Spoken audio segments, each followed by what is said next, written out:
use chit chat to talk about everything related to testing with our experts, with your colleagues all over the world. Also, we'll have few voice chats to talk with our dear speakers. So we wish you to spend time with our conference useful, interesting, and get interesting idea during our day. So let's discover QA world together. So thank you, colleagues, and have a good day. Bye.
Thank you. Welcome everybody to our annual QAZD conference in 2021.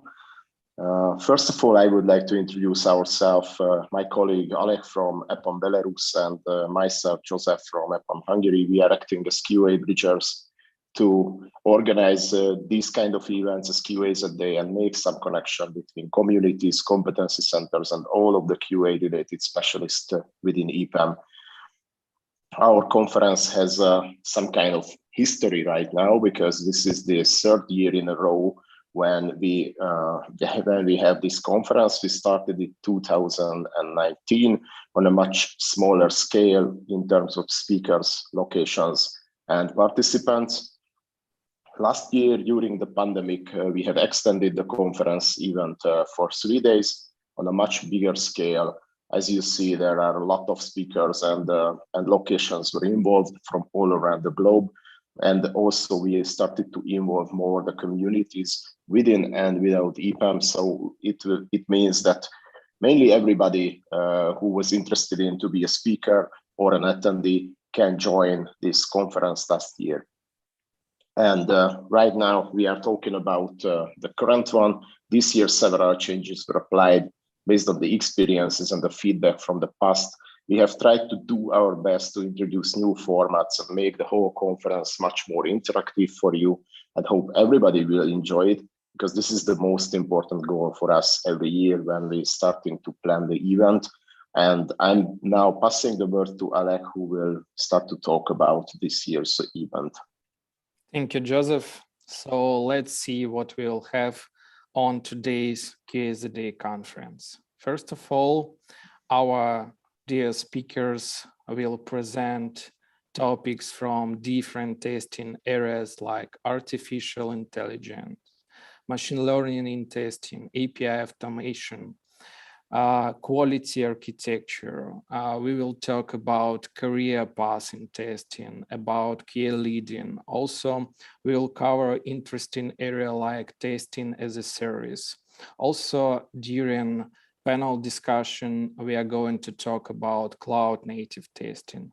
Also, we will share with you our experience, our interesting ideas related to useful testing tools. Also, we've prepared for you different activities during the conference. Through whole QAZD, you can try yourself during quest, where you should be attentive to catch all hints to provide correct answer to our org team and try your luck to get prize. During lunchtime, we are going to talk about cloud native testing on panel discussion. And at the end of the conference, we propose to you spend time with ProQuality community and try yourself during quiz.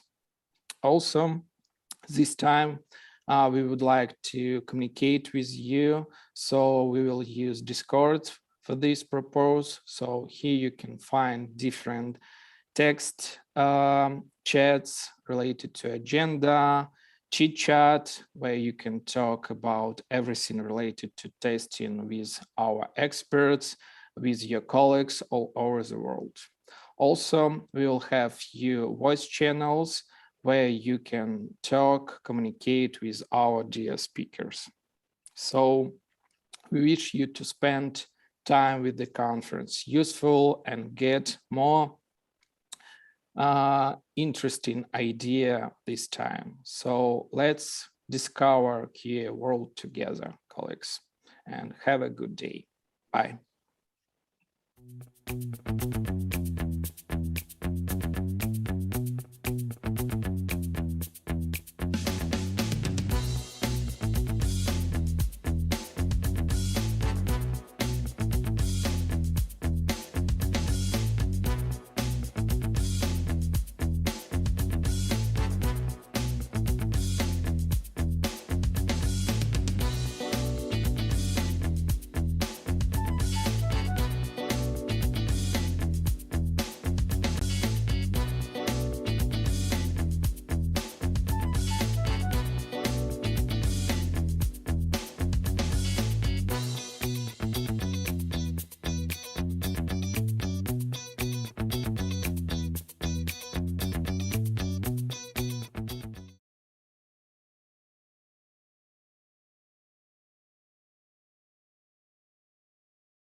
Good morning. Good morning to everyone. I want to welcome everybody. My name is Kate and I will moderate this session. I want to welcome you to the Cure Days conference this morning. We are very excited about the conference coming up. We would like you to have a good and useful experience here, and we are doing everything possible for that. I would like to introduce our first speaker, Irina Spiridonova, with her extraordinary presentation, 84 questions to Amir. But before this, I would like to tell you a few very interesting facts about Irina. For example, Irina is a ballerina in the past, and now she's learning to dance tango. Irina speaks 4 languages, and now she learns 5th, Korean. Irina, I will not ask you to give us tango master class today. I just ask you to say a few words in Korean to us. I want to tell you hello, Katerina, at first, and nice to meet you. Nice to meet you too.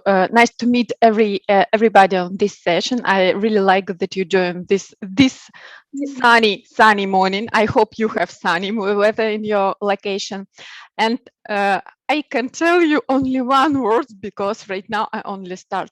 안녕하세요. that's enough. I'm sorry, that's too long phrases. I didn't manage with this task before today. But next time I promise I will tell you a lot of words on the Korean. Okay, I wish you the best. So I would like to ask you also about interesting fact about your smart house at home that you installed, which is managed by Alisa. And I know that you are not happy with its limited functionality and bugs. So what's wrong, Irina? What's wrong with a smart house at home, and what's wrong with Alisa?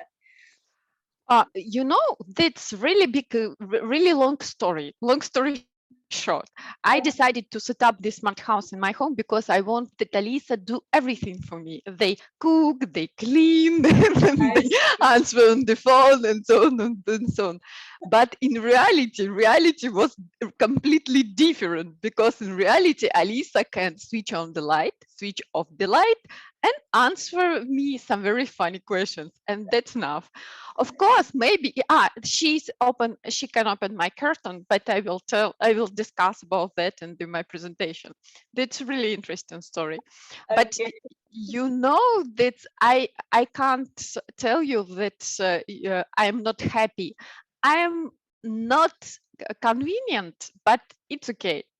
It's this great experience. Great. I hope you will tell to our audience a little bit more information about this later.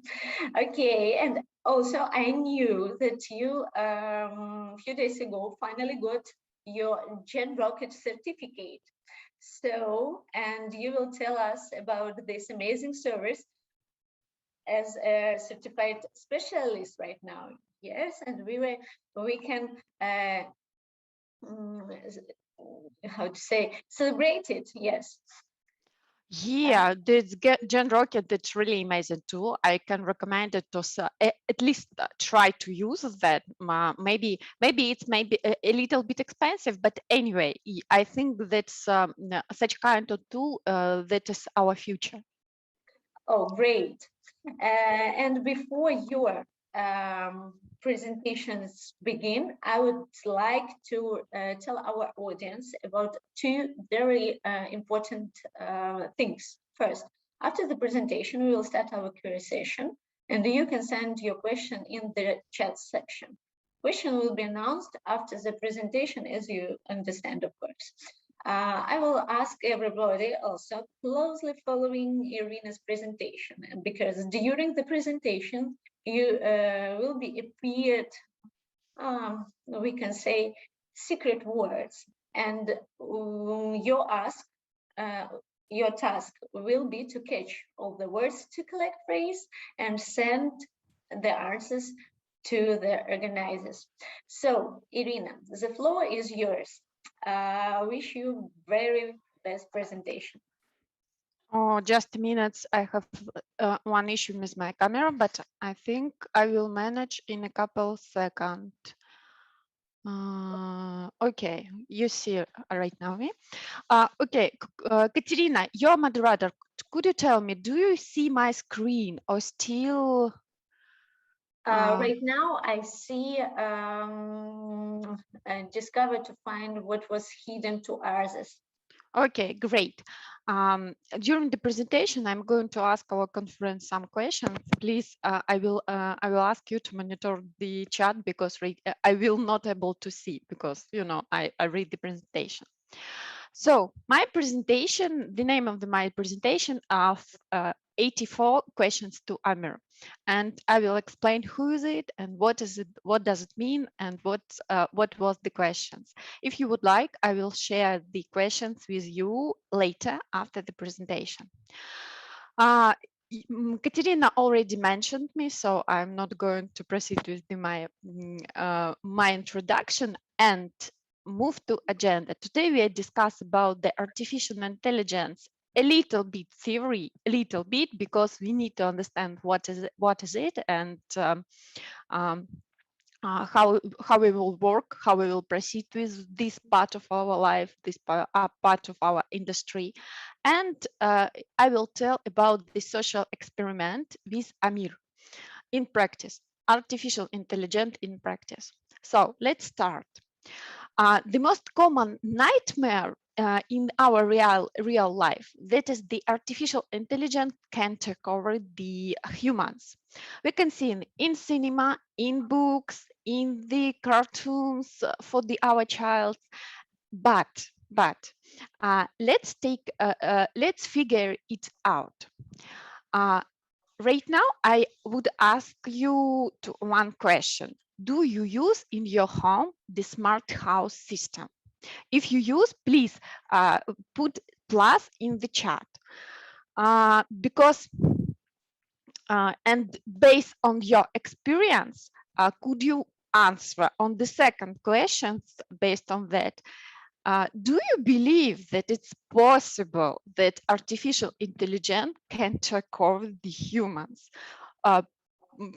Put start, for example, in the chat.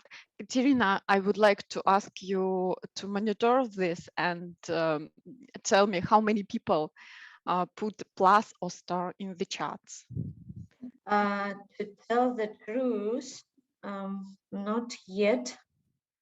Oh, okay. I believe that nobody believes, but it's okay. It's okay. I answer the same. I believe no, definitely no, at least not on the current technology level. Why? I can explain based on my personal experience.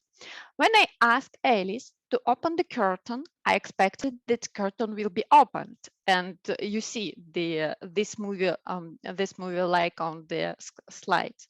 But I can get from her some of the answers. The first answers: I'm playing the song Curtains. That's not for children's ears.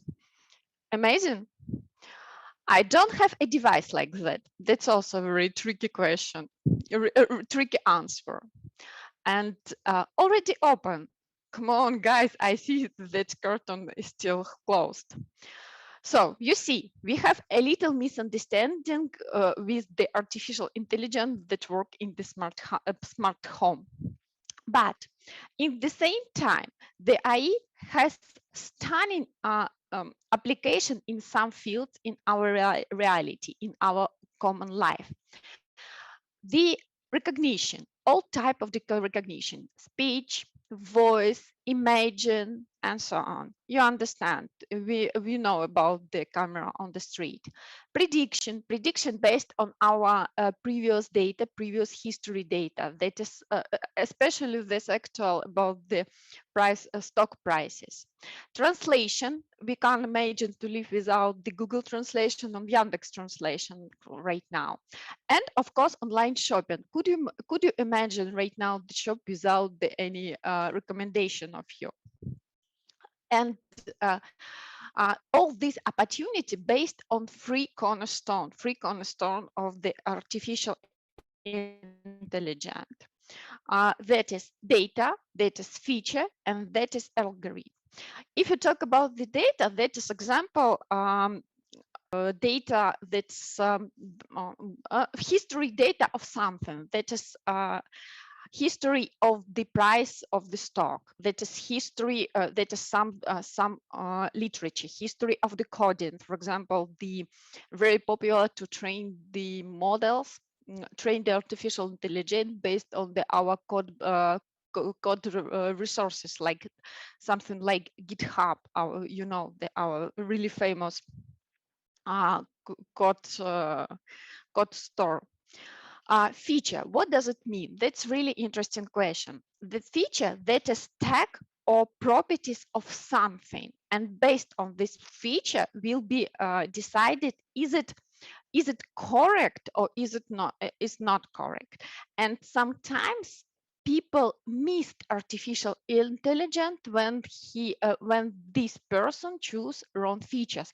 Now, for example, features that is human gender, or exactly the value of the price, and algorithm.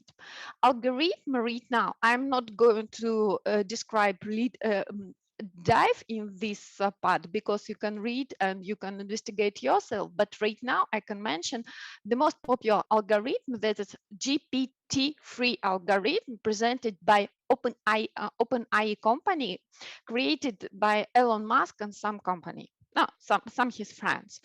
But I want to mention that algorithm is not free. It's expensive. It's really expensive. And even if you have the best algorithms, if you don't have good data, it will be not possible to have accurate results. And this way we move to the limitation of the AI. The opposite, the illusion that absolute power of machine have some disabilities.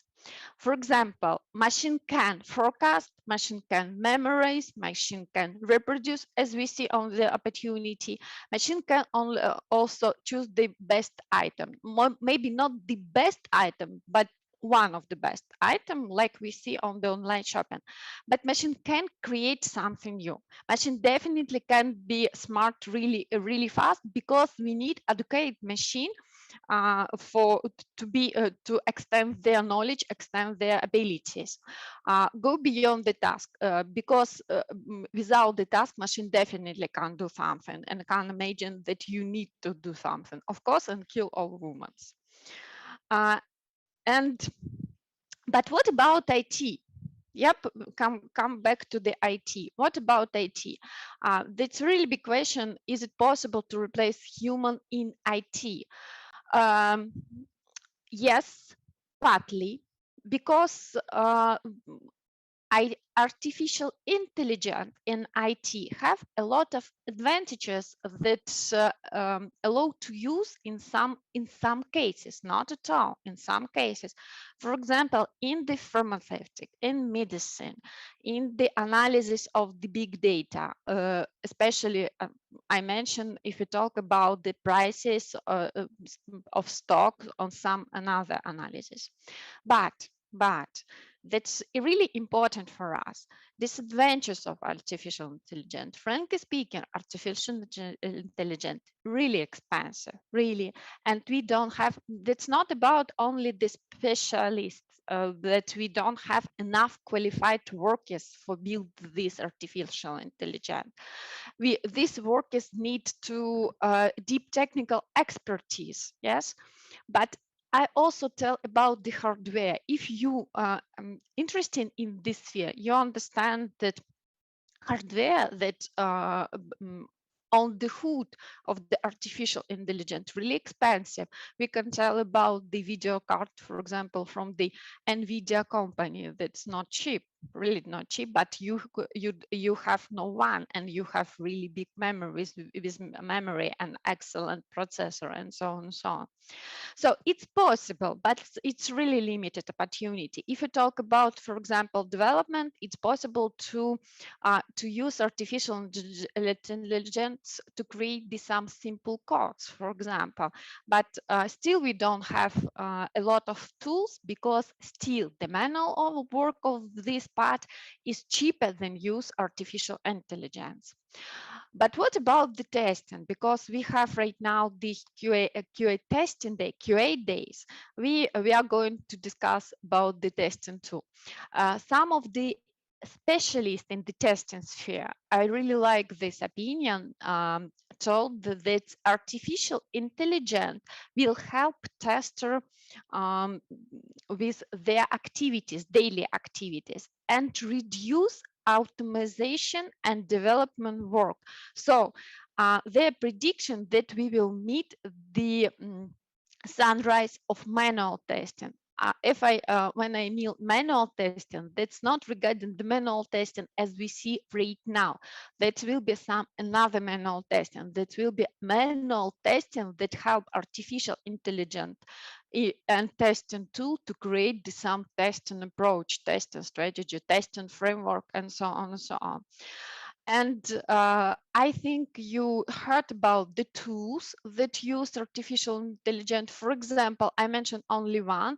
We have in the EPAM GDN, that's our GDI family that uses artificial intelligence. That's plugin from the Chrome browser. You can download and you can use it easily. It's help you create your code based on the element on the page. If you would like, I also can answer on this question more in details. And the last part of my theory that I want to mention, that artificial intelligence is umbrella term. That's not the something that we can tell that is artificial intelligence. Not artificial intelligence includes a lot of technical segments. For example, that's only example on my screen right now. Machine learning with dozens of different machine learning methods, including the neural network. That's only one example. I also can share, if you would like, the map of the machine learning methods, artificial intelligence segment, and so on and so on. Inside the network, neural network, you can see deep learning. That's also one of the methods one of the technical method of the artificial intelligence. But all this we call artificial intelligence. That's not only one method. I want to mention, and I want to we understand that. And right now we move to the practice. So how it's working, how we can use the artificial intelligence in our real life. I believe you know that artificial intelligence right now is using in smart home, for example, Internet of Things. If you talk in general, into some coffee machine, some washing machine, it can be used, yes. But I mean in our real life, when we try to use artificial intelligence like a friend, like a communicator, like an interview, like a body. Yeah? And we provided some official social experiment. This experiment was in Clubhouse.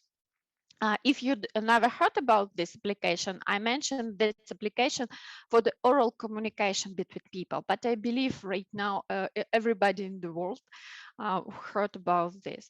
You see on the slide for the Russian speaking profile of the Amir. And right now you see for the English speaking. Sorry for that, because we have two common language, Russian and English. English, I add this translation. In the Clubhouse was created the Amir. Amir is artificial intelligence, but he plays the role of the person, people with whom we can discuss something, and he answer on the variety of questions. That was 84 questions from people. Unfortunately, I have only couple on answer because I didn't guess to store all this answer from Amir, but I would like to present the one of them. It was really impressive answer. I give you 5 seconds to read for that's for the Russian speaking public, and that's for the English speaking public. This answer. You know, it's I think it's really impressive.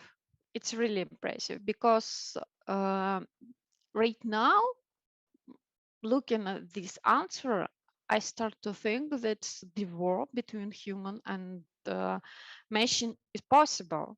But I think like that as ordinary people, because it looks like magic. It looks like mystery. Somebody from the using the only machine can think and can answer like that. And it looks really great. And also he was answered by using voice. That's not some text, that was voice.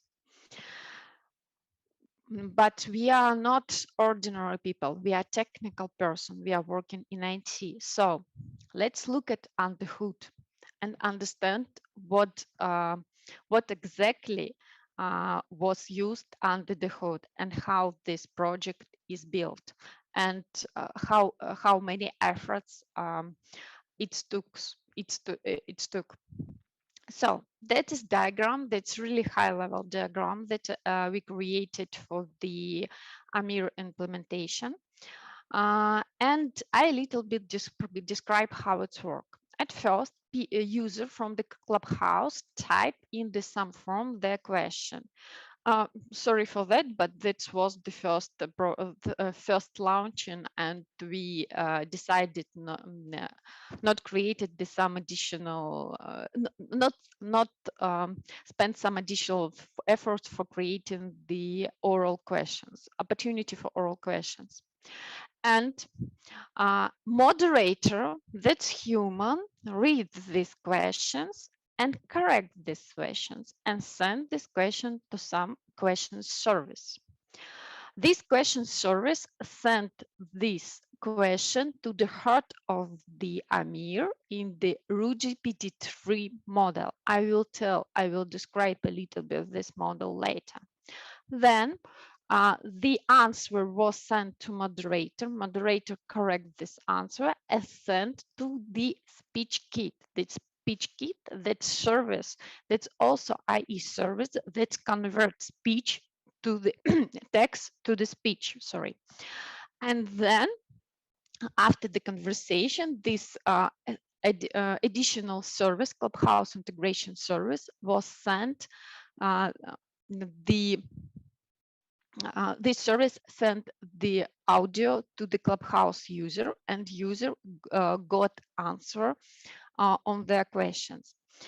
And you see, at first, I want to take your notice on the red square. We definitely have there manual intervention. And we have here two parts. The first part that is RuGPT-3 models, and the second part that is SpeechKit. And I describe that part a little bit later. But right now you can understand that even in this simple scheme, that's not complicated scheme for the project as usually projects have with the artificial intelligence. For this simple scheme, we still have the some moderator, we still have the some manual work. But you, of course, you can ask me if that's not real, that's only social experiment, it's really expensive. And the, for example, in robot dynamic, the a completely different situation, but I don't believe in this. Still, they teach the robots, they still need to some manual intervention, they still work with their robots, and without the manual work, without the assessment how it's correct and how it's not correct, it's impossible to work. It's impossible to have the accurate result from the system that use the artificial intelligence. And how it's much on the really, because on the theory, because right now I showed you the scheme, but I didn't show you the free cornerstone that used in this project. At first, as you remember, I told about the feature. The moderator worked with the sentence or questions that was sent for us, and provide and transform these questions of the sentence that this staff have this some very significant feature, and based on this feature, our Amir can answer us. That should be questions that should be simple, clear, logic, like you see on the screen, but not like the last one. The last one we deleted because it's even not have the some logic, logic scheme or some the how the Amir can can understand and can answer for this question, especially you Chapman's. That's really really interesting question from these guys. But you can see the second question: is it better warm, green, or soft? You can tell me that's not logic question, but I can tell you that Amir answered successfully for these questions and mentioned something like, if you are tired, the soft is better. Okay, the next two cornerstones, that's algorithms and data. And in this project, we have 2 points where we used these two cornerstones. That's first, the heart of the Amir, that's RouteGPT-3 models. A little bit elaboration about that. That's models provided by Sber company. That's big company that can afford to create this really huge model that's neural network. If you talk about the exactly what is it, and this neural network was trained by the 600 gigabytes of data, Wikipedia, public data, code, some fiction, literature, dialogue, and so on and so on and so on. But still, I work with this model manually. We still can see not the correct answer, and instead of our expectation. And this model used a GPT-3 algorithm that I mentioned before. That's really a popular algorithm that are using right now in artificial intelligence world. And you can also use this algorithm using OpenIP, but it's not free. So the next part was that's about the data. I'm sorry, I forgot that I highlighted this part. And the second part was the Amir tunnel, because that's algorithm and data also used to educate some services. That's SpeechKit services that provided from the Yandex company. And this very crazy service, you can't imagine how many technical efforts, how many technical decision was used for these services. You see the algorithm, not one. We have a lot of algorithm because that's works with the speech, and we need to understand the speech. We need to understand the pronunciation. We need to understand the service need to understand the accent, and also the data that used for this service is the open collection of the Russian speech audio, more than 20,000 hours to understand our speech. By the way, SpeechKit also appear also Alice, a smart voice helper Alice, also use SpeechKit under hood. And but still I have some misunderstanding with my Alice and with my smart house, as I mentioned with you. So that is high level description of the project. Yes, how it's worked and what was used. But our interest is testing, how we can test this project, because how it's work we understand right now, but how we can test, because it's also needs all this project also need to test. At first glance, you can tell me, but it's not a problem. We can use our functional approach. We can give the system some testing data and get some actual result. And as you know, we can use the black box approach as another, as we use another project, like we use on the another project. But it's not these simple questions. Not why. I tell you that's not a simple question, because using the black box, we need to validate this actual result that we had. But in reality, we can't validate this actual result without the human intervention, because each time when we send to Amir or artificial intelligence the question, you will get different result. And assess this result, correctness of this result, you need some human mind and human understanding. You see on the screen the one of the questions that we said to Amir, and you see the response. The one response, the question was, what do you think about the wars in the world, and can they be prevented? And one answer was, you can, but you don't need to. But second answer was something like, I think they will stop at nothing. They will put everything in life in their part. So how to assess? Is it correct answer or not? I can tell you that for that, in the project, we put some characteristics, some metrics. That's redundancy, grammar, focus, structure, consistency. That we didn't imagine this. They didn't make up this metric. This was recommended by the very clear person from the some article from some specialist, and manually. Based on our subjective opinion, we assess the answer of these questions. So as you see right now, the testing of the such project, the creation of the such project, that's not a simple task. Even if we use some prepared services, if we use some understanding how we can do that, if we are specialists, but based on our experience, I can tell that we had some plans to create the additional training for this model, exactly for our task, exactly for conversation with the Clubhouse user, because RuGTB3 model that's trained on the in general, he tell you he answer not the answer you using on the all literature background, on the Wikipedia background, but that's not personalized answer. But if you talk about if you discuss with the person, it will be better to have some personal answer.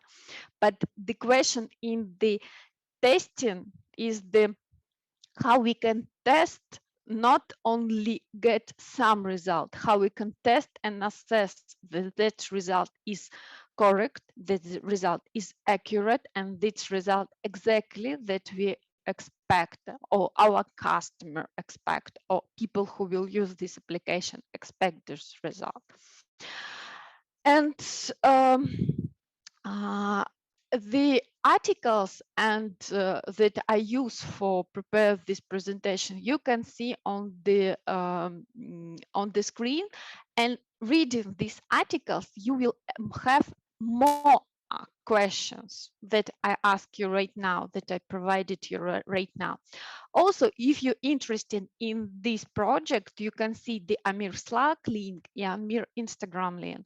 Right now, the project is frozen, but I hope it will be brought against, and we will continue with this interesting social experiment with a little bit changing with the transformation, our model, GPT model, for the training of this model for some personal answers.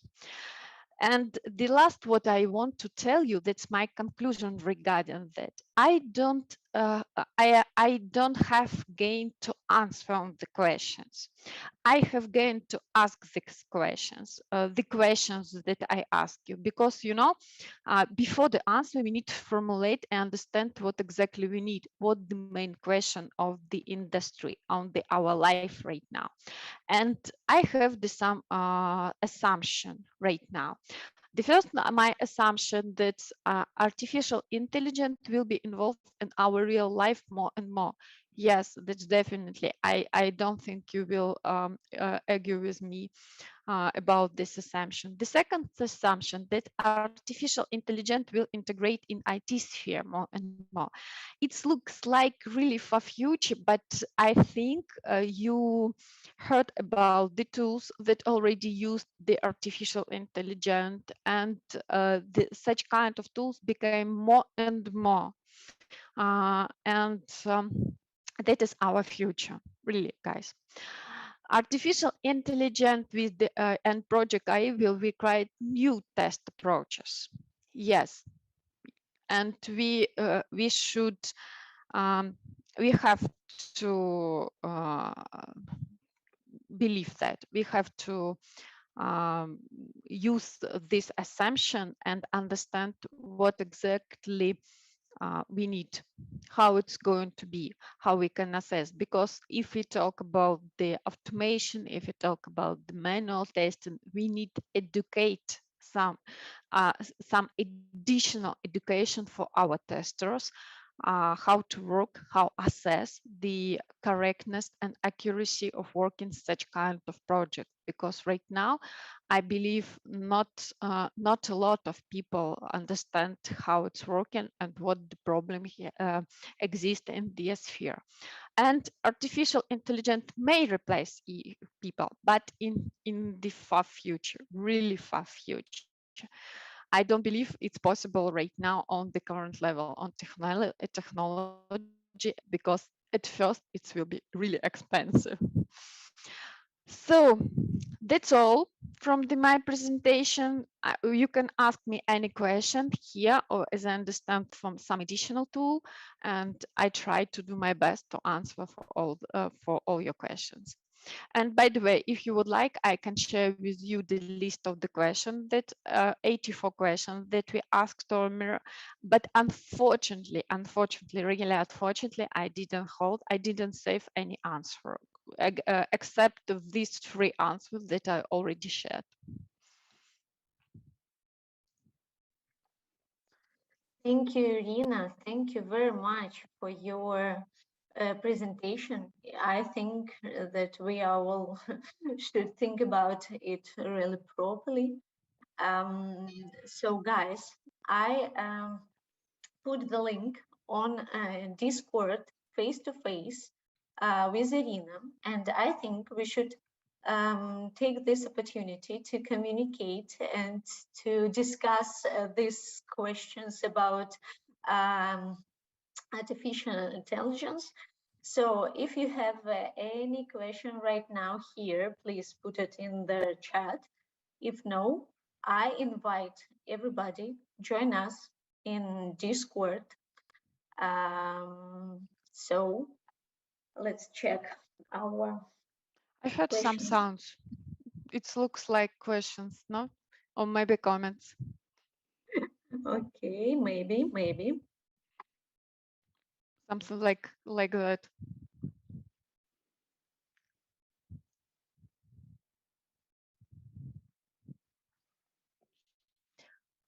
I can add that artificial intelligence testing and creation, that's really a blind spot right now, especially if you talk about the testing approaches, because we should understand how it's working.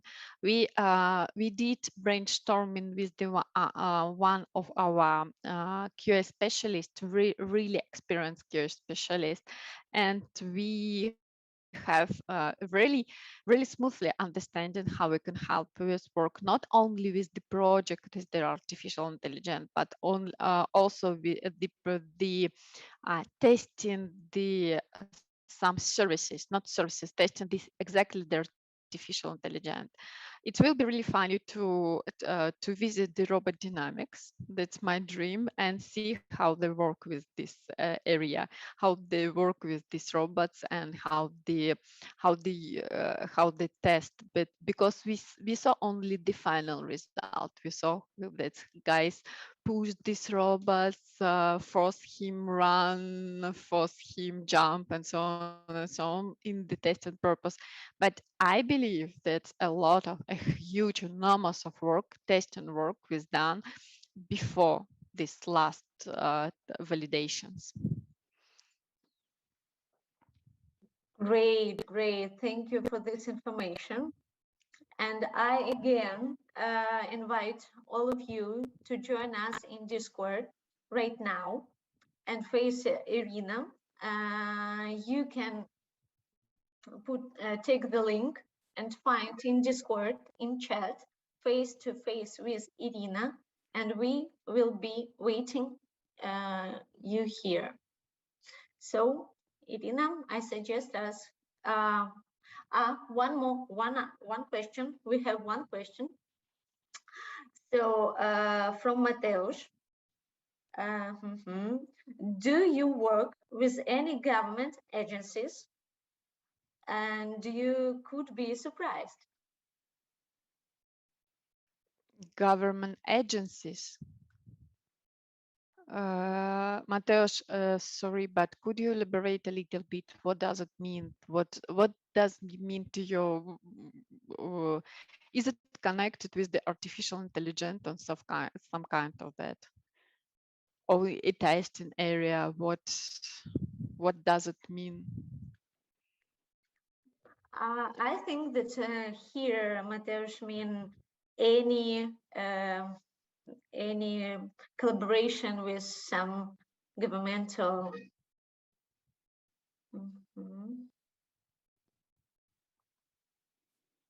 Just a moment, just to check. Because in the our location that I live right now, the artificial intelligence and governance agency, that's human. That's one woman who take the paper and go to another woman and try to find something in the big stock of the paper. That's also some kind of artificial intelligence. Why not? Okay. Maybe also one question we have: what quality skills should I have to start to work as a tester with IE? I think you need to have the hard experience with the testing in the testing base. You should understand the manual testing. You should understand the automation testing, because I believe this sphere will be on the edge between both of them, automation and manual. And you need to have some very tricky feature in your character, something like exploratory, like discovers, and because that's pretty new approach, and you can imagine you can make up your own approach for the testing in this area. Maybe desire to work in IE can be enough to start, or some extra experience or maybe extra efforts should a person to do with this? No, I don't think that's. You know, we the main issue that we don't understand what exactly we need to do here. So that's as wide the skills you will have, it will better for you. But that's not necessary. you will try and teach based on the project with the artificial intelligence. That's really new. That's against this area is not so new. It's really new area for the testing. Great. And I know that right now also people waiting us in Discord. So Irina and all our guests, I invite you to join us in Discord. Please follow the link in Discord and find face-to-face with Irina. And we will be waiting right now you in Discord. Thank you very much again to everybody. And let's move to Discord. So I stop sharing. Yep, I'm going.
Hello, colleagues. Hello, fellow engineers. Let me welcome you on today's session. I'm your host. My name is Sergey, and today we will be talking about machine learning and testing. Just a quick reminder, at any point of this session, you can ask your questions at Q&A session. And in the end, when we will have some time, we will be really glad to answer your questions. Also, a few announcements. Like, first of all, as a quick reminder, there will be a sort of game when 3 words will appear in different parts of this video.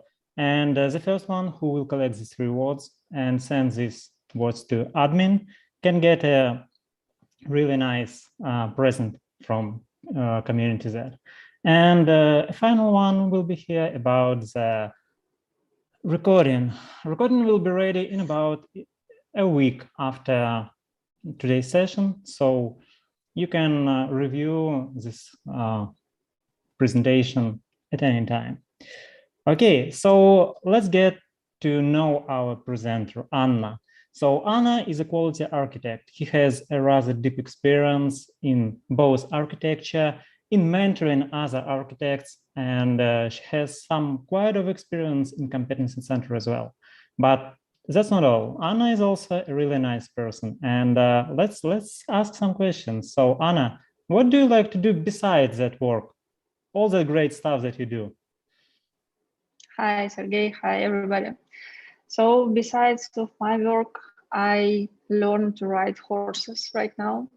I used to do it in my childhood, and now I decided to renew the skills. And now I'm learning to ride gallop and targeting to participate in show jumping. Cool. That's really awesome. You know, it's really interesting to know like that we are not just some engineers that do all the work all the time, but we're also interested in different people. So thank you very much for sharing this. Okay, let's dive into your topic. So colleagues, don't forget to ask your questions in Q&A sessions, and we will get back to your questions later on. So Anna, please proceed. Yeah, thank you, Sergey.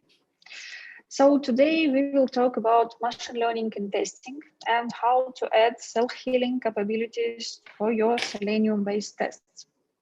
I know that many of test automation engineers facing the issues of testability, so I hope this topic will be interesting for you especially.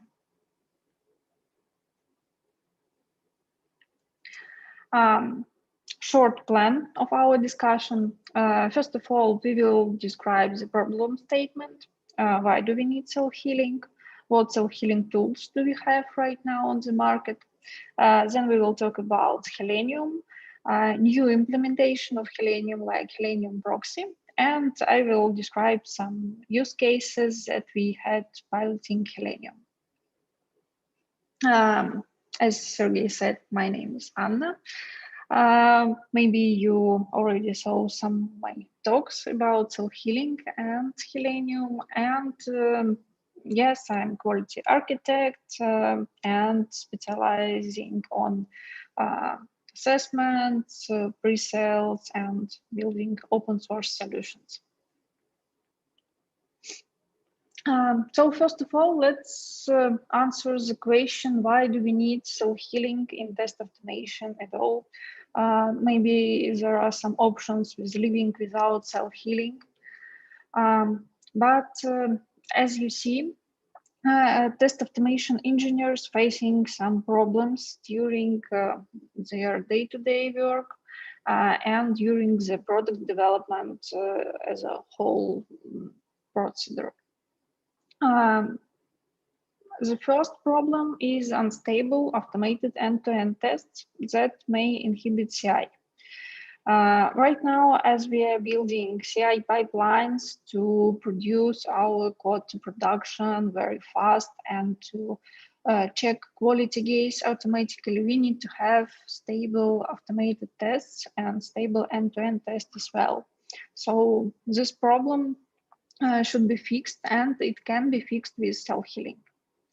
Also, test automation team spends their time to fix test automation issues rather than test product and add new tests. So this is a problem of waste that we can reduce using self-healing.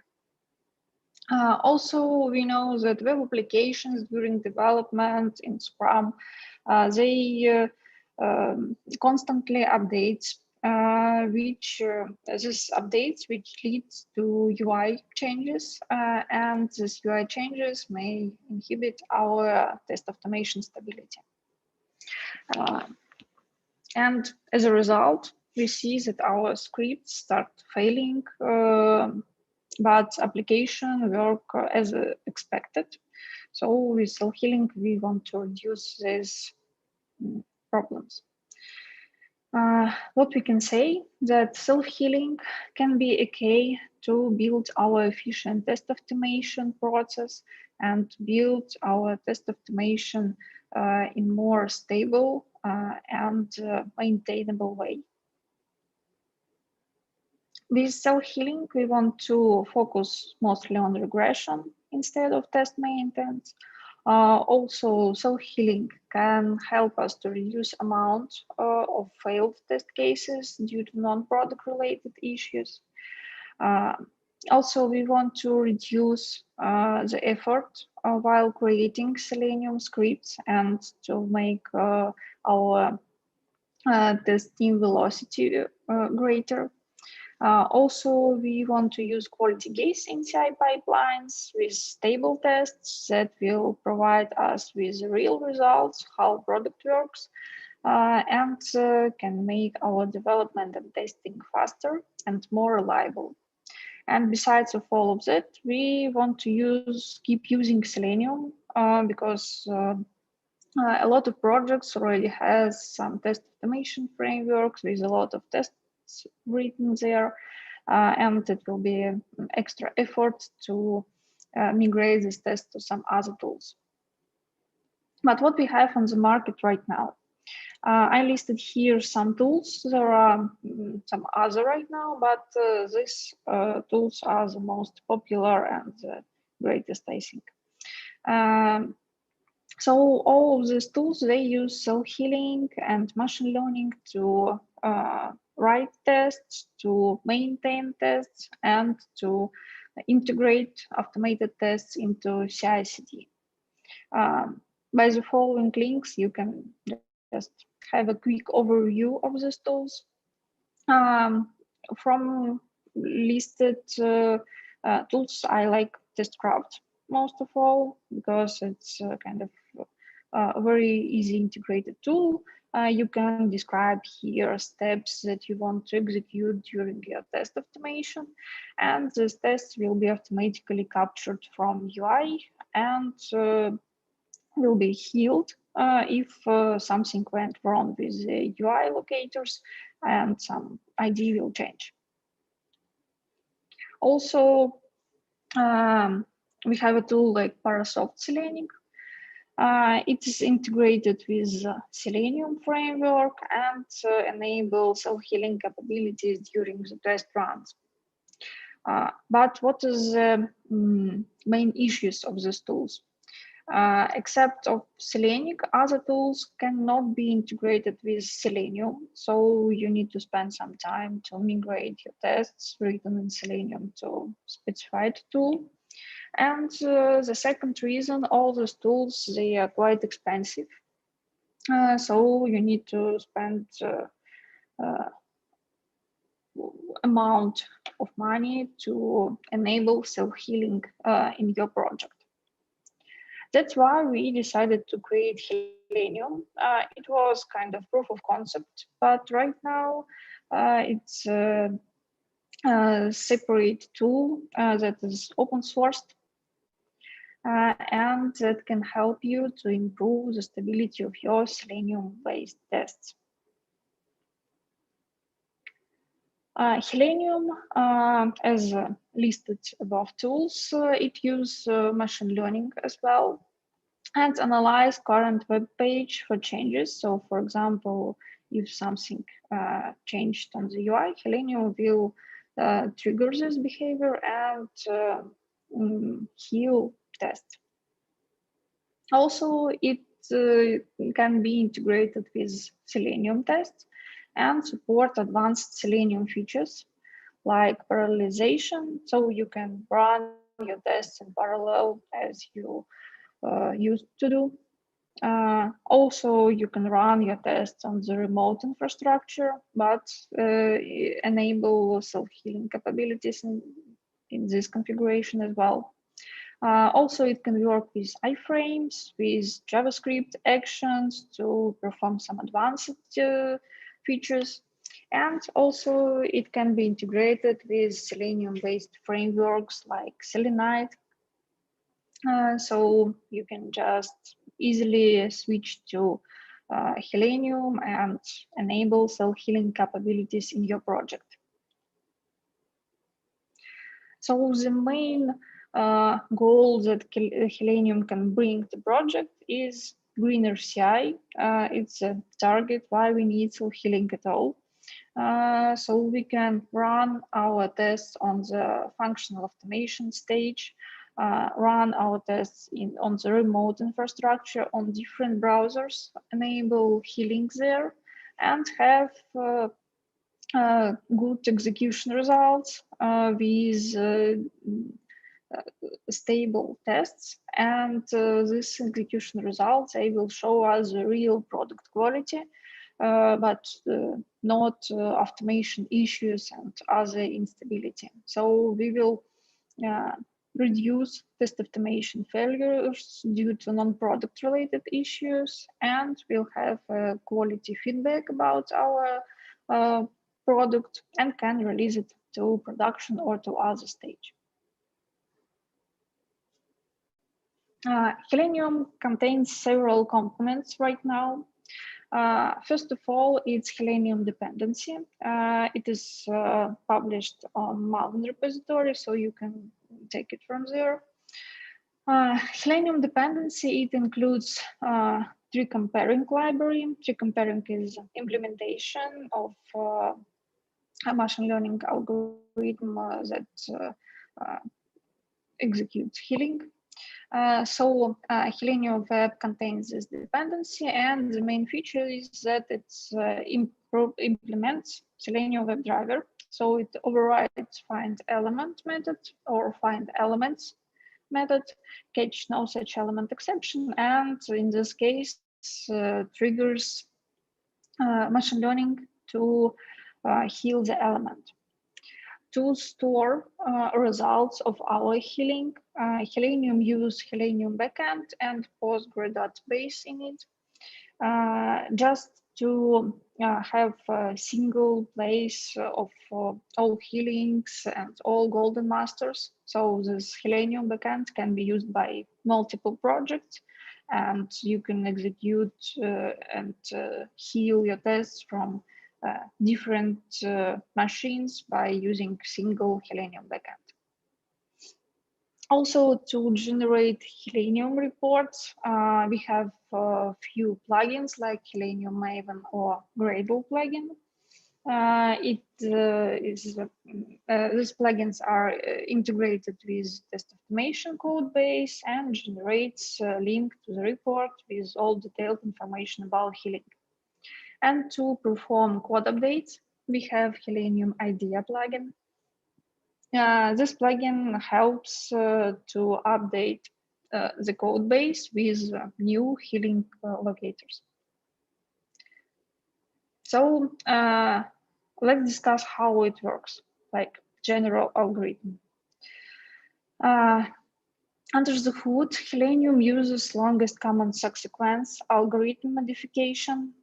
So we modify this algorithm to find differences in the DOM structure, to find the target locator if it was changed by parent child, and also by extra weights for tag, ID, class, value, and other attributes like text. So if our element changes the position in the DOM structure and or changes its ID, Selenium will identify it using longest common subsequence algorithm and generate new locator for this modified target element.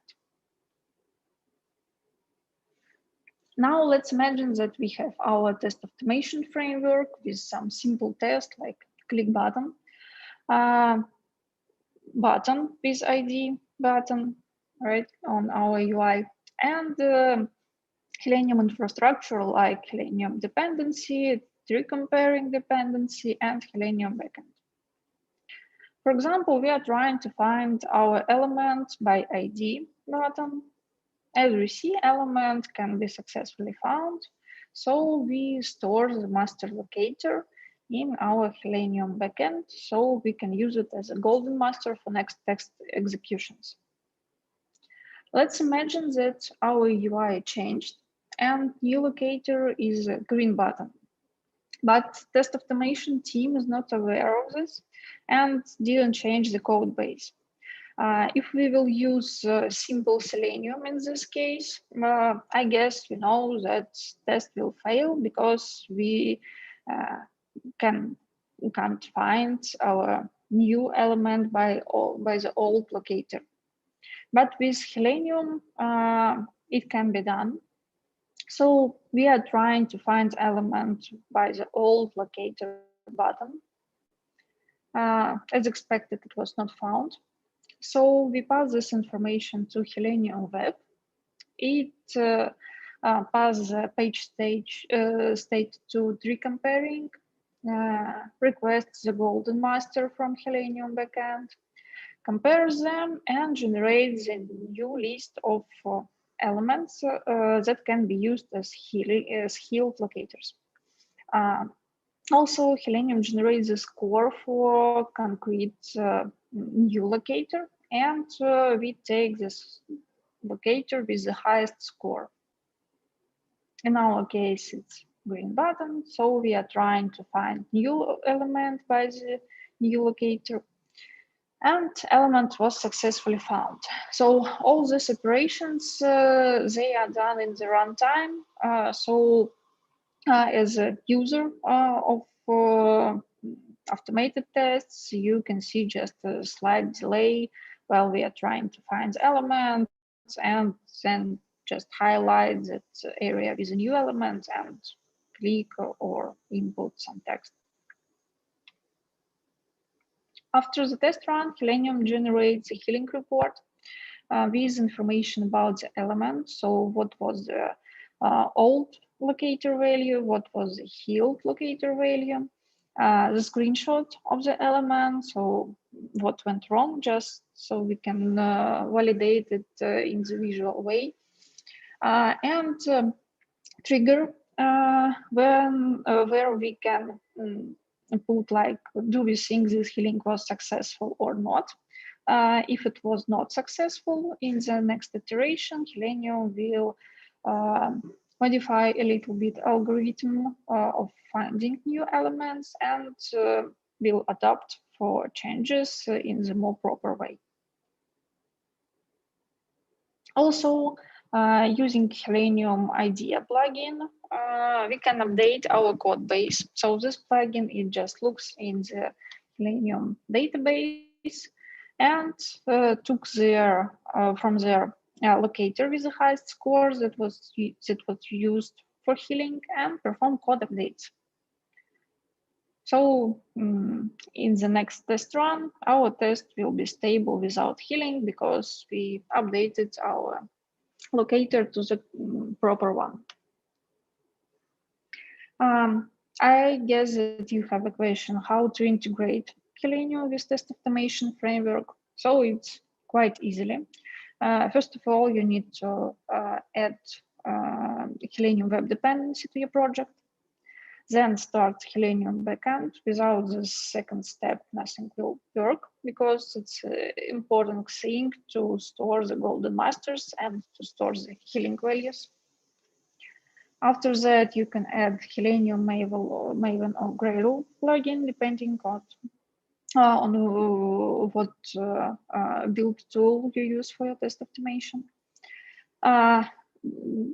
Report plugin, Maven or Gradle plugin will generate healing report after test run. And to perform code updates, you need to add Selenium IDEA plugin. So it's available in JetBrains and can be installed in a few clicks. Then to enable self-healing, you need to wrap your WebDriver with self-healing driver. So it's the main thing that you need to do to enable self-healing capabilities in your Selenium tests. And it's the entry point for Selenium, just to monitor with what elements are you interacting in your test automation. And in this case, Selenium can trigger algorithm and execute self-healing. After wrapping your driver with self-healing driver, you can specify Selenium properties under test resources directory. Selenium uses default configuration, but you can override it and put recovery tries, like how many times you want to try to execute healing during the test run. Score capability, in this case, 0.7 means that healing will be applied for elements that are 70% matches target locator. So if Selenium will generate new locators with score capability less than 70%, healing will not be applied. Also, you can enable or disable healing for the concrete run, just specifying heal enabled like true or false. And two important parameters here are also server host and port. It's parameters where your Selenium backend is running. By default, Selenium uses localhost and port 7878, but you can redefine it if you start Selenium backend on remote machine, so you can put host to this remote machine in the properties, and Selenium will look there to store locators and to grab healed locators from that machine. And to find elements, you can simply use standard find element method or find by annotation. So nothing to do here. It's quite simple. And one more thing, if you want to disable healing, for example, to verify that the element is not present on the page, you need to use this annotation, because in other case, Selenium will catch no such element exception and will try to heal element. So if you put disable healing annotation over your method, healing will be disabled for all elements that are described in this method. If you want to see more examples, for example, how to integrate Selenium with HTML elements, how integrated with Selenite, enable report portal capabilities, simple Selenium, or how to wrap it with remote WebDriver, you can use this link to our GitHub, where you can find all the examples. And next topic that I want to cover here is Selenium proxy. When Selenium was finished with proof of concept and moved to MVP phase and like a single product phase, there were a lot of questions of what languages do you support? Do you support JavaScript? Do you support Python, etc.? At that moment, we supported only Java language.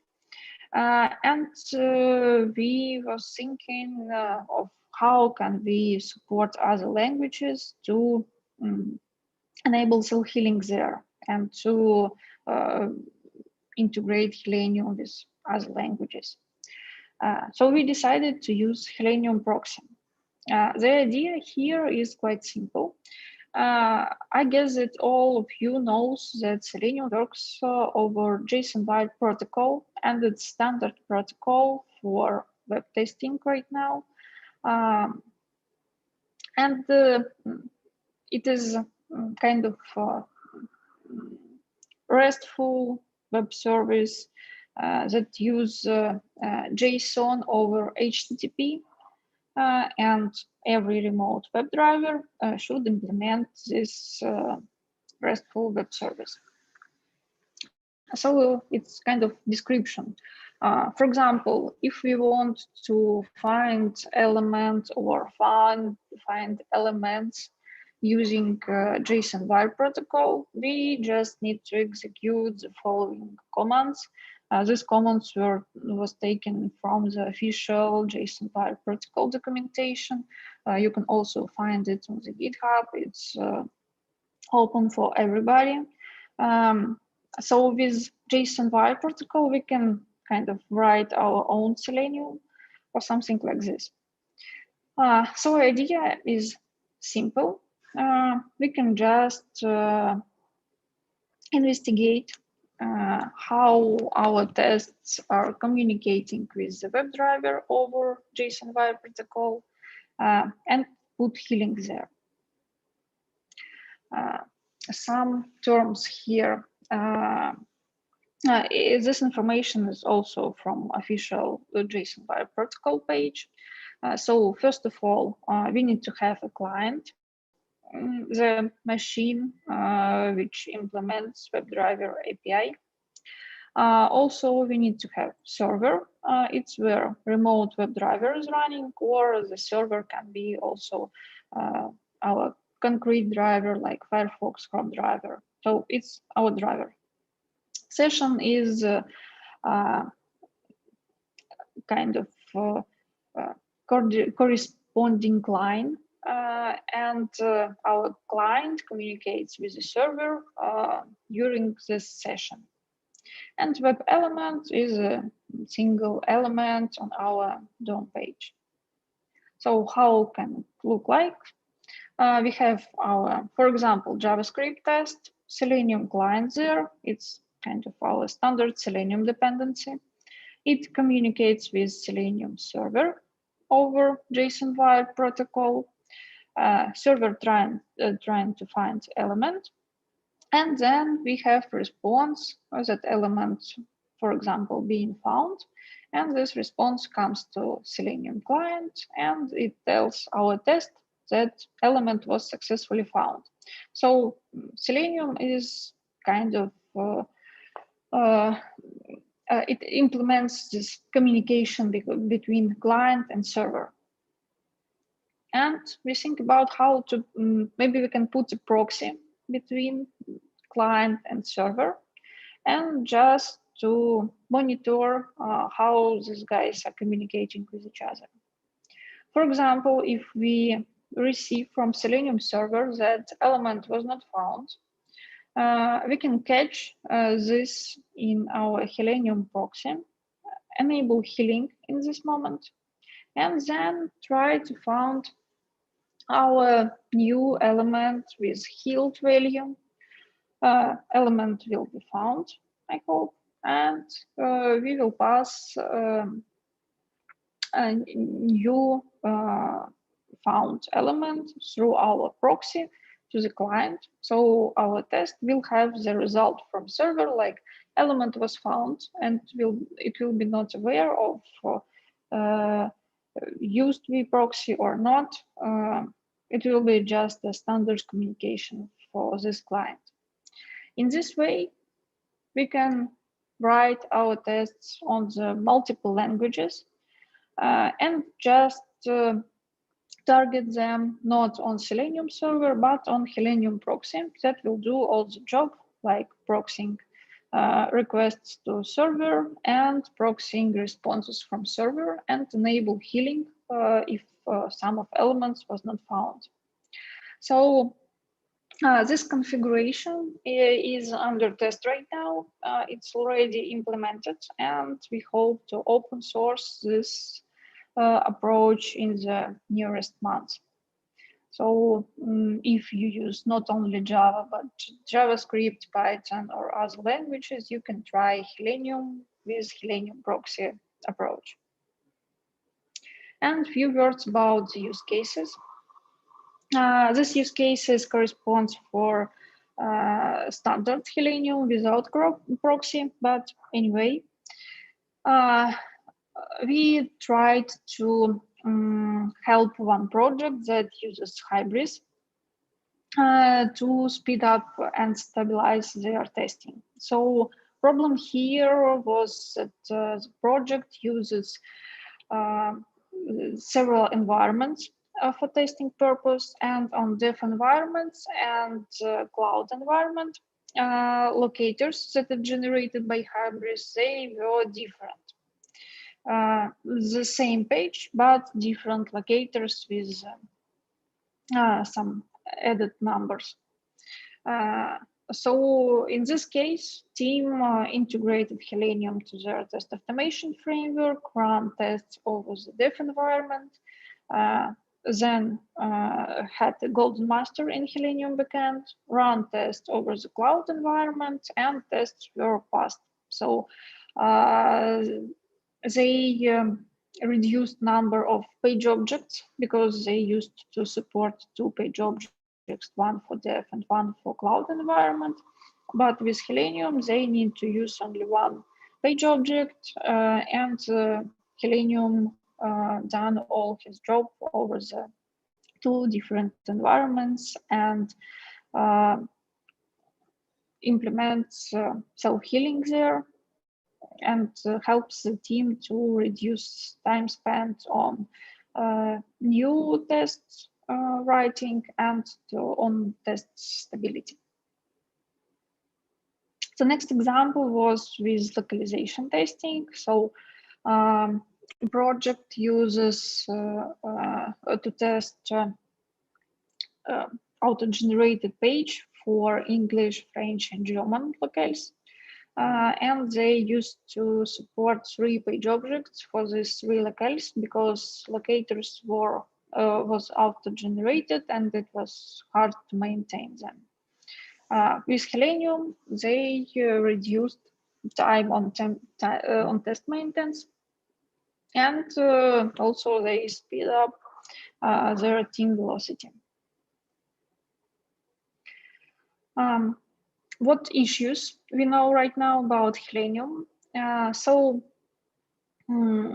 Very popular question is with false positive results. So yes, Selenium can bring false positive results to the test automation, but if you use proper assertions, like be sure that you are interacting with the right element, this will not happen. And also one issue that we know, it's about the test speed. So it can be, your tests can run a little bit longer than they used to, but this issue is in plans for fixing. Also some limitations that we know, it's weak behavior when site is pure. So when there are not much options for comparison of what have changed, in this case, probability of the wrong healing is higher, but anyway, healing is still quite good generated, and algorithm is working quite fine. False positive results. So to reduce these issues, you should use proper assertions. With Selenite, you can see test speed decreases for about 30%, but this issue is also in our backlog. To verify that element is not present, you should always use disable healing annotation. You should always have a golden master with past tests. So for example, if you have a lot of broken tests and you want to fix them with Selenium, first of all, you need to make them pass. And then in the next test runs, they will be automatically healed with Selenium. But Selenium anyway need to have a golden master just to know what is the target element it needs to heal. And right now it generates only CSS locators, but I guess in a month it will be not in this way. Talking about future plans, we implemented report portal integration. So right now, if you are using report portal, you can install their Selenium plugin and have results about healing, some information, what elements, what tests were healed in the report portal directly. So it's an additional reporting that you can use not just Selenium report. Also, we are testing right now JSON Wire Protocol proxy on the different languages, and soon it will be open sourced, so you can try it on your project. Also, we are testing right now solution of generating user-like locators. It's a limitation that I described, like right now Selenium generates only CSS locators, but in the next version it will generate user-like locators. For example, if you used ID to find your element, healed locator will be generated using ID. The same for class, XPath, text, etc. Also in plans is to speed up healing by implementing kind of local storage. And we want to expand our machine learning model to make Selenium greater and to work faster. And the next step that we see for this project is to implement record and playback capabilities. So you can just click your test over the UI, save them, and then run. But test will be stable because self-healing is there. Here I listed a number of links that you can follow.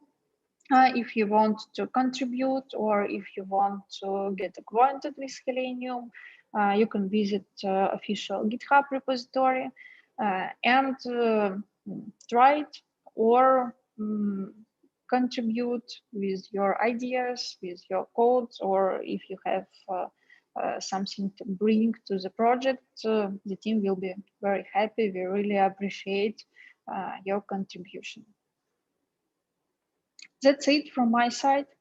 So if we have some questions, we can discuss them right now. And thank you for attending this webinar. Thank you, Anna. It was really a great session. Let's give you a minute to catch some breath. And well, basically, your presentation generated a lot of questions. I mean, like a lot. So we will be going through some of them because partially they were answered, and colleagues, I already posted some answers when Anna mentioned the related topics during her presentation, like about increasing the test execution time, like what kind of languages are supported. There was a question about like, is it supporting Appium? And I guess from like your previous slide, it is supporting, yes. Okay, so let's go through some more complicated or like questions that were not touched during the presentation. Like the first one will be sort of personal professional. So you're obviously not working only as an architect with this technology. So did you try it on the projects by yourself? So what your success story with it? Yeah, so I used Selenium over that two user stories that I described. I helped that projects as kind of architect to enable Selenium there. And right now, I'm mostly focusing on testing the solution on different test automation frameworks. So as I said, we are piloting Selenium proxy. So I'm just writing some frameworks with number of tests and enabling Selenium there. But most of all, for the most projects, I was kind of consultant or quality architect that helps projects to set up Selenium and monitor how it works. Okay. So in your experience, like specifically your experience or some colleagues that gave you feedback, so how usually successful pass ratio changes after like you introduce Selenium to the projects? From the projects we piloted that solution, it increases from 20 to 40%. So by quite a lot of margin. Yeah, that sounds nice. Really nice. Okay, so colleagues, if you're interested in this technology, so definitely go and try using the links that Anna showed on the previous slide, because like it really works. I can go here. Yeah, so feel free to try. This is really something that worth your attention. Okay, so there are some really like technical questions that I'm not sure that we will be able to answer 100% because it's really not so easy to describe them in chat, but sure, we can try. So colleagues, if we will not be able to do this, please forgive us. So the first one will be like this. So there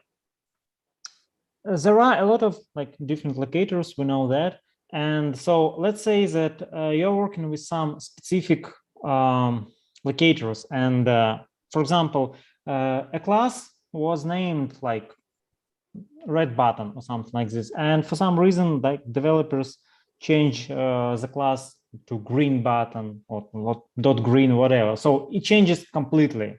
So how will Selenium work in these cases? Will it like identify that something is different? Will it try to heal? Will it fail? So if this locator is our target and we want to interact with this concrete button, for example, yes, it was red, but it's changed to green and we still need to perform an action during our test. With this button, Selenium will identify it despite that class changed or ID changed. It will look on the parent-child, the parents and childs of this element. So first of all, it will have kind of golden master and we'll see like, okay, this red button is here and it has following attributes. If in the next test run button changed, it will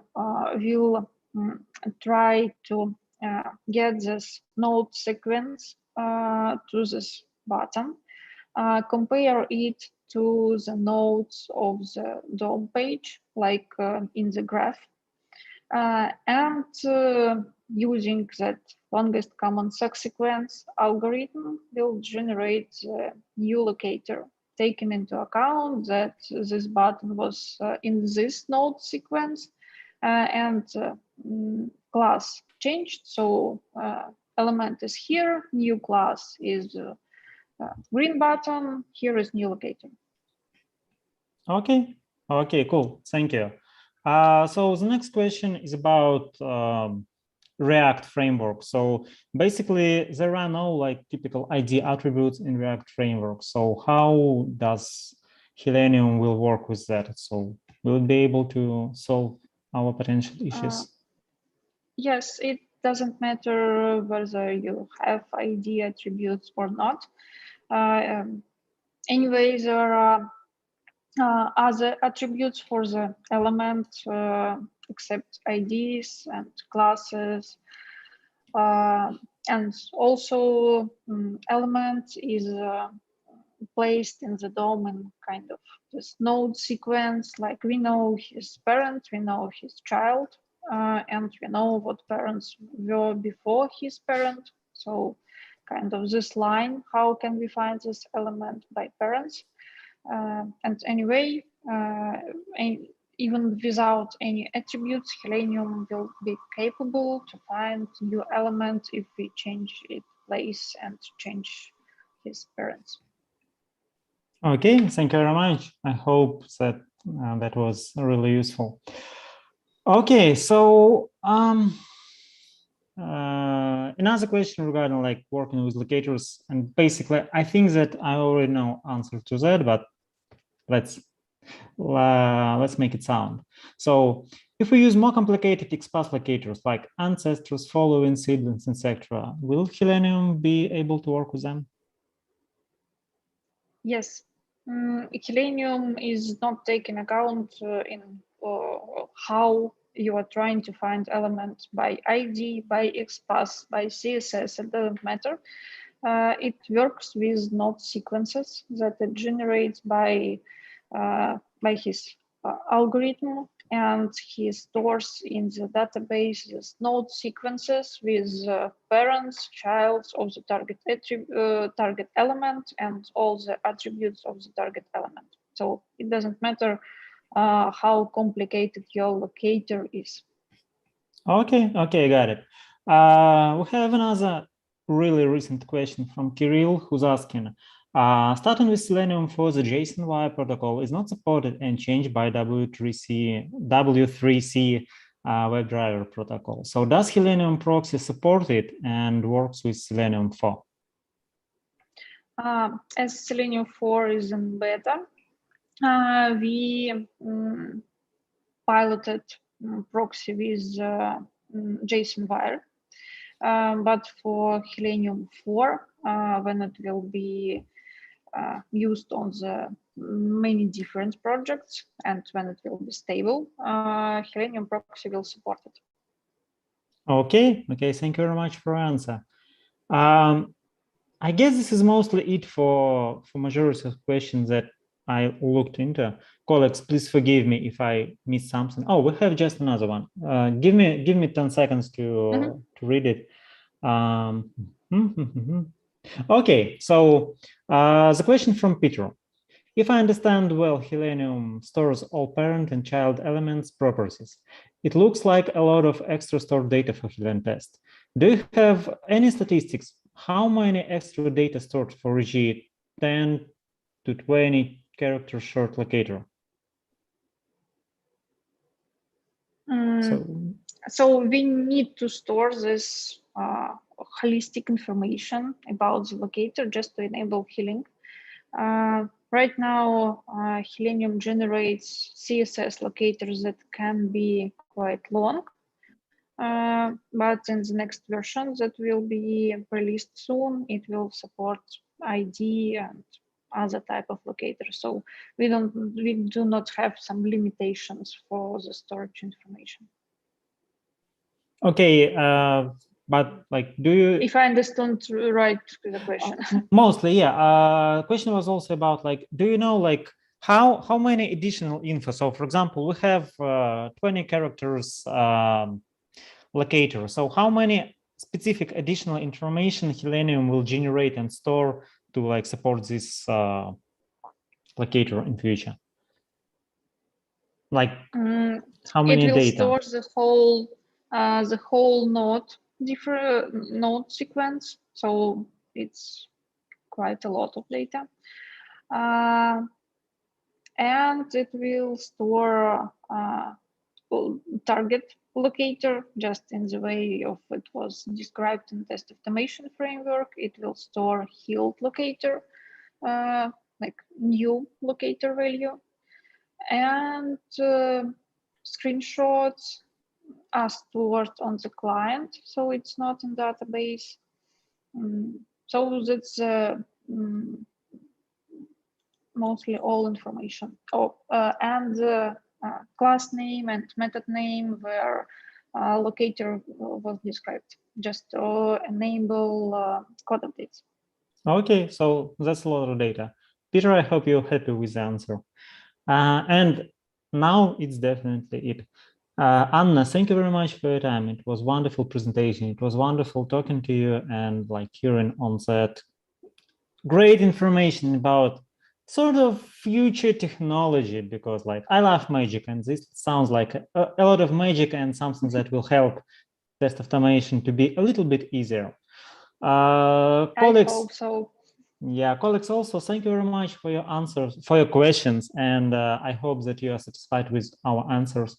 So just a reminder, the video recording of this session will be available in about a week, and we will be really glad to see you in other sessions of Today QAZ community event. And yeah, that's it. I wish you a great day and see you later. Bye-bye. Thank you. Bye-bye.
Thank you. Hello, everyone. Thanks for joining us today on our session called Success Story, How Kibana Saves the Testers' Lives. Hi, guys. And yeah, we are here with Sergey Shaikin, who is professional, I would say, tester.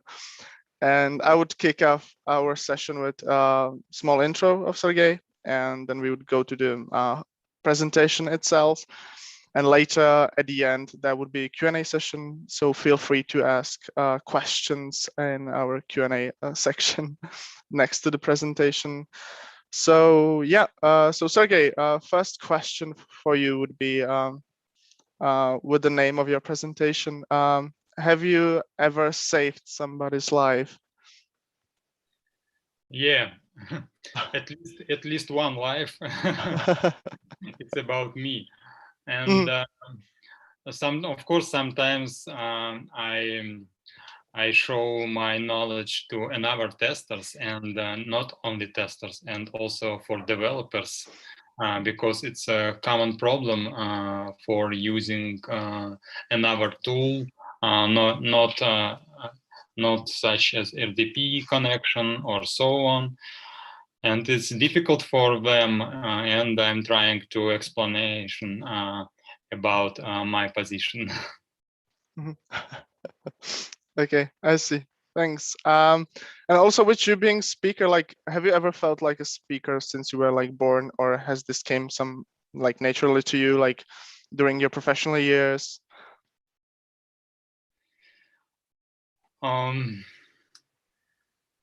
It's interesting question, but I don't know. Actually, it's difficult for me to answer. A lot of thoughts about that, and Yeah, I see. So are you a seasoned speaker now? Like, have you done a lot of sessions, or this would be your first one, or? I guess it's first one. Not actually just first one, but in this way, it's a first for me. Okay, great. We are lucky to have you then. Yeah, exactly. Cool. Another question would be a more simple one. Are you more of a coffee drinker or tea drinker? What gets you in the morning? Yeah, I used to drink tea, and I hate to drink coffee. But now I prefer to drink water because it's more useful for my healthy, I guess.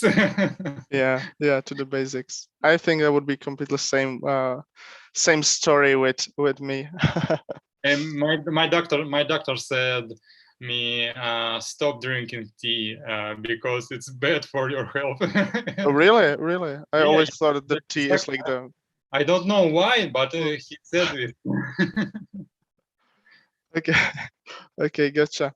Actually, I would also like to remind you listeners that we have a game here. You can catch a secret phrase, as you probably know, and then write the answer to the organizers. And I think with that said, we can start the presentation. So Sergey, the floor is yours. And yeah, looking forward.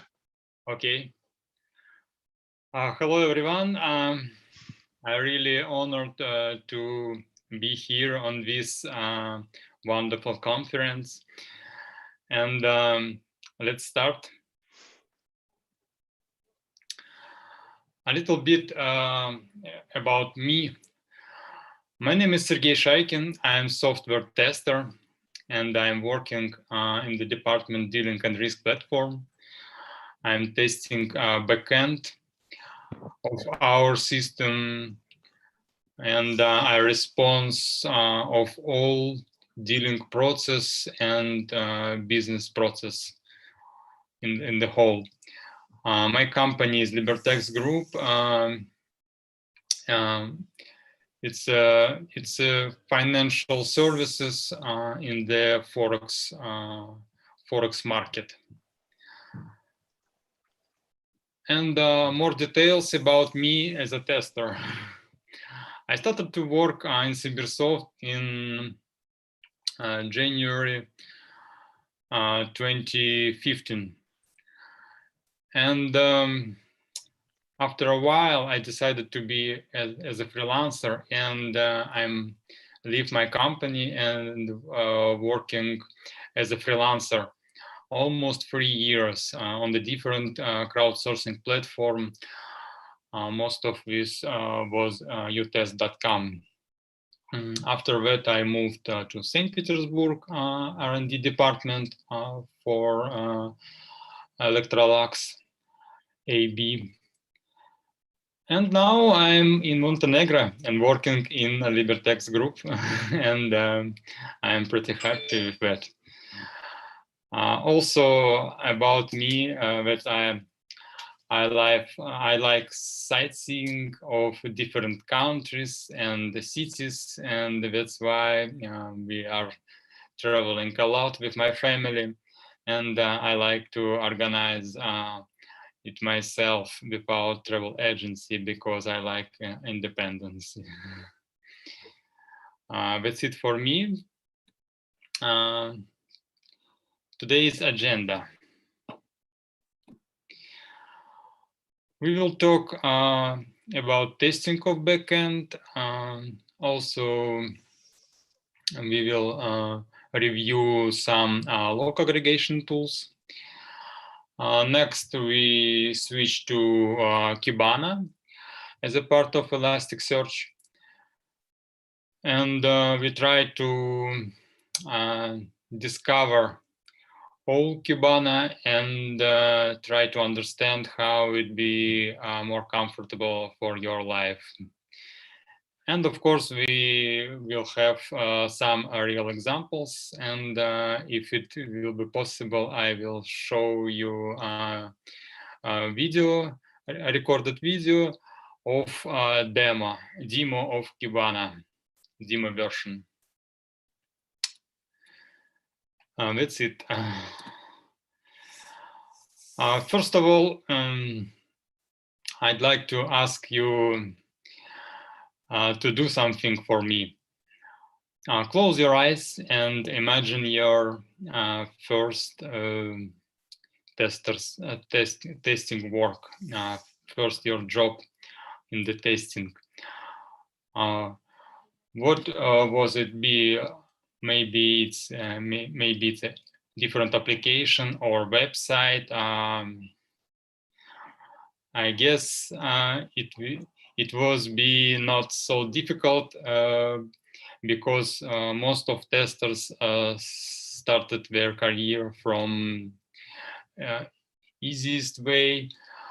It's a front end. Front end, it's very understandable and for each our people, because we are using every day and every and on every devices surfing by the internet and so on. But we also have a backend. A backend, it's not so easy because we didn't see we can touch backend and so on. That's why I guess it's very, very difficult, but it's difficult to develop, and it's more difficult to test, because you need to understand what happened, why it happened, you know, all processes. You should be like a developer, a business analyst, and tester in one person at one time. And what does it mean, backend? Backend is different application or services that connected to database. They are sending to a request to database and to client. Read this information, edit and write to database back. I think it's all the backend.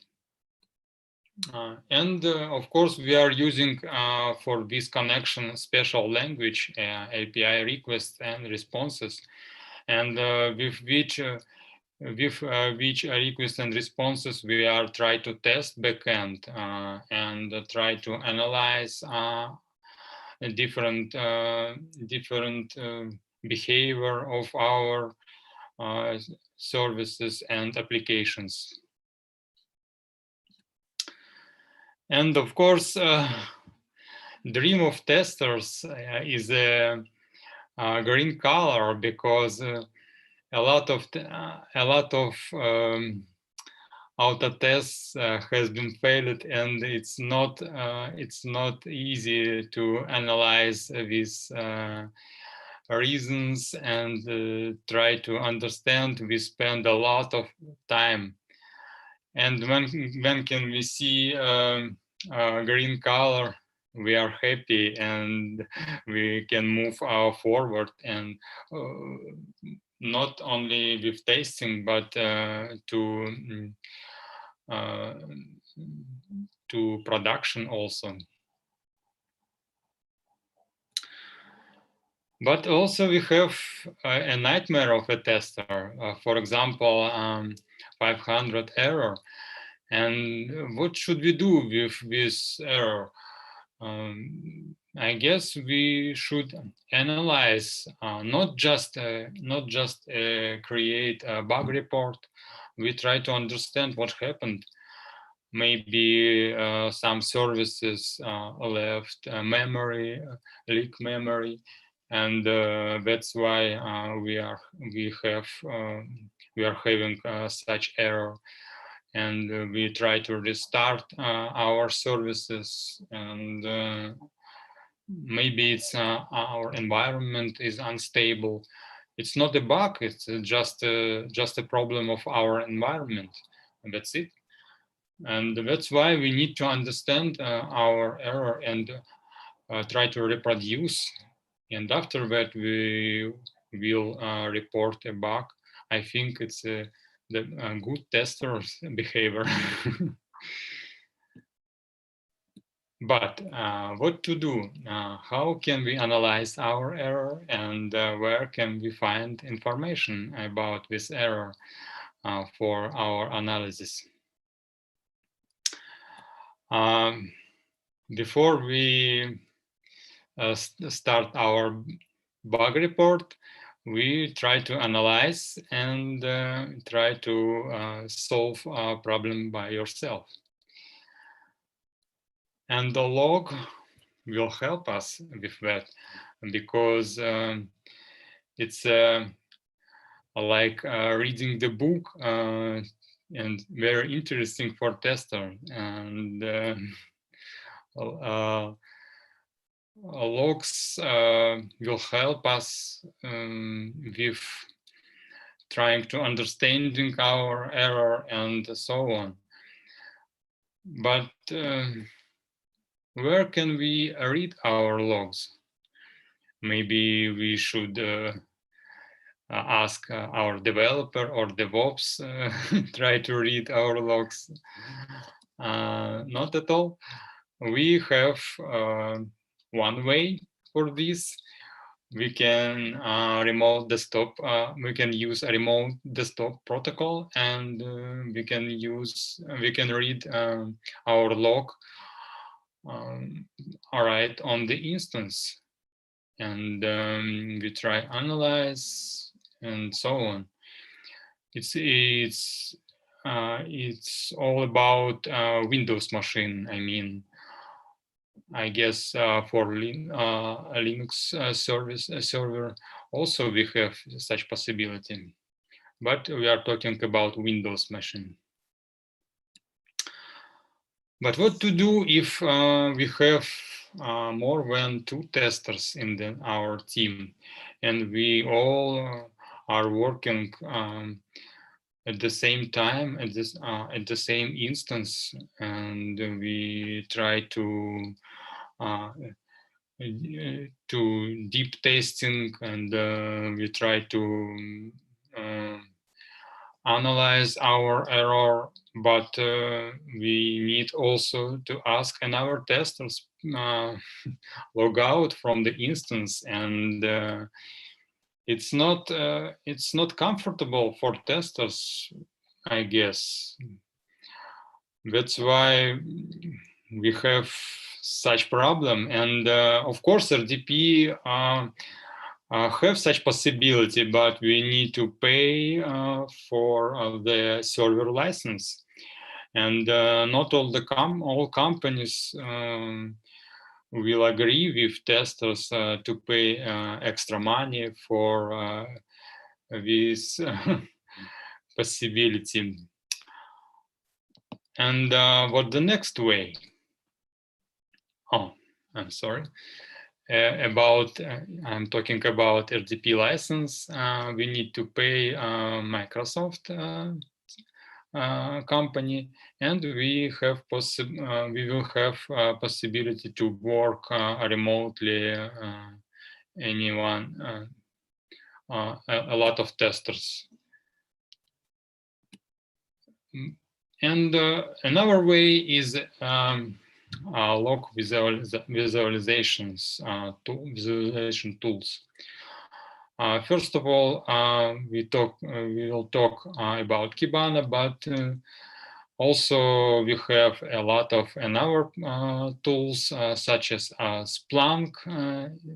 I guess it's most popular in the United States and Europe, but I heard from other testers in the Russian Federation and other countries that Splunk is a very interesting tool. Next one is a Greylog. I am not using it, but I guess it's very interesting because it's in my search is in the top of 5 visualization tools. Also Fluent D I am not using, and Grafana, it's very interesting tool. Also provide some possibility for monitor of instance. It's very useful. You shouldn't enter to instance, just open Grafana and analyze. But let's talk about Kibana. Kibana is a part of Elasticsearch stack. It consists of a Logstash, which collect and transform our logs from the instance. Also, we have Elasticsearch is an aggregator, which provides search and analysis. And finally, we have Visualize Manager. This is Kibana. Kibana is such a kind of web service, but also we have possibility to install application to your machine.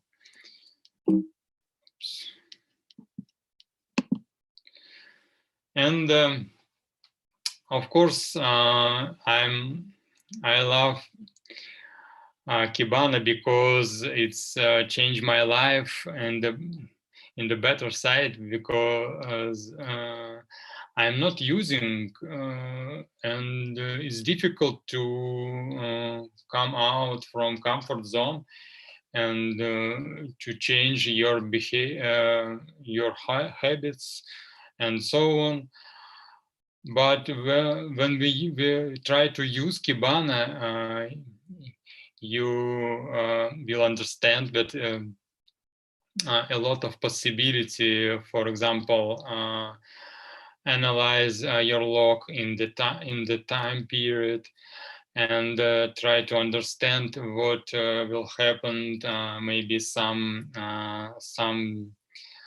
wrong release and maybe someone else.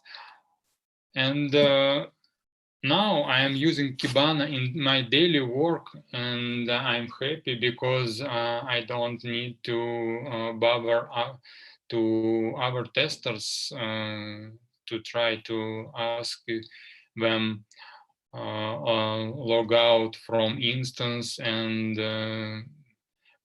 this kind of things. I think next we can move forward to interface of Kibana. We have possibility to create your visualize table, and you can see here, for example, responses 200, 404, and 503. Three kind of responses in percentage bar, and of course we can create some filter for another keywords, and we can change timestamp and time period when we try to use your search. Reading logs in Kibana is very interesting. You can press in hamburger menu discover tab and try to search your ID of maybe ID of different operation when happened error, and we can see time chart and analyze how it frequently happened. And also you can choose a different time period. Of course, we have some default time periods. It's very useful for searching when you hurry up.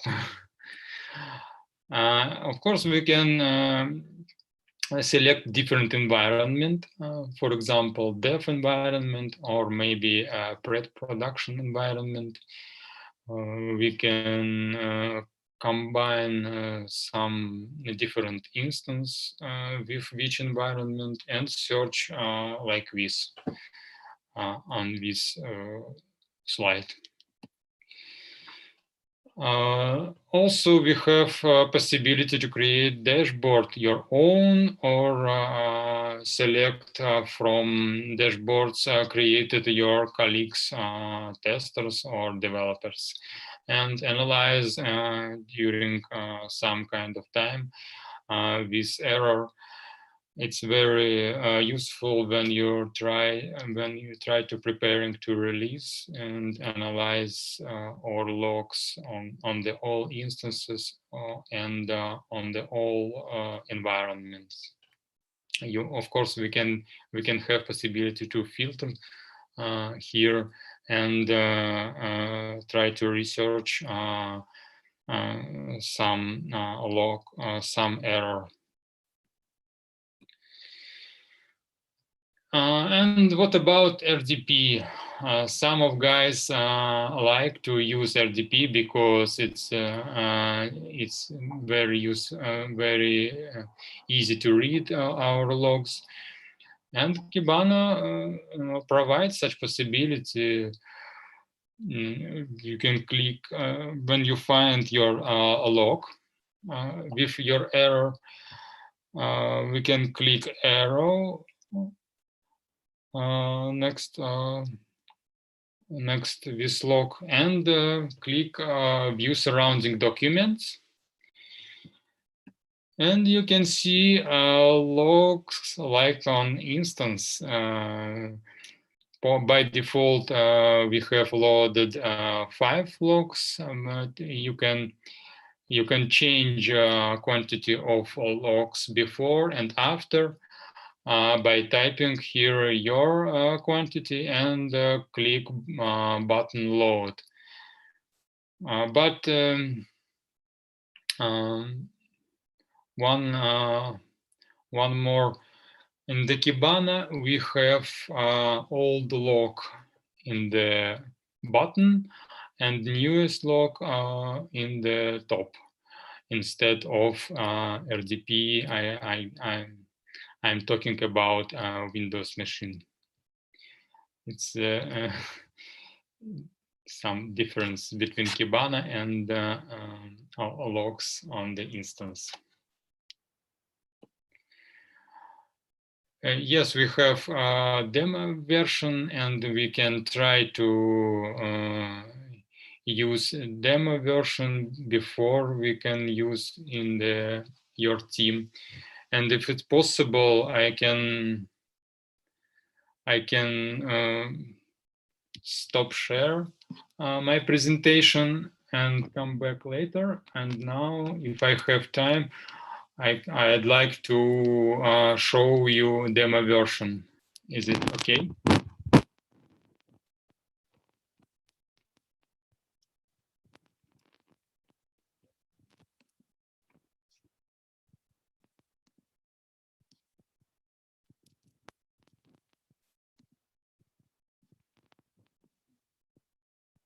Second.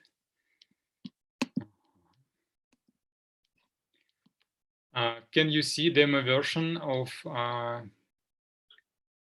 Kibana? I see just a white line right now. White line.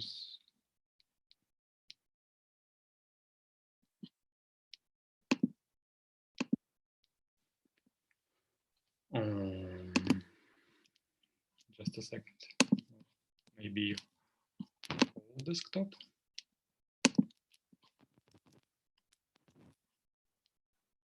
And now? Yes, now we can see.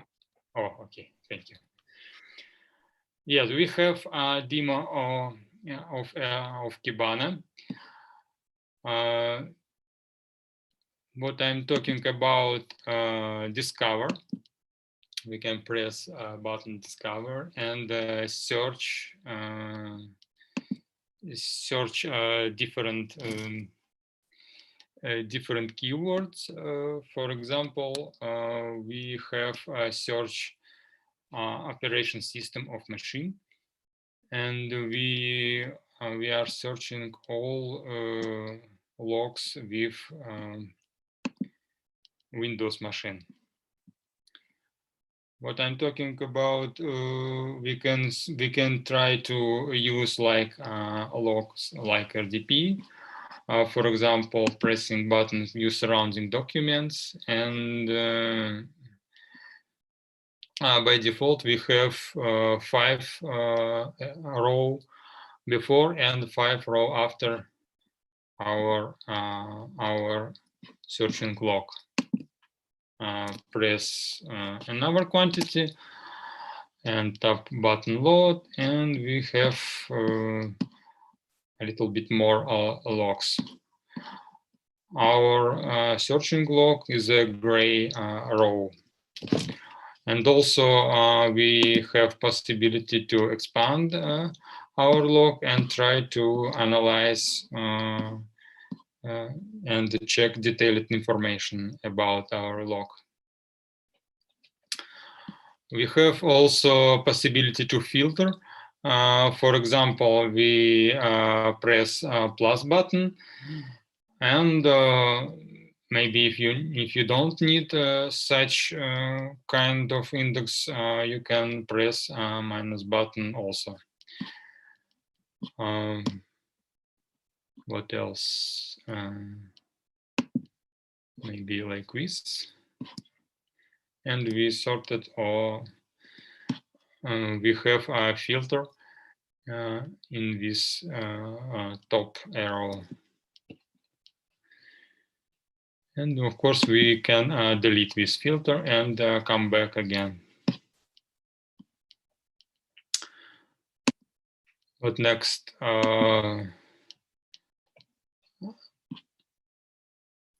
Just a second. Here we can have default time period, and we can use this and click button refresh and load our logs.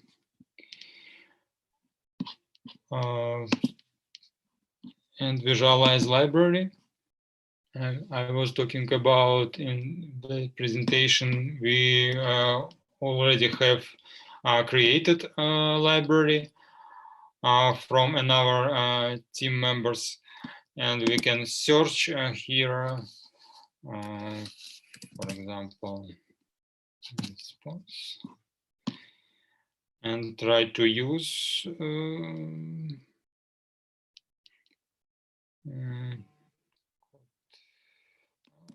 bar. You can use this library and analyze what happened with our instance.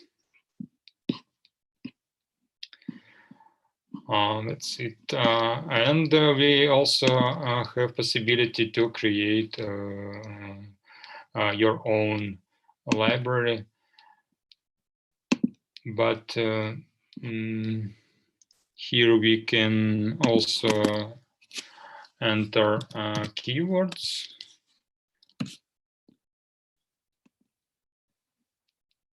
Click button plus, add your keywords, and change your chart type, what you prefer.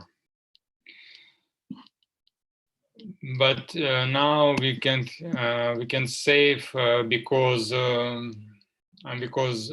this is demo, and it's not possibility for saving. But in your daily work, its button will be enabled.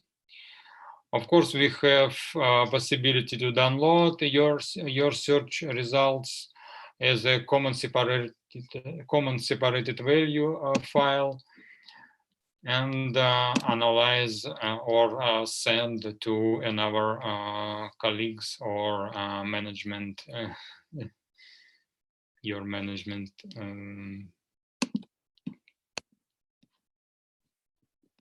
Here it is. Not much, but we have a response code and quantity of records with response. What else? We have possibility to create your own default value for loaded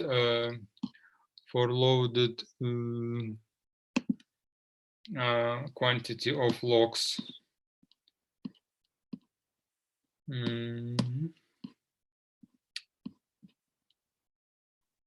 Default row. No, not at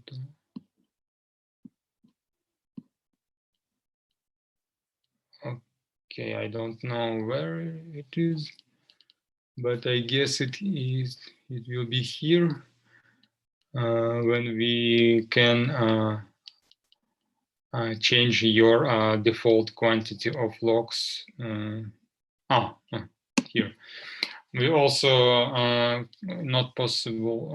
I'm not possible to change because it's demo version. But here is a default content size step and content size number. You can create your own by default. It's also useful.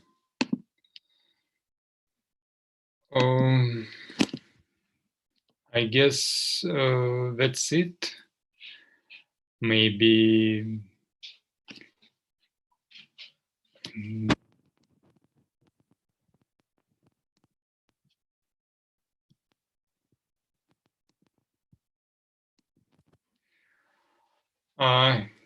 here's a QR code of demo version.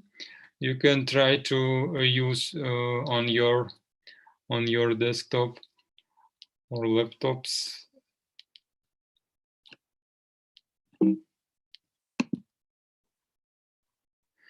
And here I'm trying to upload video, but it failed. And the question and answer session. I am happy to answer your question. So first of all, Sergey, thank you so much for this amazing presentation. I think it was really well put together and well structured, and I had a good laugh here and there.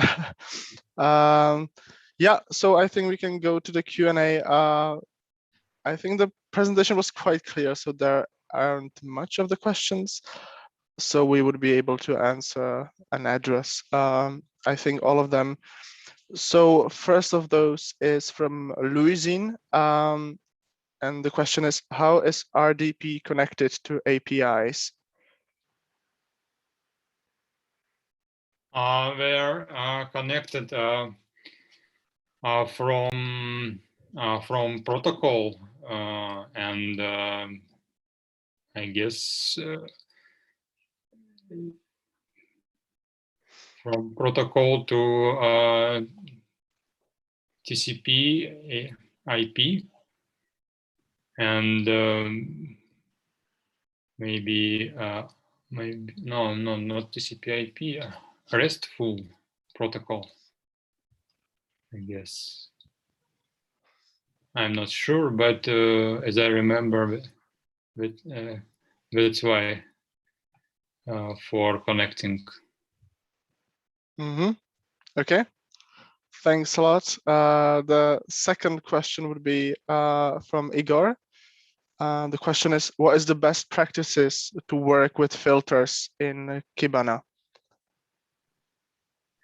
Yeah, I already shown in my presentation, but we also have possibility to create very difficult searches in Kibana, and we have also Kibana EQL, and we have page. I'm just sharing.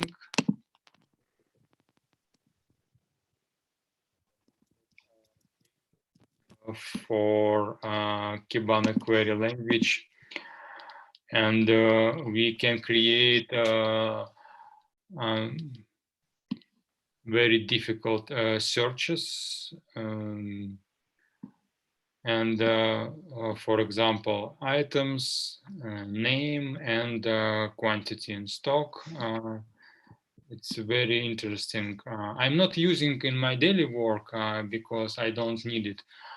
But maybe if you are testing front end, maybe you can create such big requests, and I think this is very useful page from Elastic. Great, thanks. I can send to the chat this link. Yeah, I think that would be great. And to the last question then, from Svetlana, that will be, have you ever tried to compare Kibana to Splunk or Grafana? What are the major differences between them? It's very interesting question. I think I will try in the future because I heard from a lot of testers about Splunk and a very interesting tool. And also I heard about some kind of visualization tool from Yandex. And also I will try to compare these tools. But I have only experience with Kibana and Grafana, but I'm using Grafana for control our services and instances, because not for reading logs, unfortunately. Okay, great. So I think that would be to the questions and answers. Is there something else you want to add, Sergey? Yes. Where can I send a link of?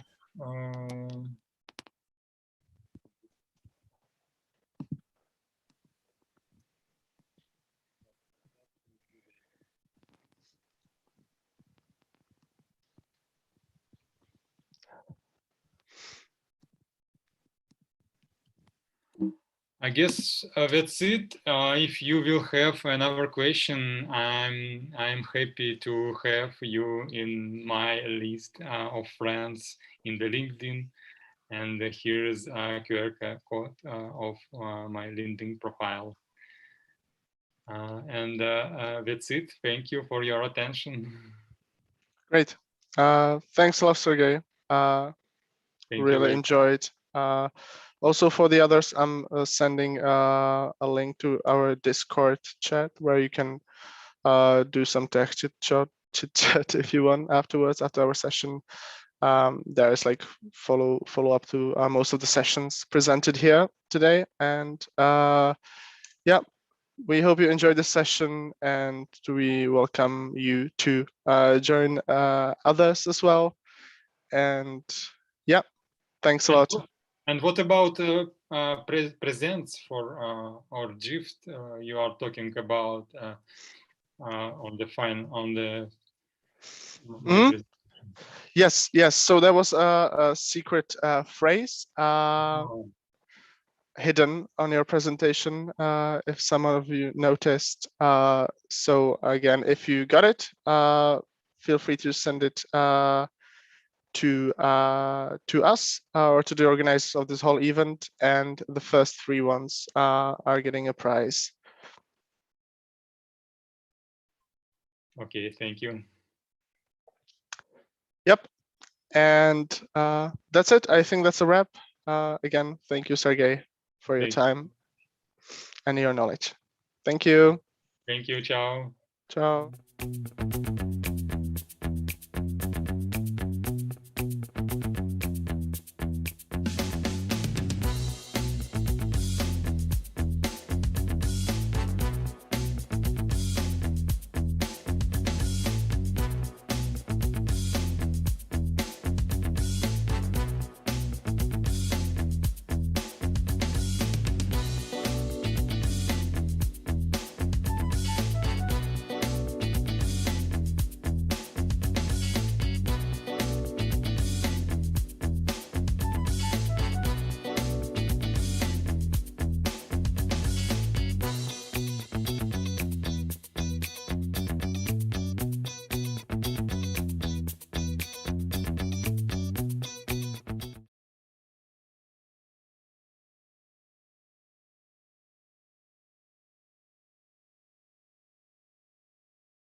Good afternoon. Good afternoon to everyone. I want to welcome everybody. My name is Kate and I will moderate this session.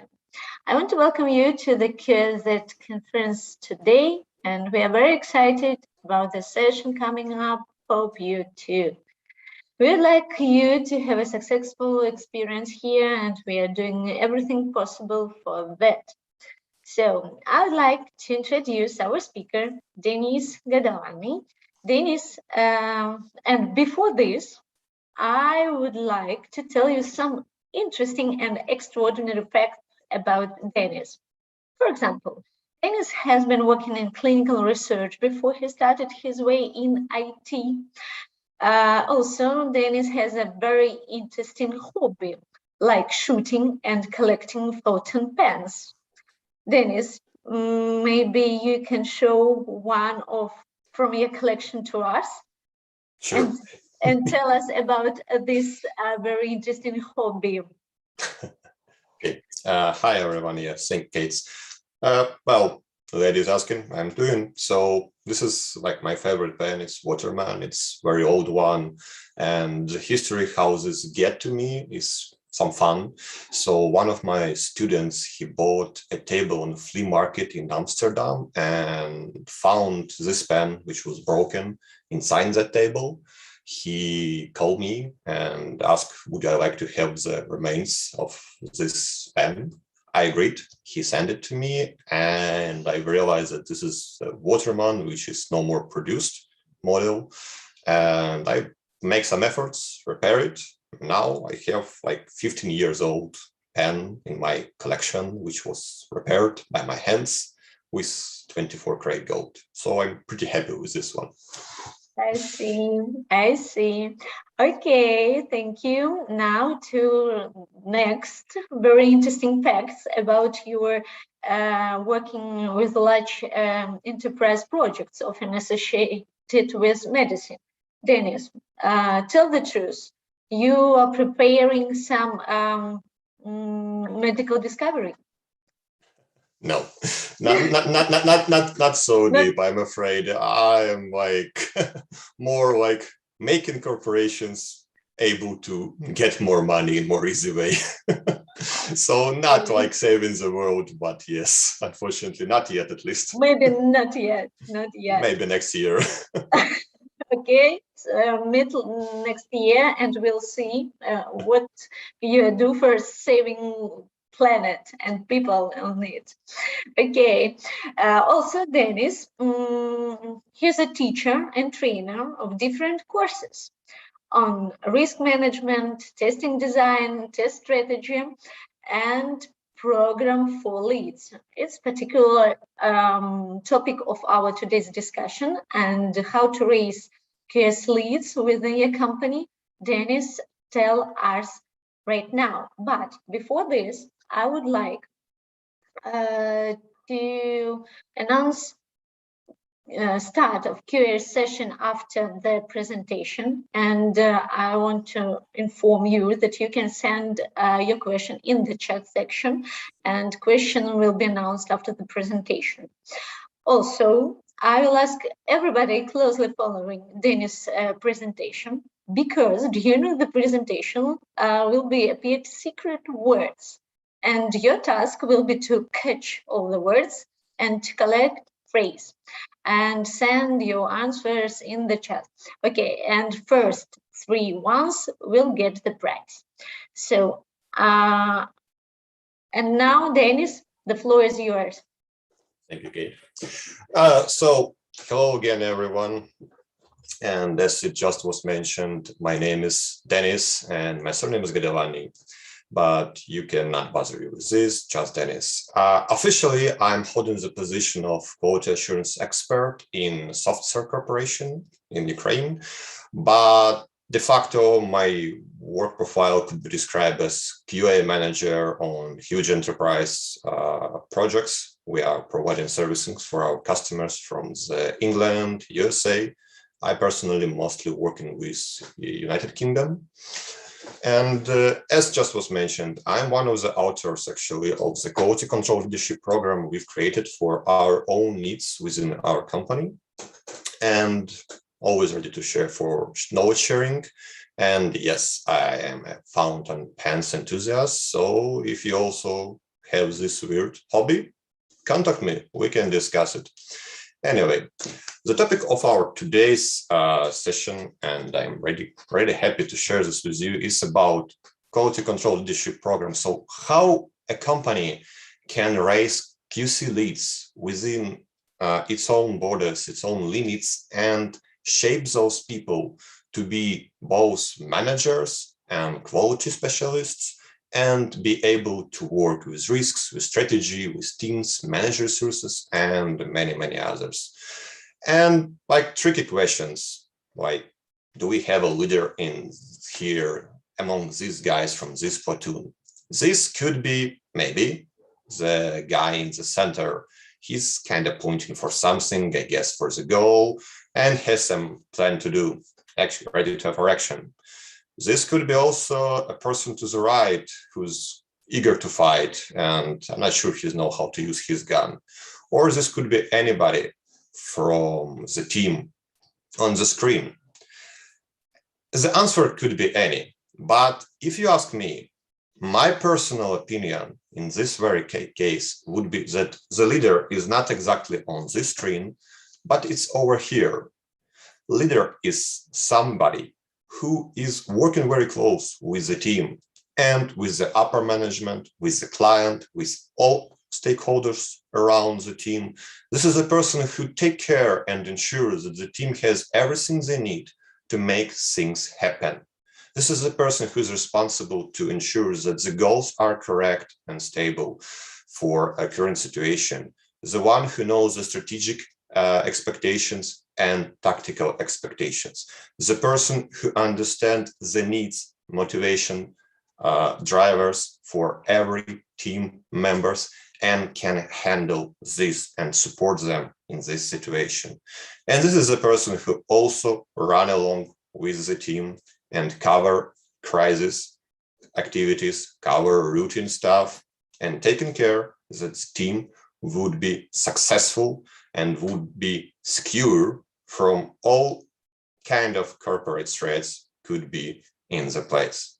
This is a QC lead, as I understand this position.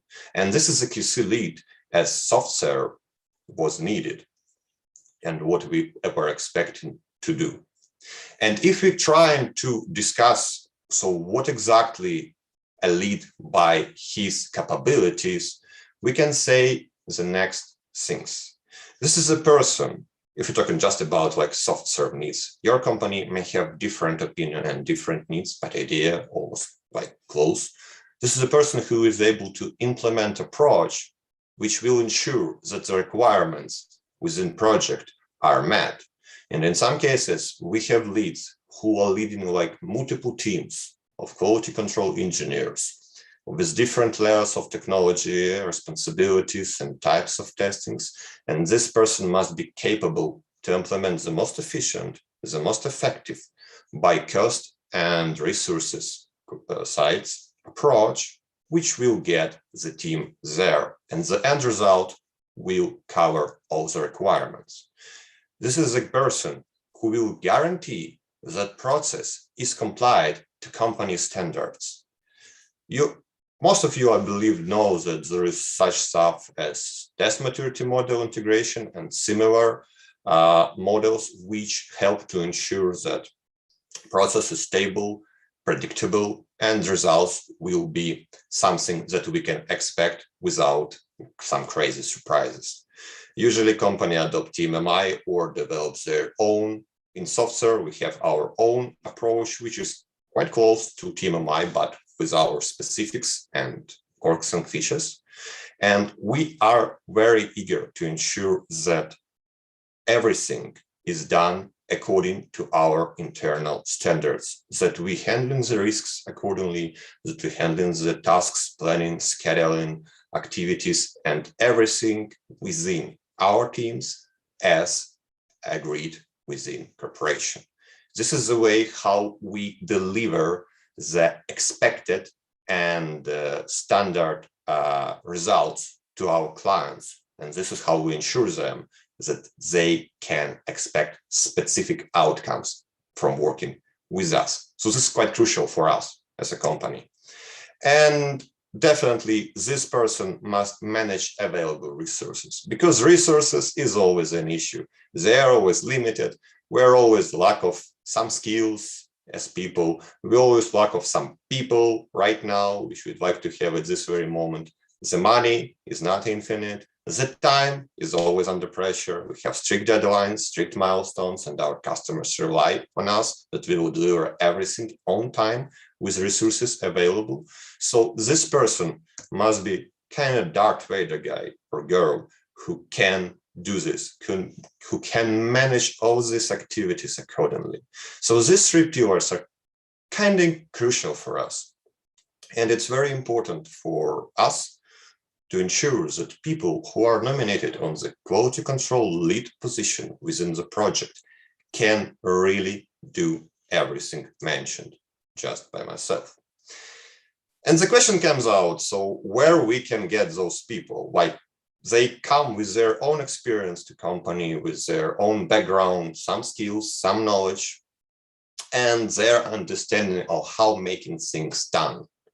And the answer, most easy one, would definitely be the clones. But unfortunately, our biology technology not so far yet. So we need to find some another solution, some way to ensure that we can educate them, raise them within the company, and ensure they understand all the important activities, all the important points and key pillars SoftServe is working with their customers. And that's actually how we came to idea that we need to create the quality control leadership program within our borders. So there are some steps we actually passed, and I'd like to share with you so you really can apply this to your requirements, to your company and your needs. The step one, always the same. You must understand your issues. So we made some inquiries within our company amongst our quality control leads, and we found the next data. About 44% of those who we asked stated that they were not really prepared for this role when they were assigned to this position at the first time. So they do lack some management experience, they do lack some management knowledge and skills, mostly, because as quality control engineers, they already good.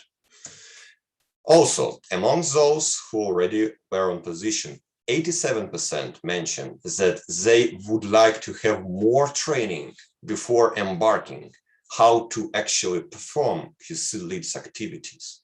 And this actually stated the issue itself. People want to get more preparation before be posted on this position. And there is a dilemma. Well, you can't be a good lead without experience hand-on. And from other hand, you cannot get experience without being a leader, so without being a person who's on the QC lead position. And this is an issue which is up to be solved.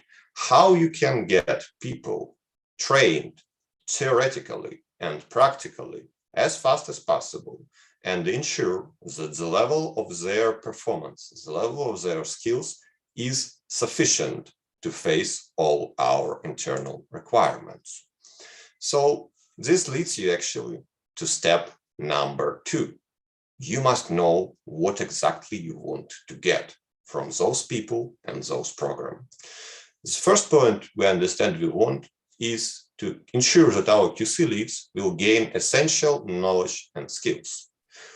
You cannot get good skills without theoretical preparation, and you cannot get any kind of experience without practice. So you must transform theory in practice and convert this into the skill, which could be applied continuously. This was one of the goals. Ensure they are skilled enough to take this role. We also want to enhance leadership within companies, specifically within quality domain, and to help people to step out from the crowd who want to do this and take responsibility, take ownership, start to learn how to be actually a manager of quality and how to assure this process. We want to provide required training at the very beginning of the leadership based on previous 2 points. The best case scenario is when the person is preparing for promotion for a QC lead position, the project is on the table, and in parallel, this guy or girl will be educated and applying those theoretical knowledge right to their existing project. So gaining practice and the value for both the project, the company, and the client, and converting this into skills in parallel. So this is something to keep in mind. We also want to review candidates who are potential in leadership. Well, there are different communications and discussions about everybody could be a lead or not everybody could be a leader. I think that not everybody wants to be a leader. I cannot say that everybody can be or cannot be, but I definitely sure that not everyone wants to be a manager, not everybody wants to mess with these activities, and not everybody interested in this. So we must not force people to go for this position if they don't want this kind of promotion, if they want to keep on only technical level of solutions and evolve and raise and develop themselves as just pure technical specialists. We are not allowed to push them and force them to take some managerial responsibilities and managerial activities because they don't want it. They're not interested in this. We want to take on this step and take this position, people who really want this, who are interested in taking those ownership and taking those not always interesting routine activities, let's be honest. Also, another goal is to build QC leads guild within company or community or, I don't know, club. So we actually right now in the phase of building this specific guild with platform, etc. So this one is quite in progress. And the last but not least of what we want is to ensure that proactive approach amongst our QC leads will be something that is normal and not something which is to be encouraged and to be appraised. We want this to be normal. We want them to start thinking on another way, another level, to be proactive, to look forward, not like in the current day, but in the day after tomorrow. Find issues which will come next and prevent them. Find options and opportunities which will come next and use them. Be prepared to use them in advance. This is what we want to make a normal. And this is also, as you understand, in progress. It's not fast transformation for most of us. And some already passed this, some in the middle of this thinking change, but we're working actively on this. And we see our results already. After this, when you have this idea, you need to ensure that this program will be focused on the best candidates you can find within your company. You want to get the best on board, especially as the first batches of students. So for ourselves, we developed the next criteria, which we are expecting from people to face. It's senior plus level by our internal company standards. because we understand that people who are trainee juniors and middle, they are not mature enough. They don't have enough technical experience yet to get on and step on this position. So senior or higher are the persons who could be accepted in this program, and they can put their candidatures on. There is also very important for us that the project the candidate is assigned right now has this business needs from him to participate in the program. In some cases, we have people who just wanna pass this education to be prepared in the future. And we not canceling them and not rejecting, but they are a lesser priority for us than the projects which has candidates who are in need for this exactly right now. They were promoted because of rotation or because new team was created and they were moved there as a new candidate. Such situations, we want to ensure and that those people have our support. They are not left alone in the absolutely new area for them, and they are covered. Also, we want to ensure that those people who are applying to the program, they have opportunity to apply those knowledge in the best case scenario during education, as mentioned, and as worst case scenario during 6 months after graduation. So this is for the people, our second priority line, who are preparing to be promoted on this position within 6 months because our new project is coming in or new team is prepared to be launched or else. So we understand that there is visibility, very close opportunity that these people will need those skills to be applied and used. Plus, we want them to be ready to invest time and effort in this program. So this is actually going during the working hours.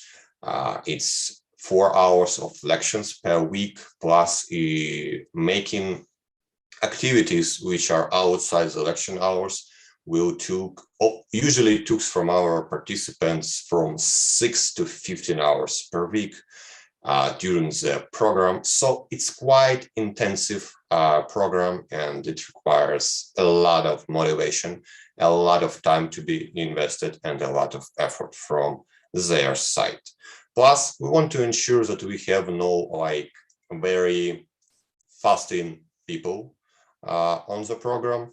So person who want to participate in the program must already stay in be a part of SoftServe for at least 6 months. We are not accepting candidates who spend less than 6 months within the company by different reasons, but mostly to ensure that they are more or less loyal to the company and they will stay and work within the company and bring value for our customers and for the company itself. After this, we want some program curriculum to be in place. And actually, it's very high level description of what we have in our situation. I won't bother with details which are specific for our needs, etc. But in general idea, you must split this for 2 categories, hard and soft skills.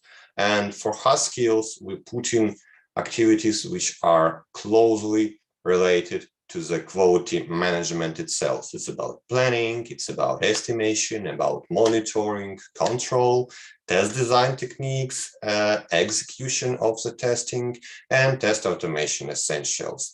Risk management also included, how to make good reports also is part of this hard area. And for the soft area, we put the main goals on effective communication on any level and any directions, inside the team, with stakeholders, with peers, to the senior management and to customer again, because this is communication is very important part, and this is usually in this area, most of engineers may have some gaps which must be covered.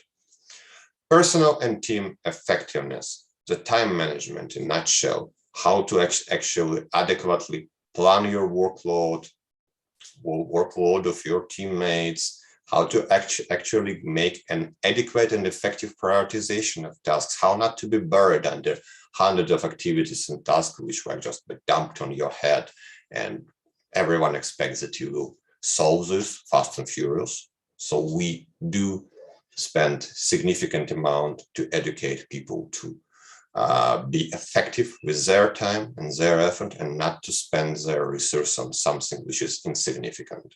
It's about people management, how to manage your team, how to work with people you working closely every day, how to communicate with them, how to be supportive for them, how to understand their needs, their issues, how to describe to them what you expect from them in a way that they would adequately understand this, how to be a good and effective manager, and about leadership skills, like in a nutshell, what stands for it, what is the company expecting from them as leaders, what their team actually expects from them as team leaders, etc., etc. So program curriculum actually was one of the most time-consuming and resource-consuming part, which took from us, because you always want to put everything, yeah, in a course, but the time is limited, and we have to pick what is really essential, what is less essential, what could be learned by themselves later, and what could be ignored at all. So we spent a lot of evenings in such discussions with the team who were involved in preparing of this and creation of this program. But in the end, we have the curriculum which we wanted to be in place. And after this, we can go for the pilot launch. And the pilot launch is actually something that is very tremendous, very sensitive, tentative, and when everything usually goes not so smooth as you would expect. So what we learned from this? Materials must be ready. And in our case, everything we're good with materials. We have everything in place, but during everything which we planned were in place. But during the pilot launch in the first group, we understood that we need some additional templates for some activities which were included in the program to simplify the understanding and the process of the education during the program. But like this was one of the main issues with materials. Definitely the presentations itself, they are continuously improved. We are updating this because our standards have been changed a little, because some of the information could be demonstrated and provided in a better way, and those ways were found. So presentations itself, they continuously upgraded based on the baseline of the feedbacks from our students. 10 happy volunteers per group. Again, from our experimentation, we found out that 10 people per group is a kind of best number for such a program, because if you have more than 10, it took too much time from people who involved in as lecturers to check the home tasks, communicate with the students, provide some consulting outside of the lections. Again, so too many time is required, and all the lecturers, they are working professionals, they are not like teachers.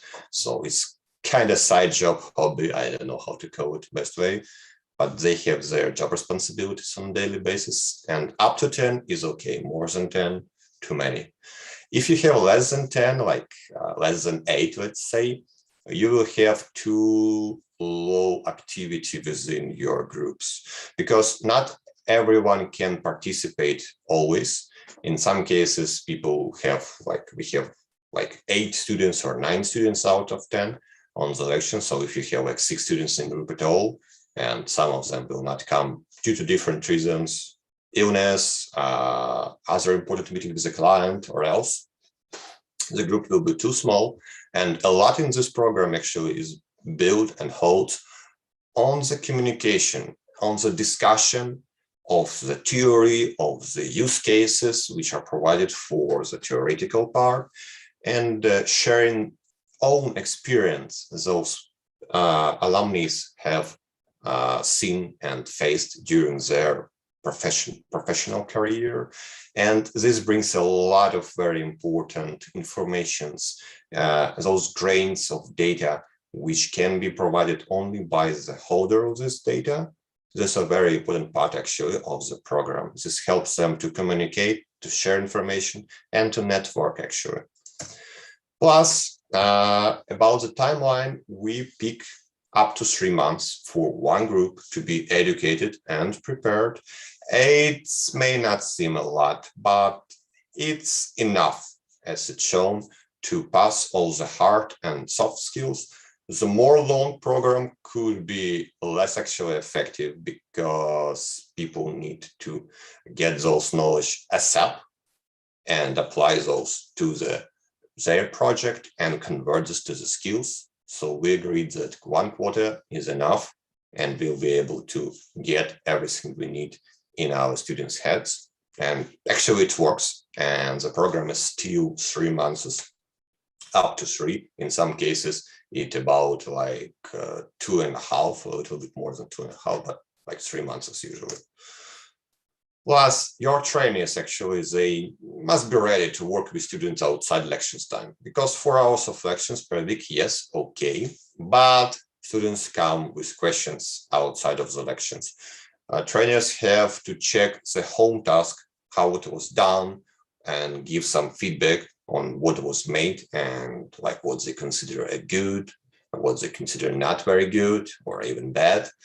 And this is again the time to be consumed. So your lecturers must be not only experienced with hands-on and huge brain and skill set, but they must be again willing to put their time and effort in this outside of selections itself.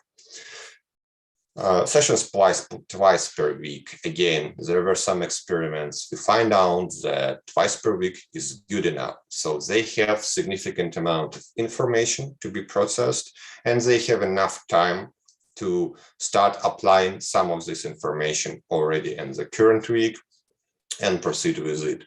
Home tasks, actually, they are quite big. And we have very low amount of home tasks that could be like implemented to the next session. In some cases, it's up to 2 weeks. In some cases, it took our students for a few months to actually implement all the processes, changes, etc. within their projects due to some contingencies, due to, again, peculiarities, etc. Every project is unique and has its own needs, expectations, possibilities, opportunities, and contingencies. They must count this. So the main idea is not to provide them, like with the tools or templates or ready-to-go solutions from the box. We are working with shaping their mindset to make them think and look differently. Stop thinking as a quality control engineer and start thinking as a quality assurance manager, to start thinking forward to the future and see the bigger picture, not just the current sprint, current feature itself. So home tasks are quite important. And this brick by brick, we get the first group out. And after this, we definitely want to go for the evaluation part. We must ensure that the program works properly, that students are happy, their bosses are happy actually, and customers, which is most important, are also satisfied with the results of this program. So we want to evaluate candidates' performance during program. So in this way, we are working closely with project managers from their relative projects and collecting feedback at the beginning of the program, at the middle of the program, at the end of the program, and 3 months after the graduation from the program. We must ensure that everything goes smooth and PMs receiving the upscale QC leads, and there is a progress in their skill set, in the quality level of the product they're working with and delivering. We want to get feedback from students themselves, because they pass in this program, they have their understanding what works for them, what not, and overall thinking how the program was. So we have a few ways of getting the feedback. We're actually collecting some feedback forms after each sessions, which are specified for session topic.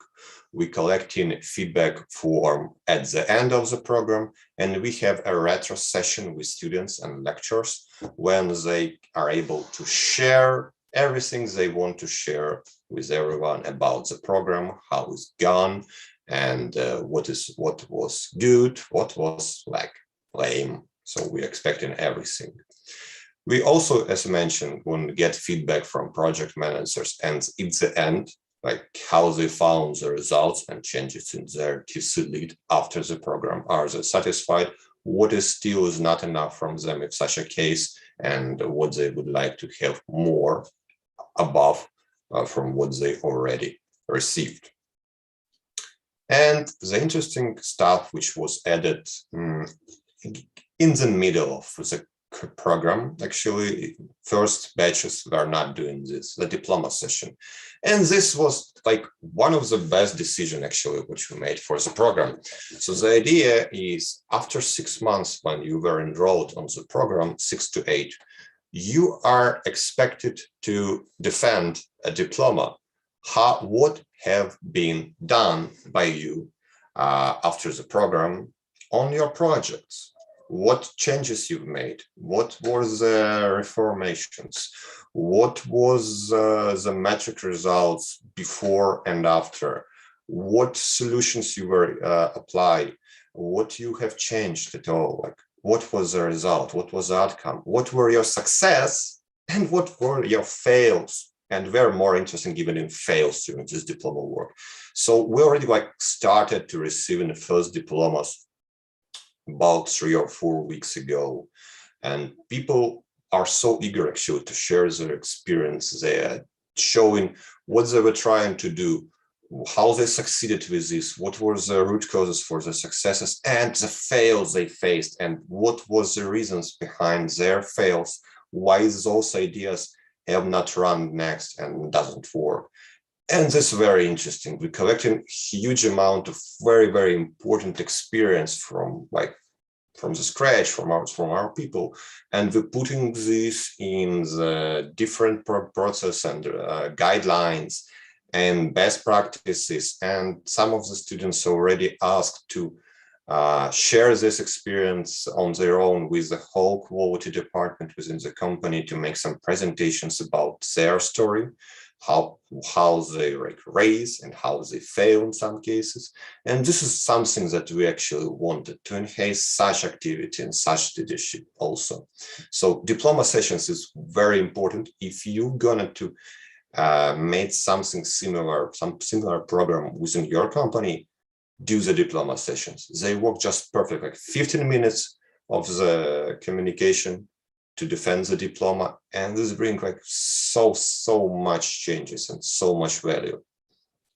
So the program is a little bit more than a year already, and after this year we have the next situation. We have 121 successful QC leads after this significant program. The total net promoter score, the evaluation of the alumni themselves of the program, how it was useful for them, is 96 out of 100 possible points. And this is the biggest NPS within whole SoftServe company amongst all the trainings and educational programs we have. We have hundreds of those.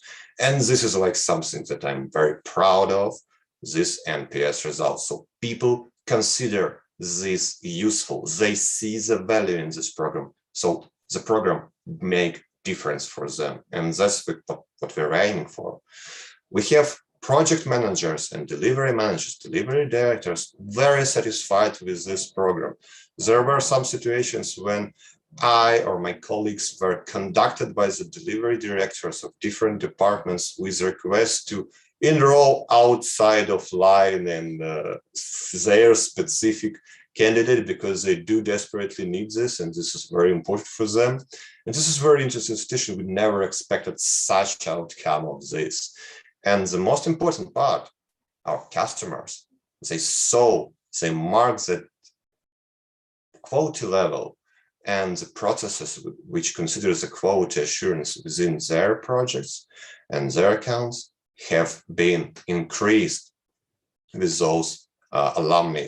And they're also very satisfied. And we already were questioned by some of our customers to help them to establish such program for their internal use.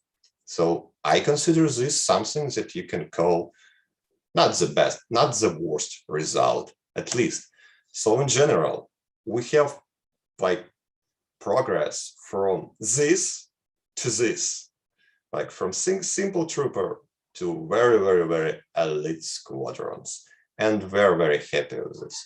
And the last but not the least, I'm not the one person who stands behind the program. You cannot do such huge program on your alone, and there is a team who actually worked hardly and invest a lot of their time to make this happen. So left to right, we have Andriy Zablosky, who was our quality management office competence manager, who helped to drive this process from within the QMO and find any kind of support which was needed for this program to be happen.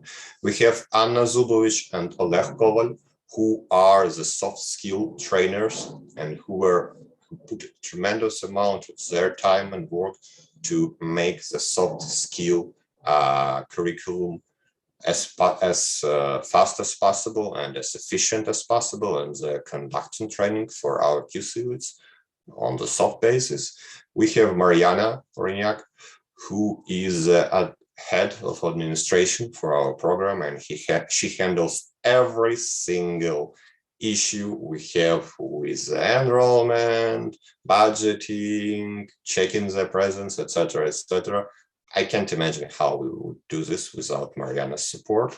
And last but not least, down to the right, we have Natalia Dombrovska, who enrolled in the program a little bit later, and she also a trainer for the hard skill SIM, and she is also putting a lot of effort to conduct those selections and to make significant improvements in every single iteration and every single group with the materials we are providing to our students to make sure everybody's happy and everybody's doing their best.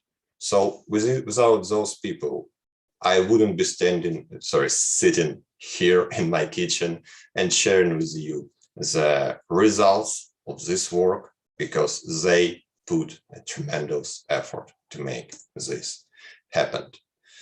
And actually, that's it. That's what I want to share with you about the program we've made. It's 1 year. The program is alive. We have significant amount of people pass it. We have great NPS. We have great results. And I guess we bring significant value to our company by making this program and help a lot to our customers and to our colleagues to boost their skill set. Thank you very much for your time. If there are any questions, Katya, I'd like to hear them. Thank you very much, Dennis. It was very useful. To tell the truth, it was very interesting, really. Thank you very much for your time also. Yes, I personally have one question to you. Please tell us maybe success story from your students, how they perform after your courses, and maybe they have a great performance after in their companies or in your company, so on and so forth. Maybe you have such success story. Yeah, well, I can share some statistical data for sure, and I need to remember some interesting story, but for beginning static. So we conducted some inquiries just like a few days before this conference and find out that within 2 months after graduation from the program, each third student got a promotion like outside of schedule. So they were promoted like instantly based on their performance results without any expected performance reviews. One of the interesting success story was one of the students who graduated like 4 months ago. So she has 3 teams of quality control engineers, 5 to 7 people in each. And she was like all around with a lot of tasks, a lot of daily routines, a lot of scheduling, budgeting, etc., etc. And she was working late hours like normal and by the weekends. And after this program, when she meant her diploma, her main focus was about the processes she established to make things happen without her personal intervention in every single stuff, and how she works closely with the prioritization. She also actually, which was very good, fun for me, she started to be in the fountain pen because she started to use one of the techniques we shared with our leads, which is based on the bullet journaling. And she decided to try out the paper and pen. And after this, she decided, okay, Dennis mentioned about fountain pens, let's try it out. So now she's also to have a small collection and working closely with her schedule and prioritization only with fountain pens, which is kind of fun fact, just for me. There was one of the feedbacks we received some time ago from one of the students. The feedback was, I was thinking that this is just some other training with boring theory, which just will help me to get some certificates and nothing more. But at the end, I understood that this was the most valuable training I've conducted and I've participated in last 3 years. Thank you very much. So, and such kind of feedbacks we are getting like continuously. And I'm really proud about this program. We see the results, we see the outcomes specifically on these diploma sessions. There's a lot under NDA, but the transformation were significant in almost all the cases. We have some, not the best results, with some, there are like 3 students which were not able to actually apply or make some significant progress, unfortunately. But the majority of 121 are very satisfied, very happy. Their units are happy, their customers are happy. And that means I'm happy and all the team involved. Great, thank you very much. Also, I have one more question. You mentioned that team right now are working in rather strict condition and under pressure, maybe sometimes, I mean, with the strict milestones, strict deadlines, strict standards. What is your secret? What is your secret and what you can recommend to team to cope with this and to be successful with in this case? I see. Well, strict conditions we have on every project, everyone, yes, and every single project is very unique. So it's a question which require usually much more details to answer. Usually I have such questions when I'm requested for internal audits, when project facing some such situation, and I am up to find the root cause, find the solution and implement it. But in general, we have several root causes which brings teams over here. The first one is problem with understanding of business goals from like your product owners and your customers. So it's could be a good idea to sit and discuss what is exactly the priority and what is exactly is important and what is not so important.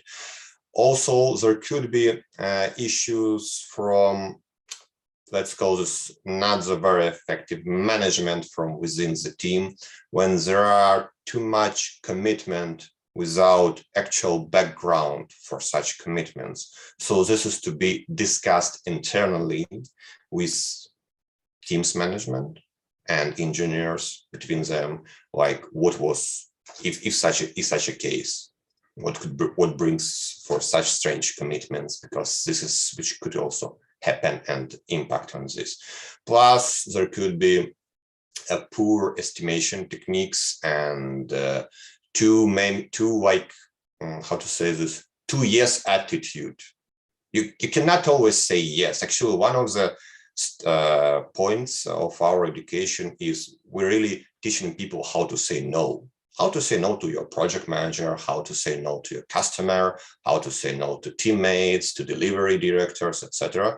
So, like, you cannot always agree with every single request, because in this case, you will get an infinite spike and infinite deadline is coming over time. So you must educate yourself how to say no and keep to this no. This is very important stuff, actually, and this is one of the hardest part of the soft skill education, how to say no to your supervisors and to your clients, and describe why no is no, and nothing will be changed. So I would suggest focus on these activities. But again, every project actually is quite unique, and there is no silver bullet or any like standard curement for every single project. Whatever you will read in the books for management, there is not such. So you need to conduct an investigation and an audit. You may invite someone from within your company who can do this, actually, from the quality department, maybe quality management office if you had one, and they will find out the root cause and they can help you to find the solution and put on implementation of this. But like fresh eye and objective audit would definitely help here. Thank you again for your very useful advices. So guys, maybe someone else would like to ask something from Dennis. Please.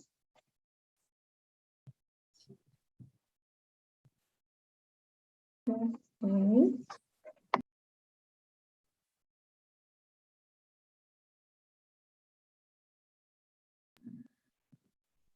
Okay, I think that we can wait for the question and then send it to Dennis and return the answers back to everyone. Sure, no problem. Thank you, everyone, for spending your time to listen to me. It's a pleasure to be able to share this with you and to be here. I do hope that my small speech was somehow useful for you, and maybe you will have your own ideas for what actually you can do in a similar way for your own game and your company values. So thank you very much. Have a good luck. Have a great day. Katya, thank you. See you soon. Bye-bye. Bye-bye. See you. Bye-bye.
Good afternoon, good evening, everybody. I hope you're enjoying the QA Day 2021, QAZ Day 2021.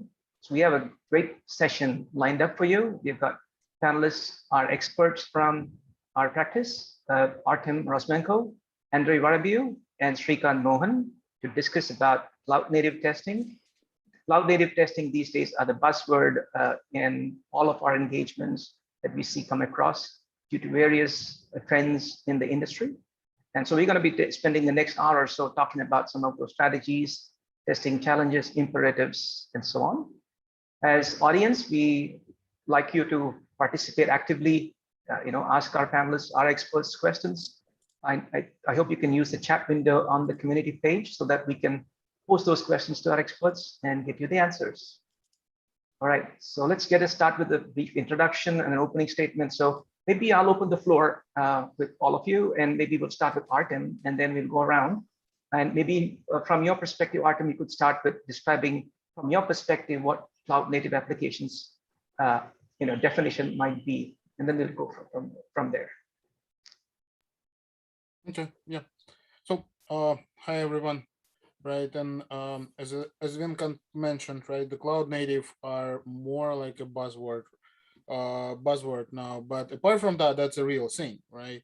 So everything which utilized sort of cloud native technology is born in the cloud is the cloud native app, right? So like once we're speaking about all of this function as a service, right, all of this containers, orchestrated Kubernetes, SaaS databases, and all of that, it's all about cloud native, right? And apart from that, there is a line which divides, right, the cloud native versus the migrated applications which heavily rely on virtualized services, which basically uses some lift and shift approaches for migration and stuff like that. So there is a bit of a difference in how we test one over another. Great, thank you, Artem, for that opening statement. Over to you, Andrei. From your perspective, do you want to add anything to that perspective that Artem shared? Well, not that much to add, except the thing that all these distributed architectures bring a lot of additional complexity to the testing, right?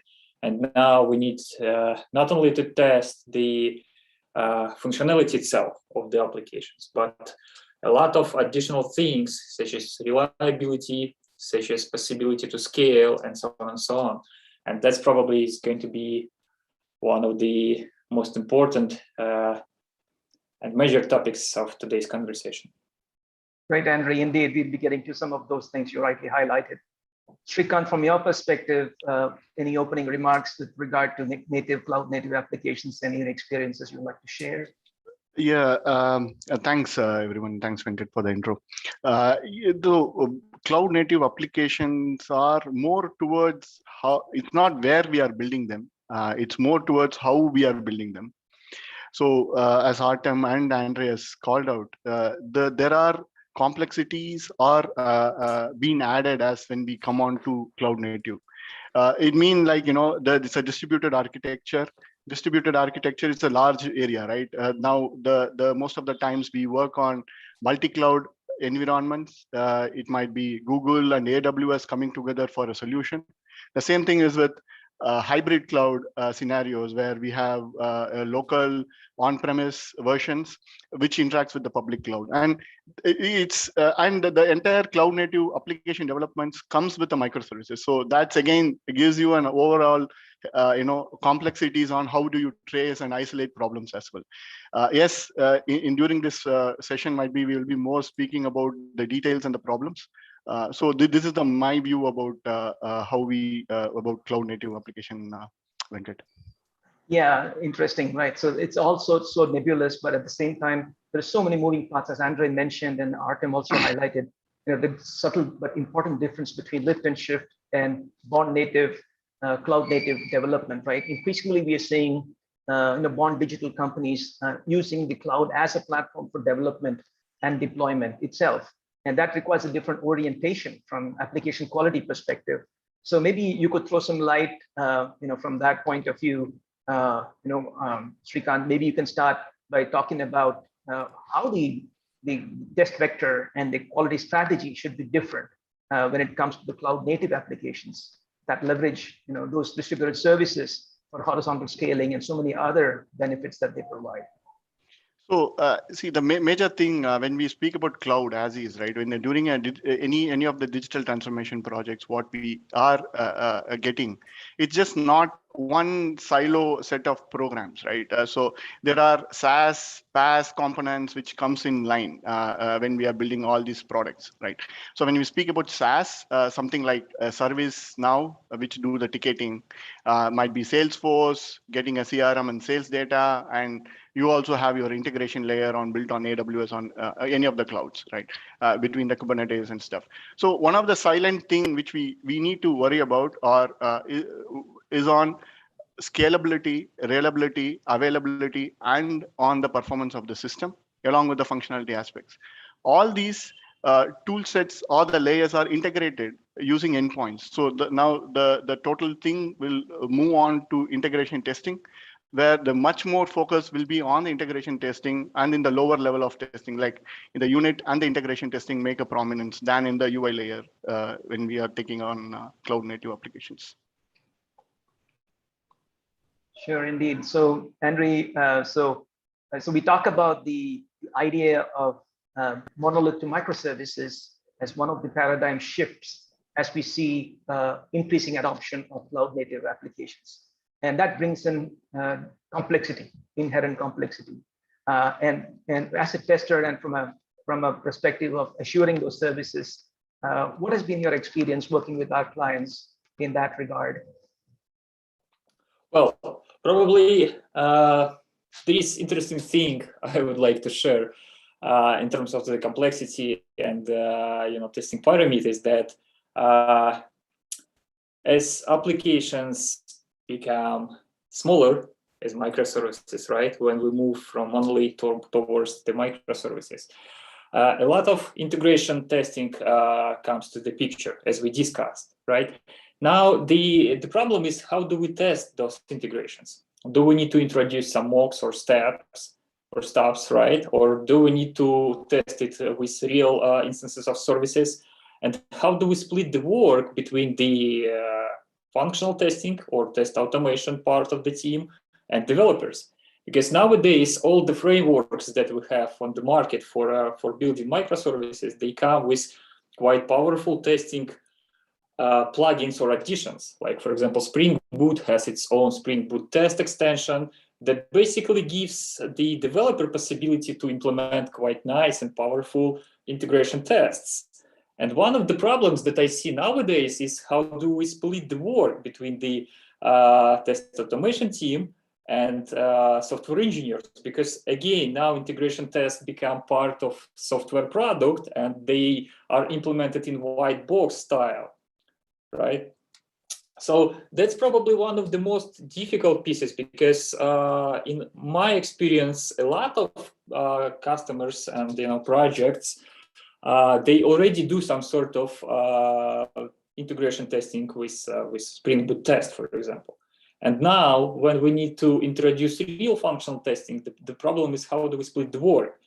So my suggestion in this case would be to have even sort of one single test plan for both of them, but some items from this test plan can be covered on component test level when you test your component in isolation from others, right? And some piece of the test plan can be covered by real integration tests. And when I say real integration tests, I mean real component that are running, and the tests that are implemented in black box style. So that's probably one of the interesting things I would mention. Great, Andre. So yeah, so I think you've touched on something that's very, goes to the very crux of the idea of building in quality, shifting left, and those strategies that we have adopted in the past, right? So and then we'll get to some of those tooling and framework aspects as we go along. I've got some of those questions coming up. But Artem, you touched on some of the other facets of cloud native, which is the serverless technology. So that has got this other additional, because there isn't a physical thing anymore, right? I mean, there's no, it's just code that's run, it's like runtime behavior that you got to validate somehow. And then you also have to leverage, and it inherently leverages some of the horizontal scaling in cloud that can build in other complexities like latency and things like that, cold start, So how as a tester would you advise our people in our profession as they go and approach cloud native testing? What should be the things that you'll be looking for in terms of skills, the areas to look for, identifying the right risks, and anything else that might come into a test vector that can fit into a test strategy? It's a complicated thing, right? Because as Andre mentioned, right, it's very hard to draw the line when the developer's work finish and the tester work starts, right? And with microservices, right, how he was telling the story about like testing is in isolation is like fairly straightforward, right? Like if you're testing the isolated services. But the problem is not only in the isolated services. In order to implement single function, most likely you would need to touch more than one service, right? And that's problem. I believe Andre saw this problem when he was like digging through the Uber and stuff like that, right? Because like it's literally the same, right? When you need to implement a single functionality, you need to touch like 5 different services, which uses 7 different databases, right? Everything like writes the stuff to different places, and that's where it becomes nightmare, right? Because like eventually testing a single service in isolation is not enough, right? So you need to test 5, right? In order to test 5, you need to do somehow this CI-ish jobs, which will be able to deploy 5 and isolate from each from another, right? All of this contract testing and stuff like that, right? Because the microservice itself, it's like in, out, breakings very little, right? But when there are more of them, and more importantly, there are tons of different data sources that they are using, tons of different databases, that's when the thing starts going local, right? The serverless piece is even more interesting there, because like there is also in and out, right? But it's it's short-living. Yeah, not everything is short-living, but it's like the classical one is short-living, right? There are some that are running for a long time, right? But right, taking an event from somewhere, right? Like usually that's a queue, it's not like somewhere, right? Then processing, putting the outcome somewhere, done, right? And there could be a chain of that, right? In order to do processing, and in some cases you may see that that the approach there is very similar to this ETL pipelines, right? There are multiple jobs, every job do its simple transformation. But in this case, it's also like using an interesting thing. Usually in all of this cloud native work, the single event generates the records more than in one database, right? Which kind of even overcomplicates the testing, right? And the isolation and how to build that and how to test that, right? And when we say what skills do we want to have from the testing engineer in order to get it covered, right? most likely we want them to be a bit deeper in the analysis in the first place, right? Because they need to understand how it all works, right? In order to understand how to even plan your tests, right? You need to understand how it works, right? And in order to understand how it works, you need to be a bit of an architect, right? In order to at least like understand what those lines are meaning, right? You need to be a bit of a developer, right? In order to understand how that thing all triggered together, right? You need to be definitely good test designer, right? In order to transform it in some human readable format, right? And you definitely need to know automation because like somebody need to script it. And it may not be a single person, right? But it's kind of the combination of a skill may give you like a team who is capable of doing that. And that's all even not testing the specialized, let's call it specialized testing, right? Which is another layer of complexity for the testing of all of that cloud natives, because it like plays very different colors in very different situations. Thank you, Artem. I think that is Venkat, I Yes, just Shrikant. add on to what Artem mentioned. See, from my view, from a tester's perspective, from a skills perspective, in the current world, as Artem told, the guys needs to understand how the architecture works. Okay, so if you are entering a project where you speak about cloud, you need to get onto their wiki page or the KB page, understand how the flow of structure works, even in the high level view. That gives the business logic as well as the architectural logic. The second piece is the guys should learn about observability stacks. Say something what Artem mentioned about how you are going to trace a single set of data when it comes to you. How are you going to trace a single transaction, right?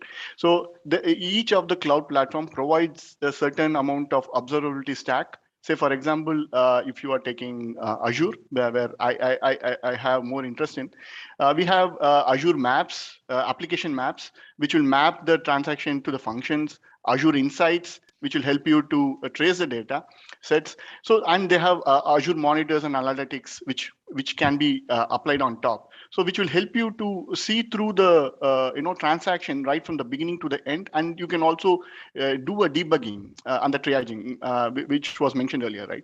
So that is a skill which guys needs to get into. They should not shy away from looking into it.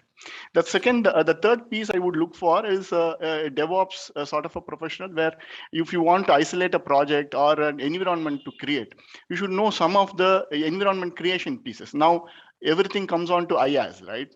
Infrastructure as a service. Either you know Terraform or Pulumi, or if you are working on GCP, AWS, or Azure. Azure has its own ARM templates. Now Biceps have come. So you need to understand a bit of it. You don't need to be a great guy in there, but you need to do what is required to do, understand and do it. And most of these are declaratives. If you need to understand the declaratives, then you will be able to do. These are the skills which I would see that upcoming in the days, Venkat. Indeed, yeah, skills. Yeah, go ahead, Andre. And it just makes interesting to see how the companies cope with this problem, because basically, for example, the EPAM, right? So they introduced one more title, which is software engineering test, which is basically something in the middle of this triangle where the agency are test automation, software engineering, and DevOps part, right? So you need to have these skills to understand the architecture and the way the platform is deployed, which is basically DevOps, right? So you need to understand these frameworks to implement the stuff, which is more like software engineering. And finally, you have to be a tester, and you have to know how to implement test automation, which is automated testing, right? So in EPAM's case, that's special subset of the people who is capable to do this job. And I'm not really sure how other companies on the market solve this problem, because problem itself is quite interesting, right? Indeed, I think all of you have touched on something that is very paramount in terms of the changing skill set as the landscape is changing, right? And that's something we need to look into and to Artem's point, also he was also mentioning that you've got to be a bit of an architect and a bit of a developer, and also know some of the technologies like the cloud specific capabilities and services, like Shrikant mentioned about the distributed tracing, and with your experience, Andre, about cost-cutting features going across the bounded contexts between the distributed databases that are individually maintained by the different microservices, right? So, how has been your journey, Andre, from your perspective as a tester?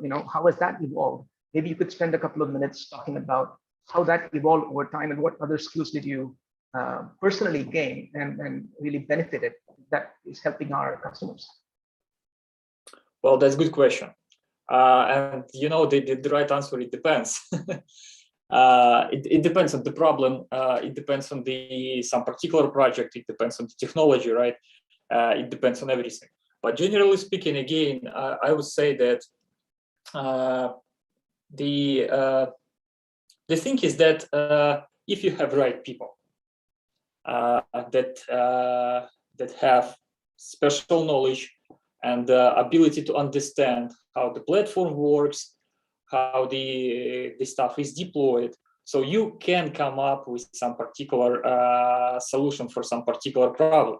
Like, for example, I know a lot of cases when this problem of component versus integration testing has been solved easily with framework that allow you to spawn real services with Docker, right? So basically, you can have your own piece of the real environment on your local machine and within your local environment, right? So sometimes it's not possible, and you have to you come up with some other techniques, and so on and so on. So that's why it depends. Yeah, so indeed. So it depends on the type of solution. But to that point, you also talked. Artem also mentioned about the serverless architecture and the way. So from a serverless and not only serverless, but also from microservices perspective, some of these can be polyglot services, right? You can have different languages being implemented as long as and to Artem's point, the contract testing and the contracts are maintained, and you could validate at the contract level. That it can just scale up the type of and accelerate the type of development that typically happens with distributed systems. And it'll be very interesting, because as a tester, you got to be looking at not just testing in isolation, but sometimes if you got to go do pair programming and those kind of things, working with different developers in different domain-specific languages, right? So that adds another level of complexity, right?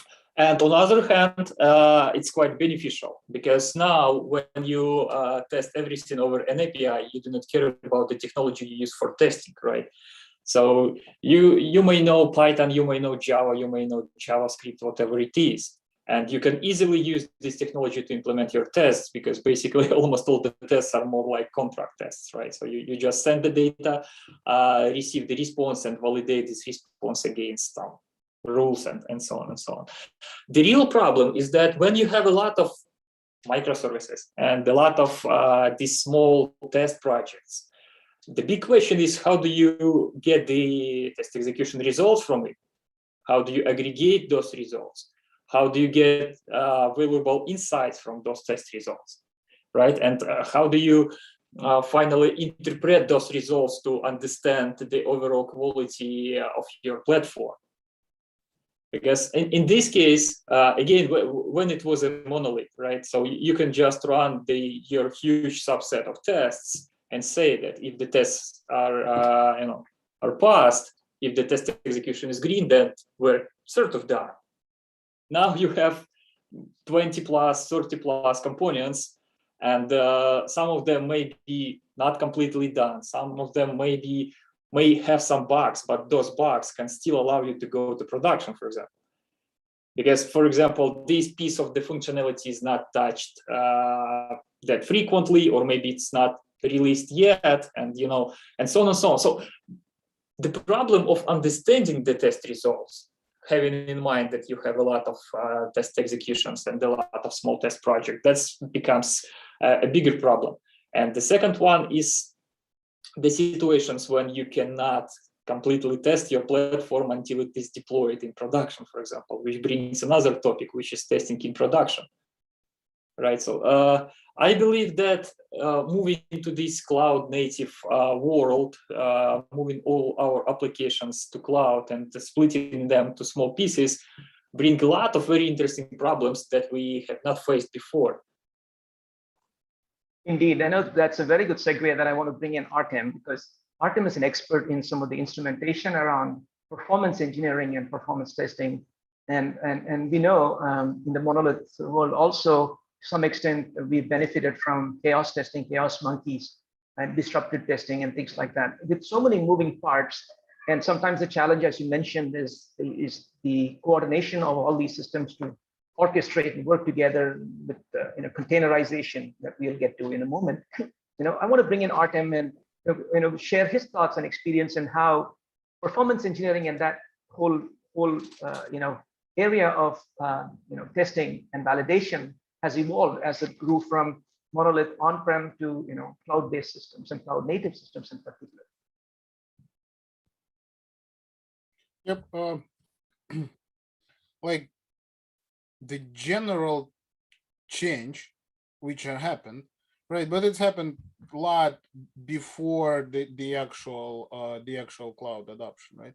Once services was introduced, right, we were able to see which particular service are actually causing the problem down the line, right? Down the line of a request. And that sounds very good in theory, right? But in practice, when it comes to implementation of all of that transaction breakdown and stuff, sometimes we get into situation, right, when it's not hard to implement, right? It's rather a bit different. It's not a priority to implement it, right? To get the right data out of to get the right data in order to answer the right questions, because like all of this flexibility, all of this small components and stuff, speeding up the development, speeding up the delivery, speeding up the features, right? So like the developers and the business, mostly business, in my opinion, right? But that's again, no one knows who's there first, who's not, right? They're cracking the features, right? So that's the main thing. They're doing features, and less of a concern, like not always, again, right? But in most of the cases that I saw, they're less of a concern on the instrumentation of all around, right? So, like, and that shift, as you mentioned, right, when we're actually able to get to the root cause of to the root of a problem, right, to conduct the effective root cause analysis, it actually happened early, right?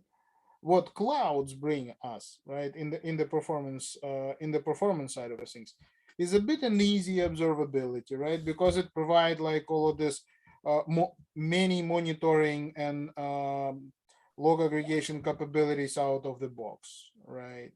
That's one thing. Right? The other thing, right, what it brings us, less certainty on what you're actually getting in the results, because like the software deployed in the cloud, right, especially in the early days of all of this cloud stuff, right, it's all collocated, right, it's all fighting for resources on the same physical machine versus virtual machine, performance not always predictable, right? And that's where the scalability come into play, right? When you need to plan how to scale your software and stuff like that.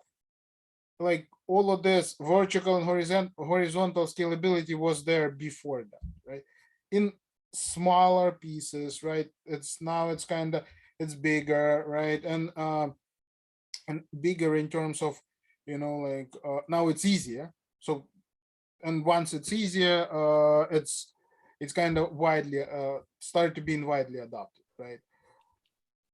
But that's not very new thing. It's just started to be wider, right, than it was before. That's probably from a performance perspective, that's the most. I want to say, right? From the reliability perspective, it's a bit more interesting, right? Because like everything which you deploy in cloud, that's always fail, right? This or that way, today or tomorrow, right? But it always fail. Like, and your software need to be actually resilience enough, right? So it's need to be able to recover. It's need to be able to actually right, be partially operational, I would say, and stuff like that. And that introduced it, like, again, the interesting thing there, that's all of this reliability, recoverability and stuff testing was introduced long before that, right? And it's kind of, and the right teams that were doing that like in early days, right? But now, once the speed is increased, speed of delivery is increased, right? This start taking like I would call maybe a second breath or something, right? Because like again, that's the speed increasing, the components failing faster, right? And if they're failing faster, they need to recover, right? And that's but now also clouds takes a lot on their hands in order to make your software a bit more resilient, right? So like they will rerun your pods automatically, right? They will respond your lambdas automatically if they fail and stuff like that. So they're taking a pieces of that, right? But it's kind of, there is an important aspect in all of that is the data, right? So like if they can relaunch the lambda or a pod, but if during the failure it actually corrupted some data that it was working, right? That's where the tricky moments coming from. Indeed, Dr. I think you touched on two key things that I want to bring into this forum for your thoughts and insights. One of them is, of course, the data fidelity, as you mentioned, with the app resulting in a non-deterministic state that needs to be recovered, right? And to Andre's point, it happens unless you deploy it in production. You really don't get the scale and the volume of requests and the infrastructure that's in place. And there's so many moving parts. And to add to the mix, you also see other complications from a developer tester perspective, with access to data, access to log to reconstruct the events and log aggregation, and then interpreting some of those things. So it opens up. It seems like a Pandora's box of issues that we really run into. And at this point, I want to bring in Srikanth and then ask him, from his perspective, mentioned about distributed tracing, and with transactions that are distributed with different databases confined within the bounded context of the microservices. There can be situations where we intentionally, by design for resilience, we implement fault tolerance. So maybe you can share some thoughts on how that can be simulated, tested, and then validated, perhaps, Srikanth. So these are two questions in here, Venkat. I'll take the first one on the distributed tracing piece. Yes, it is, even though now the monitoring instrumentation has become a bit better with the data coming in. But still we have some challenges. The reason being, since it is distributed and we may not end up with using the same cloud or the same on-premise cloud or multi-cloud environments, there may not be a common logging and tracing system, right? Say if you have a data going into Google and to AWS and then come to Azure, there are stages. You may not have a single logging. Okay, so this is an area where it is evolving. CNCF Cloud Native Foundation, they also are investing on projects on these lines. One of them is open tracing, so these are standards which they're trying to bring in to have a one single view of observability. That's one. So the next the next question is on about the failure testing and resiliency, how we can test, right? So now, since cloud, it's lots of moving parts. We spoke about it now. How are we going to test it? And when we speak about cloud testing resiliency, people tend to deviate towards Kubernetes. Kubernetes, yes, it is an orchestration layer. Kubernetes is one of them, right? There are multiple methods to test it. Even you can do kubectl and then you can stop a pod, start a pod, delete some data and then restart it. So those systems can be done. But again, there is a conscious effort from CNCF Foundation to bring in a standardization and better work here. So there are tools like Kiosk Toolkit, which is one of the good tools which we have, and we have Litmus, which is a CNCF Foundation's incubation project, which we can through which we can do a lot of kiosk failure scenarios, which we can orchestrate. And there are other commercial tools also. Say something like Gremlin is one of the SaaS-based provider who does kiosk testing, right? And Gremlin and even Kiosk IQ. They also provide such a SaaS services, and the importance is such right now. Even the vendors like cloud vendors like AWS has started their own failure as a service, which can be utilized by us. Azure has started Kiosk Studio. We can just use them as a SaaS service, and we can start testing the failure resiliency. And there's a heavy concentration of importance being provided in this area right now, because both the service which I mentioned from AWS and Azure has come in after 6 months time, and there's a tons of data which they have documented in their sites. So it's something which is happening great. And the importance beyond the technical point, right? We during the pandemic, we are still in the pandemic. We have been thrown out of anything, right? Now you can see companies like food delivery companies. Most of us agree, and I saw some statues being made in Russia for food delivery people, right? So it happened in India as well, where Swiggy is one of the vendors.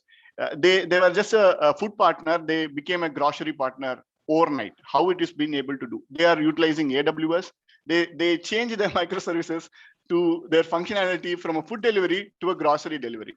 So that's the beauty of the total system, right? And they're scaled, and just not them. All the other vendors also scaled. Even the telecompany, like what we use it right now, Teams, right? MS Teams. MS Teams was around 40 million users were concurrent users been doing before the pandemic, and it went up to 110 million per day. So see the change, and they were able to scale up. It's all because of cloud. So again, if it fails, how it feels. Last year, MS Teams failed in February, and we are all out of bound in APAC region. So, the resiliency is very important, and so is the changes, right? So that's my thing, Venkat. Yeah, indeed. So it opens up a lot of opportunities, right? While you trade off there's a trade-off between operational complexity versus development complexity, which Artem touched on earlier, with the adoption of cloud native, right?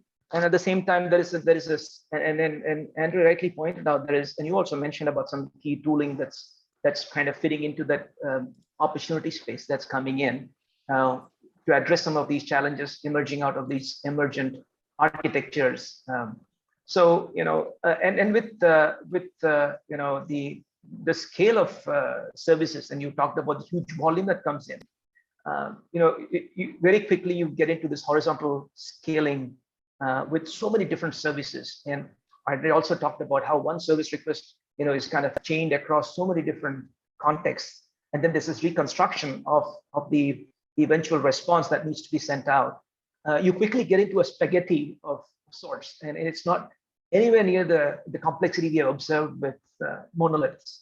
So, there are these meshes, there's like Istio and things like that kind of help you orchestrate some of those, or deploy and help you configure that quickly and deploy different versions even of microservices. And so from a continuous testing perspective, with all these different tools that are available, what are some of the challenges or opportunities that we see as testers that we can integrate with different tools into the automation pipeline? Andre, maybe your experience you can share. Yeah, like first of all, probably I will have some small addition to the list of chaos tools, because recently we had some sort of evaluation of those, and we realized that sometimes the tools like Litmus seem to be too complex to start with, right? And people become a bit afraid of the complexity of those tools. So the one that is called Chaos Mesh is probably good replacement for those who are afraid of the complexity, because this one is also created for Kubernetes, but it is super simple. And even myself, who do not really have a lot of experience in chaos testing, can start working with it in a couple of hours. So just to write down for those who is listening, probably this is a good start. Now, getting back to your original question about the technology and opportunities and challenges.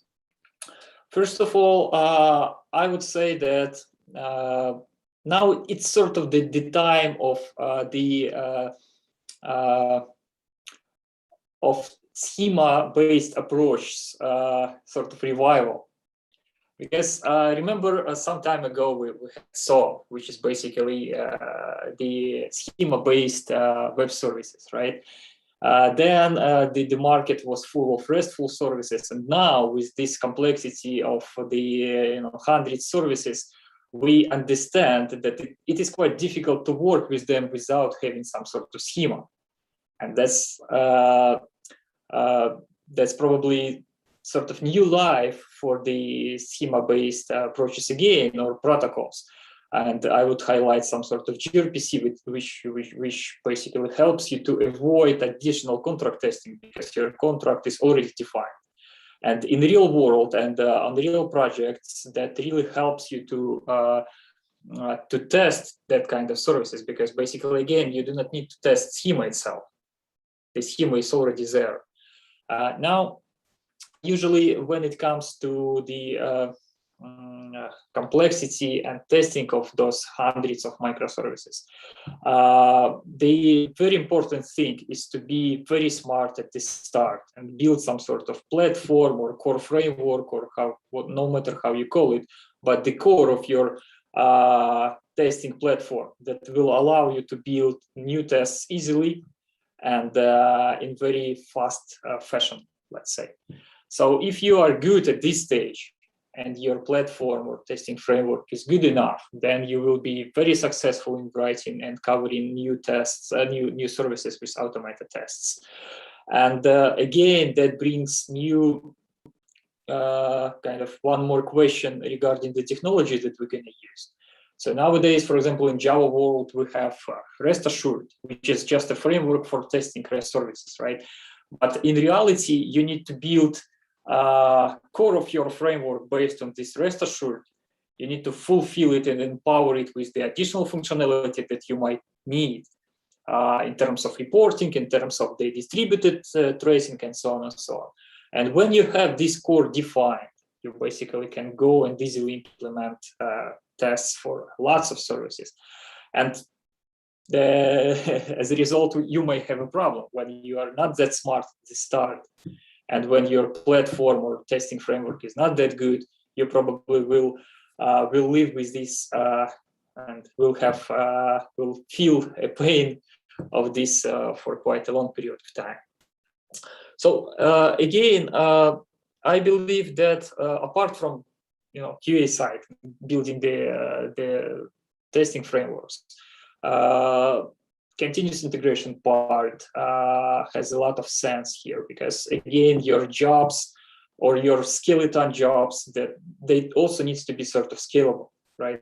Because you will have a lot of testing jobs, or maybe you will have not that many of them, but still quite parameterized ones. So all this stuff that you built at the very start of the project needs to be scalable itself. And scalable not in terms of the instances that you're gonna start, but scalable in terms of the complexity. So it can allow you to plug in and plug out the functionality.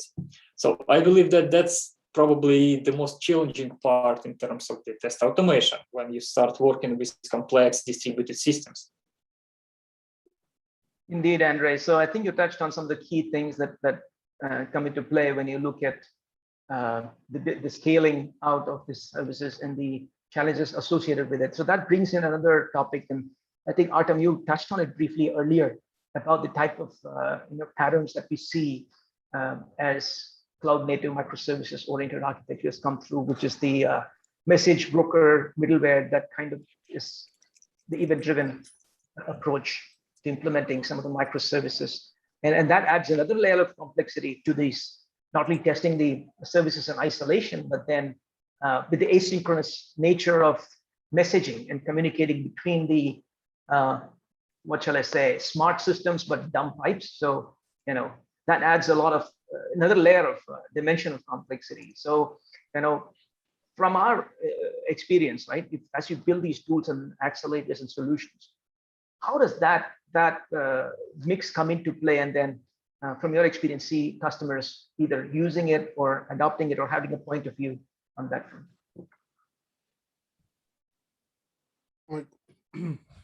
But that's an interesting story, because nothing really changed there, right? For a while, right?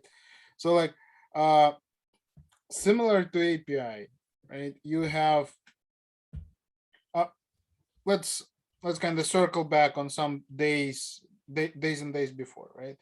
You have a file with the data, with the prices for your with the new set of prices for your e-commerce, right? Like what you was doing, you was uploading those prices to your shop and they were somehow applied, right? Now you have many shops, right? They're distributed, right? You don't want to go and upload them one by one. So you're kind of having the same type of a file, you're dropping it somewhere on the S3, for example, right? Or any other object storage. It generates event, right? For the tester, how it looks for tester at the end of the day. If we know the data in that file, right? And how this data need to change the price on the front end, right? That's enough. Dropping the file, waiting for 15 minutes, going checking the shops, right? Definitely there should be some triggers and stuff, right? Maybe some jobs are running like on the schedule, but there are always a plug how you can execute it, right? So like that's as simple as that, right? So it's complicated at the end of the day. There are events, there are pipes, there are data ingestion mechanism, there are like some conflicts resolution and stuff like that, right? But at the end of the day, for QA, right, dropping a file, waiting 15 minutes, going checking that this thing changed, done deal, right? Then when the thing is not changed, right, then we're falling back to what Shrikant is mentioning, right? We're going there, going into logs, seeing all of this distributed tracing, which of the steps down the way throw us an exception, and then like creating an issue report, right? So like some of that, like definitely for the dev testing, right, is another piece, because they will test every component independently and stuff like that. Spin up the local environments, spin up then environment and cloud, right, which introduce yet another risk, the stale resources in the cloud that somebody need to clean up after that, right? Maybe they, maybe not, right? Because that's something that new to the world, right? That you are responsible for the resources you are actually leaving, right? And but from a testing perspective, right, from a functional testing perspective, it's as simple as that. From the performance testing perspective, it's a bit more complicated, but also not as much, right? Because like there are simple throwing, waiting, checking, measuring, right? There are complicated, a bit more complicated when throwing and then checking on every step of the way when in the logs or any other aggregation system, the stamp will appear that the event is actually processed, right? How many events, the throughput, all of that configuration. But at the end of the day, right, we are getting to that situation without like much of a harm for standard processes. Yeah, but sometimes it's not that easy even from QA perspective, right? Because in real life, no one of those steps are implemented at the same time. And usually when you have this chain or pipeline of the events and different teams are working on those pieces or microservices, you have two microservices in the middle which are not done and break all your end-to-end tests or functional integration test. And that brings another process-based problem. How do we synchronize the work across the teams? It's basically we're getting back to the release strategy, right? And how we're deploying and what what the integrated environment we actually use for testing and stuff like that, and how that, because like the situation that you describe 100% valid, right? And once we observe that this service, which Rovelock not implemented wherever, right, is not done, right? The first question we need to ask ourselves how we get to an integrated environment. Exactly. So, Andres and Artem, you touched upon the real project issues, right? Right now. So, one thing which I seen in one of the projects, recent projects, is see they were two things. One on the unit test itself, right? Andre was mentioning about the responsibility split in the early of the conversation. It was very interesting because I faced this. The response on the unit testing side, how we can isolate and do. See, there are tools which are available right now in most of the cloud vendors, say Azure Functions, right, like a Lambda. So there you can test that within your isolation. You don't need to even go to cloud. You can test it. You can create a trigger. Triggers can be anything. It can be a webhook. It can be a HTTP trigger or whatever. It will trigger this Azure Functions, and then you can test it. It's all can be done in within your laptop. It doesn't need to go to connect to cloud. So you don't need to do multiple deployments and other stuff, right? And you can bring in that more things, quality in there. And the same thing happens with AWS. We have something called SAM, serverless application model, which we can do the same. So there can be more impact on the unit testing, and they can bring in those changes. On that side. The second piece, you mentioned about features not being tested in all. One feature getting tested, and it's not complete. So this is an inherited problem when we work in an agile distributed team. We don't have an answer to that. Again, it goes to the point on the how are we going to do in the deployment and the release strategy, and how are we doing the testing in the production to validate it. That's the point where we come about canary type deployment, A and B deployment, blue and green deployment strategies, which will say what I will flag off the feature flags and stuff we will implement to make sure that it doesn't break. But it's all assumption that we do our best, but the velocity at which things goes, we don't know what will happen. So these things along with the quality gates is what best we are trying to do to ensure things doesn't go bad.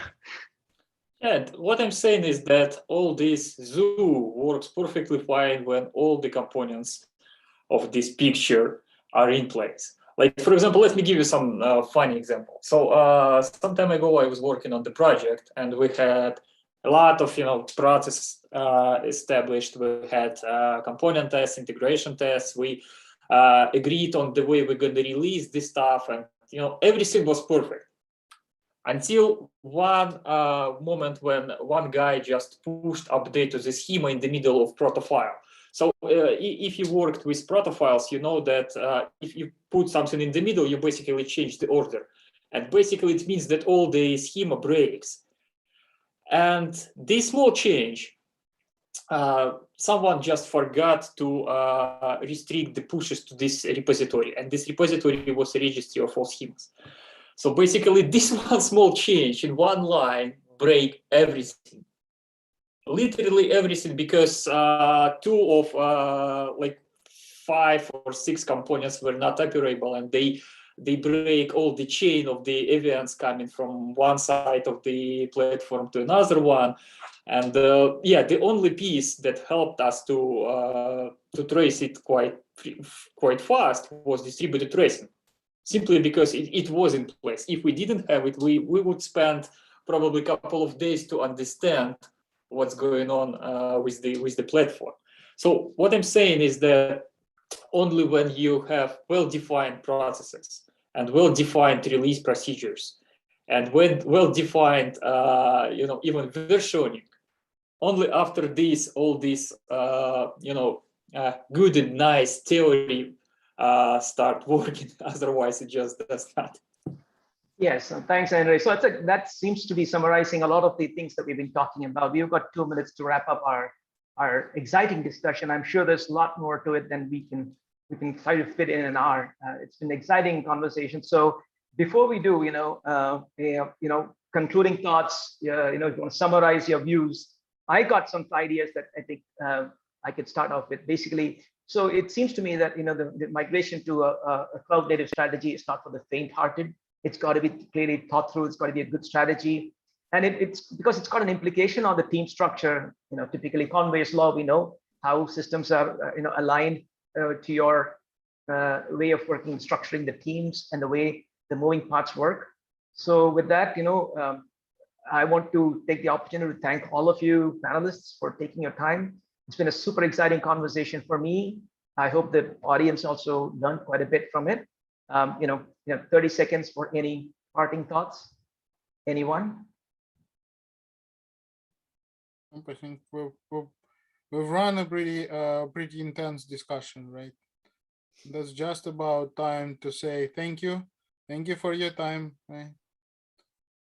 Indeed, Artem, thank you so much. Thank you, Andrew. For organizing, Artem and Van Rivka same time, but we didn't have such a talk.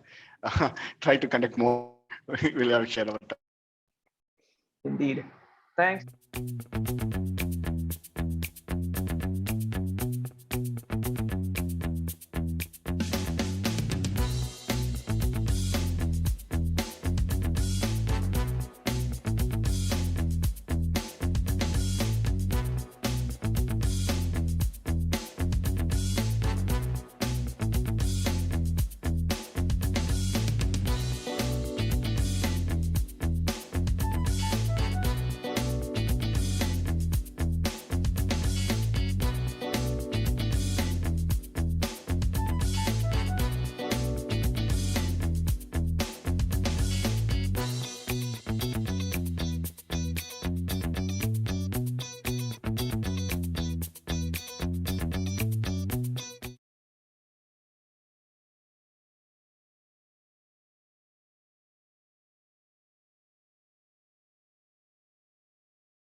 Good afternoon to everyone, and good morning for those who just joined us from other countries and continents. I want to welcome everybody. My name is Kate, and I will moderate this session. I want to welcome you to the QA conference today, and we are very excited about this session coming up. So hope you too. We would like you to have a useful experience here, and we are doing everything possible for that. So I would like to introduce our speakers, Patrick Pauling and Sanjit Patel. But before this, I would like to tell you a few very interesting facts about each of them. For example, facts about Sanjit. He realized that his passion for bridged the technical side with the business side. And Sanjit used this passion to help multiple companies double size revenue. Also, Sanjit works with the clients and businesses partners to improve their IP testing. Also, Sanjit is an avid traveler and seeks to check off only 2 more continents from his travel list. So, Sanjit, can you tell us what is the continents in your travel list? Yeah, the only 2 continents I have left are Australia and Antarctica. Okay, any particular countries in it? No, I visited a lot of countries in Asia, in South America, not a lot in the eastern part of Europe, so probably that. Okay, and also very interesting fact about you that your passion is music and you enjoy playing clarinet and viola. Do you have a free time, enough free time doing this? Not so much. When we first started stay at home, I started playing a lot more again. But now I'm a little busy. Any concert maybe you participate in? Not for a long time. I see. Thank you. So I would like to tell you about Patrick. Patrick moved to New York 10 years ago to continue his career in IT. And he prepared the first mobile website for over 75 major brands such as Target, Matt Cosmetics, and Tesco. He lives in New York and no hobbies because his apartment is no longer than his profile and in LinkedIn. So you can see. I have only one question, Patrick. Why you are not trying to find hobby out of your apartment? I did, but living in Manhattan, everything's so expensive. So even if I was knitting, it would still cost me $1,000 a day or something. It's New York City life. Okay, I hope you like to live in New York. Yeah, no, I've been here now. I should update that profile. I've been here now about 14 years. Oh, great, I see. And one more question. Maybe you can name mobile website of the company you're especially proud of. Sure. I think one of the best ones we had was the ones that look best are probably MAC Cosmetics and ASOS. Those are two. And then I think in terms of like impact, the Tesco one was interesting because it's such a large, it's like the largest brand that we worked with, and we went to one of their technology headquarters, and we were helping them set up their first kiosks. So it was, the Tesco one was technically the most interesting. Graphically, MAC Cosmetics and ASOS are the best looking ones. Okay, thank you very much. Before you start, I would like to give two important facts and information about our session. So after the presentation, we will start our Q&A session, and everybody can send questions in the chat section. So question will be announced after the presentation.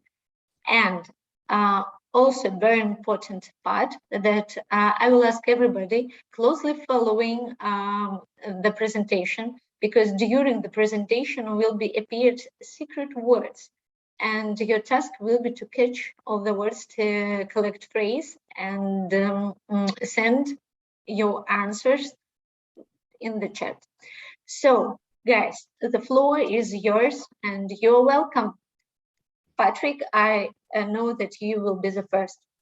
Yep, thanks so much, I appreciate it. All right, let me open this up, let me share that.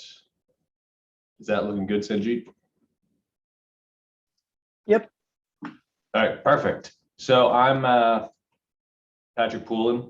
I was the, there it is. Myself and my co-founder, Simone Pisano, started API Fortress about 5 years ago. And last December, API Fortress became part of the Sauce Labs team. And so what's been really exciting is, as you know, Sauce Labs really is sort of a leader in website and mobile testing, and they wanted to start extending to the API space. So by partnering with us, we're able to bring that in. And we actually just a month ago launched a completely solidified and integrated API testing experience within Sauce Labs. So if you log into Sauce Labs, you go to the left side, you'll see it says like API testing, and it has a red button that says new.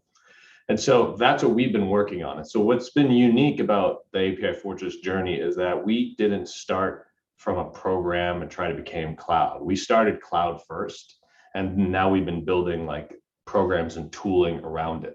So we have that unique experience of trying to maximize collaboration and automation due to that experience in the cloud first perspective. Just a couple fun facts about APIs that I don't think enough people know about. It's Akamai, one of the big like CDN networks. They said 83% of all web traffic is coming in through APIs. Like APIs are really running the show these days. As much as we view them as like a newer technology, the volume is there. It is where everything is running. And so the fact that API testing hasn't matured as rapidly as website and mobile app testing has always sort of fascinated us. And that's why we've been working on this problem for 5 years, because you look at the marketplace for API testing and it's still almost just the same three people. It's like us, Postman, and SmartBear. So it's an interesting time now that the traffic is clearly caught up with the hype. It's not just hype, like the numbers are there. And the other item that we find really interesting, and so it's not the purpose of this discussion. The purpose of this discussion is for Sanjeet to show you how to go from a spec file to like a full suite of API tests in just a couple minutes. So very practical. But just from a high level, something that we think is always sort of underrated is when people talk about like security issues in APIs, 95% of them are actually like a functional error or the customer's like fault. They just didn't set something up correctly. And a lot of that can be caught testing. So the thing with testing APIs, APIs aren't just up or down, they're constantly evolving.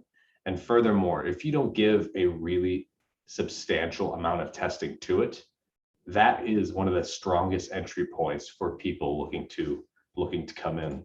Actually, I forgot to show that slide. So yeah, 83% web traffic, 95% security issues. And so actually on our website, apifortress.com, we have a blog, and we actually wrote about three of the bigger vulnerabilities and how specifically, like if they had done some proper testing, especially functional testing, and maybe even some, production monitoring, they would have caught these issues before they happened. and they are obviously huge issues. So I'm not going to go into detail, too much detail, but they're available here in the deck, and I'm sure the deck will be shared later, but they're also like fully written up on our blog. But again, just functional testing would have stopped huge security vulnerabilities by the Indian government, by the United States Postal Service, and by Twitter. So for us, for me, like the thing I really like to talk about before Sanjeet gets into it is, what do we view as continuous quality? And it's a little unique because of our platform first play. So obviously there's functional testing, but then on top of that, and something that we don't see done enough, is actual integration testing. And so what we mean by that is, search, add to cart, checkout, recreating an entire user flow as a single test without it being specifically A to B to C. It's something we just don't see done enough. Like, we've seen people that'll create a series of functional tests, one for search, one for add to cart, then they'll run it in order, but that isn't really reproducing a user flow. And a lot of issues still get sneak through the cracks. And so that's something we really push for when it comes to like using the platform. And then the other parts for us are using those functional integration tests and using them obviously as part of your CI, just automate it, however you want to automate it. Often people use CI, but then also performance testing. There's not enough performance testing done at the API level, we find. And so like, that's one of the advantages of when we started more cloud first. We're able to have things like load testing available like right away. And then this final piece is, I feel like the first two guys, everyone here is a practitioner and knows how it works. But the final one here is, I think, the one that we push the most, because it's the one we find the greatest weakness in, which is actual like monitoring. So production monitoring. So because we're a cloud platform, it's really easy for us to you just pick a functional test and you schedule it to run as a monitor. That's fairly straightforward. But for us, what we're finding more and more is that it's such an easy thing to do. It doesn't mess up your analytics much at all. And it gives you that final level of security to know for a fact that your APIs are running correctly. Because when APIs are running on staging, that's fine. But the minute live customer data is involved, we find that often the customer data is what might lead to a break in the system. And that's where this using your existing tests as monitors is absolutely imperative for that.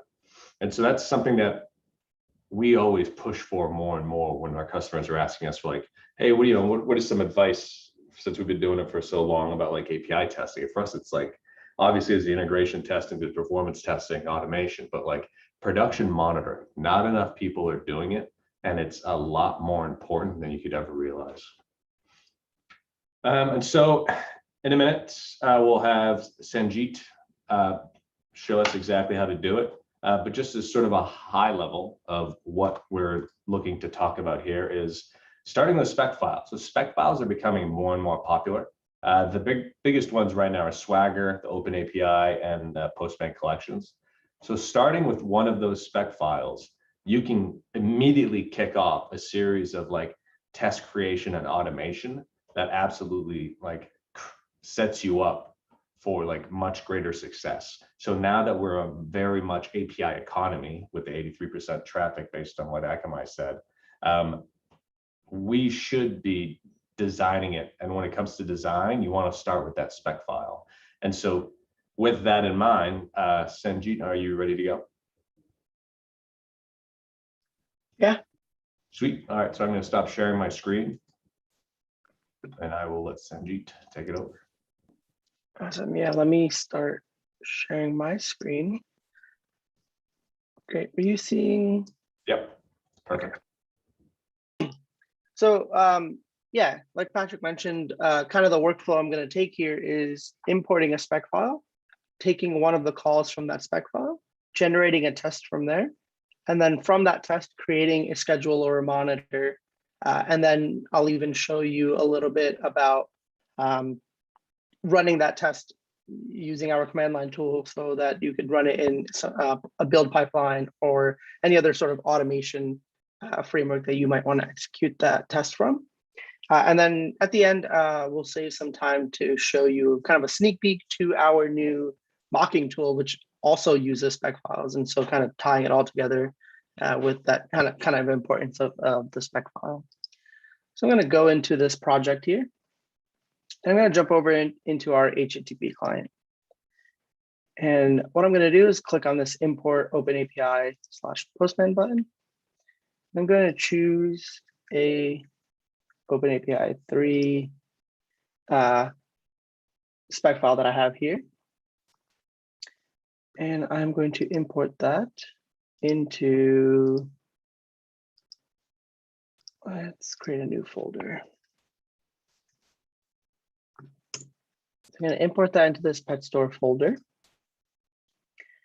And okay, it's already done. And so if we go into this folder, you'll see that it actually imported all of the calls that were in that spec file. And it has parameterized certain parts of it and kind of organized it by the call type and things like that. So from here, once you have that all set up, I'm going to actually pull up a endpoint that I've already kind of added some parameters to.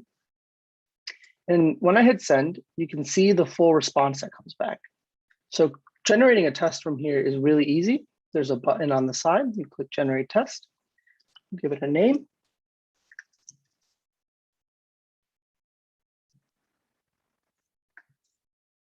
And if we wanted to give it a description and some sort of tag. So tags are very useful for organizing your tests, not only in the dashboard, but when you want to execute them, you can actually execute a number of tests by their tags. If you have 4 or 5 tests with the same tag, you can execute all of those tests by giving that tag ID. So something like pet.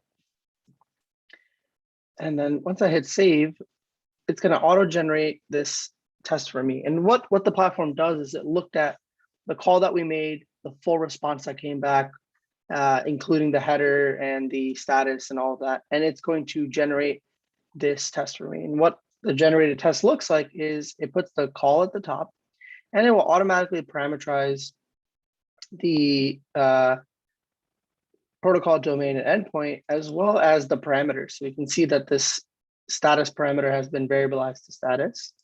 And if we actually jump over to the input side, we can see that the values for those variables, so the protocol, domain, endpoint, and even that status variable available.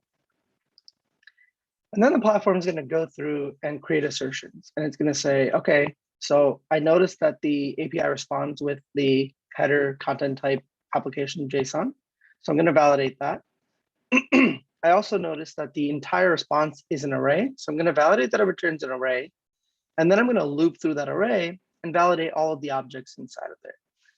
And by validating, what I mean is it's not only going to check that those objects exist, but it's going to try to validate what type they're returning. So ID should return an integer type.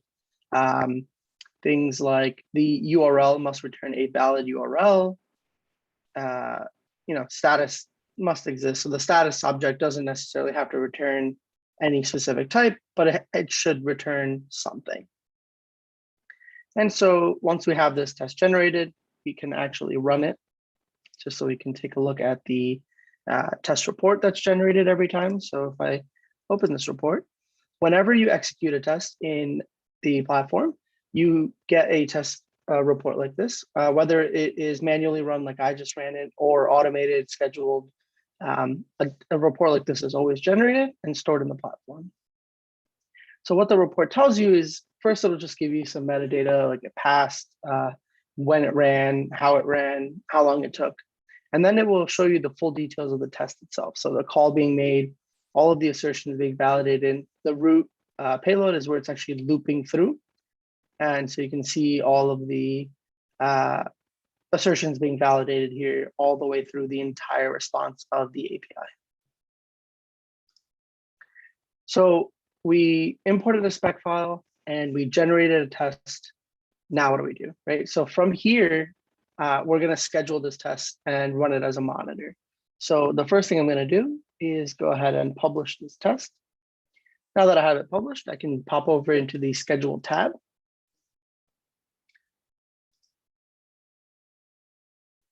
And I can create a new schedule.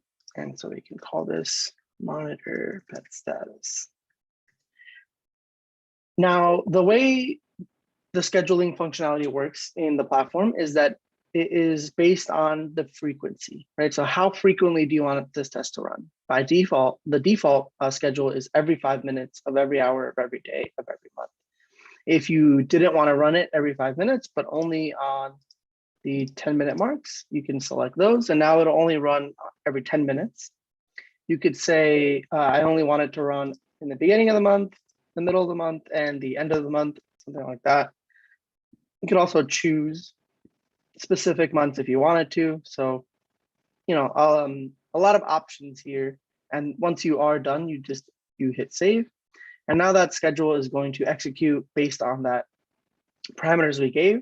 And all of those results will automatically show up in the dashboard, which I'm actually going to go into a different dashboard because we just created that schedule. So there's not going to be anything in there. But if we jump over to the dashboard, what we're going to see is first, we're going to see the logs view. The logs view will show you all of the tests that are being executed. So we can see how many events we've had. And by events, we mean how many API calls have been made during your test executions, how many of those were successful, how many of those failed. And then at the bottom here, we can see all of the tests that are being executed. We can see this one here failed, and I can actually see the test report for that failed test that we have, and I can kind of scroll through and see where it failed. And we can see this actually is not returning an ID. And so things like that. We do store the full test report for all test executions that have occurred, and you can always go through and filter by date or by tag or anything like that in the dashboard. The other part of the dashboard will show you the metrics. Now, the metrics are all about the APIs that have been called in your test. And you can see for each API that's being called, you can see the method, the status, as well as the latency and fetch times. And so this is kind of a real, especially for a monitor, right? This is a good way of coming in here, keeping a track of your APIs and their metrics, right? Is the latency time increasing or decreasing, or is it staying consistent? Like for instance, my latest 2 calls were latency around 250, 260.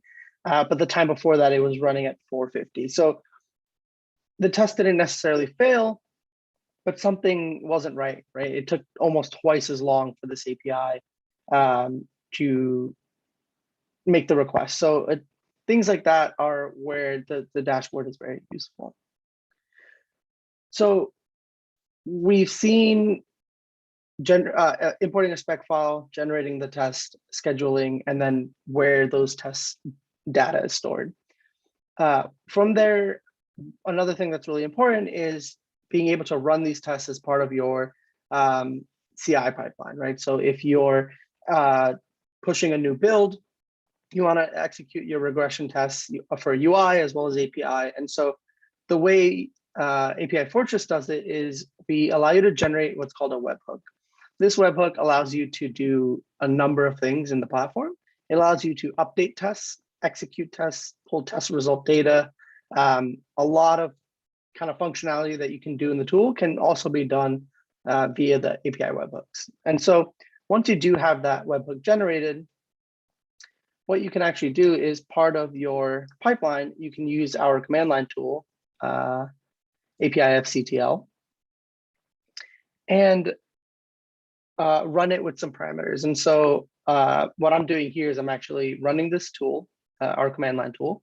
I'm passing it in my webhook, which is what we generated here, with some of my parameters that I need to log in, my sauce username and my sauce access key.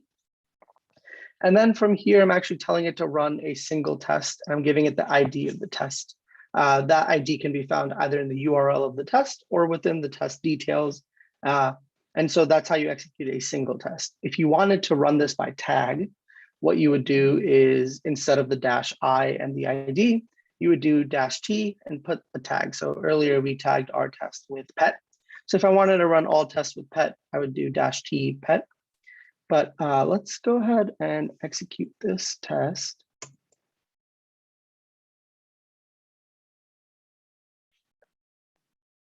And it might take a second. There we go. And so we can see this test was now executed. Here's the test ID. Here's that task ID that we executed the test from. And now what we are going to look at is actually not in this project. It is in this project, I believe. Yes, so we executed that test in this project, and we can actually see this one right here at 8:23 in the morning, integration test. And we can go into here and we can see this test that was executed against. And so the kind of the benefits of having a platform like API Fortress that's hosted for you is that when you are executing tests outside of the tool, you can have the data returned into your pipeline as well, asynchronously, or you can have, or not or, but at the same time, we're also storing that data in the platform. So that dashboard is always being updated. You can always go into here and get an idea of how your tests are executing or what the results are right from a single dashboard. So kind of, we talked about the importance and the usefulness of spec files, right? So importing spec files so that you can then make the calls, generate the tests, schedule them, monitor them, all of that.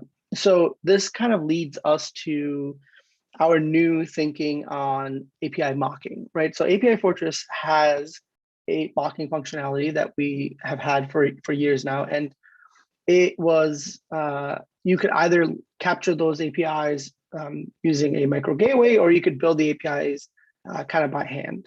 And so what we've come up with now is that because the spec files are very important, and because those kind of are your single point of truths when you are building APIs, why not generate mocks directly from the spec files, right? So if we look at, let's look at this. So I have a spec file here that has a few endpoints defined. So we can see the URL and then the release notes path that returns, or that requires a name or an integer type. Here's what the response looks like. And then we have a user endpoint and a few other endpoints. So I have the spec file here, and I'm going to import that into our mocking tool.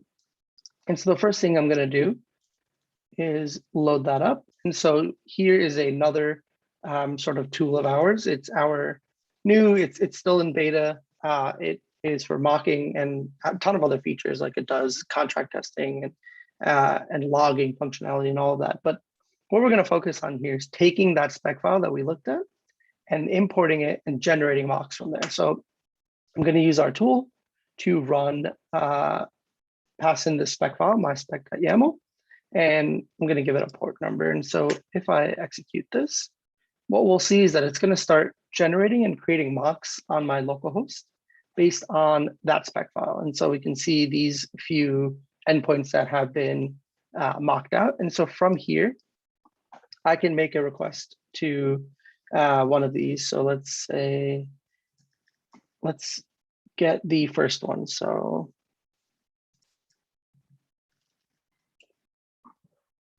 and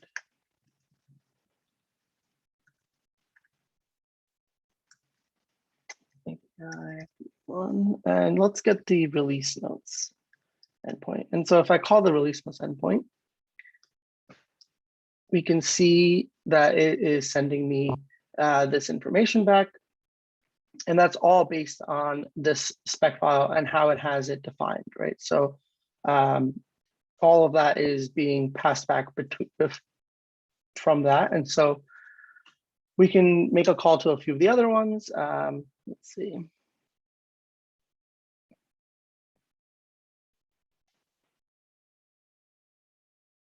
Let's do maybe this.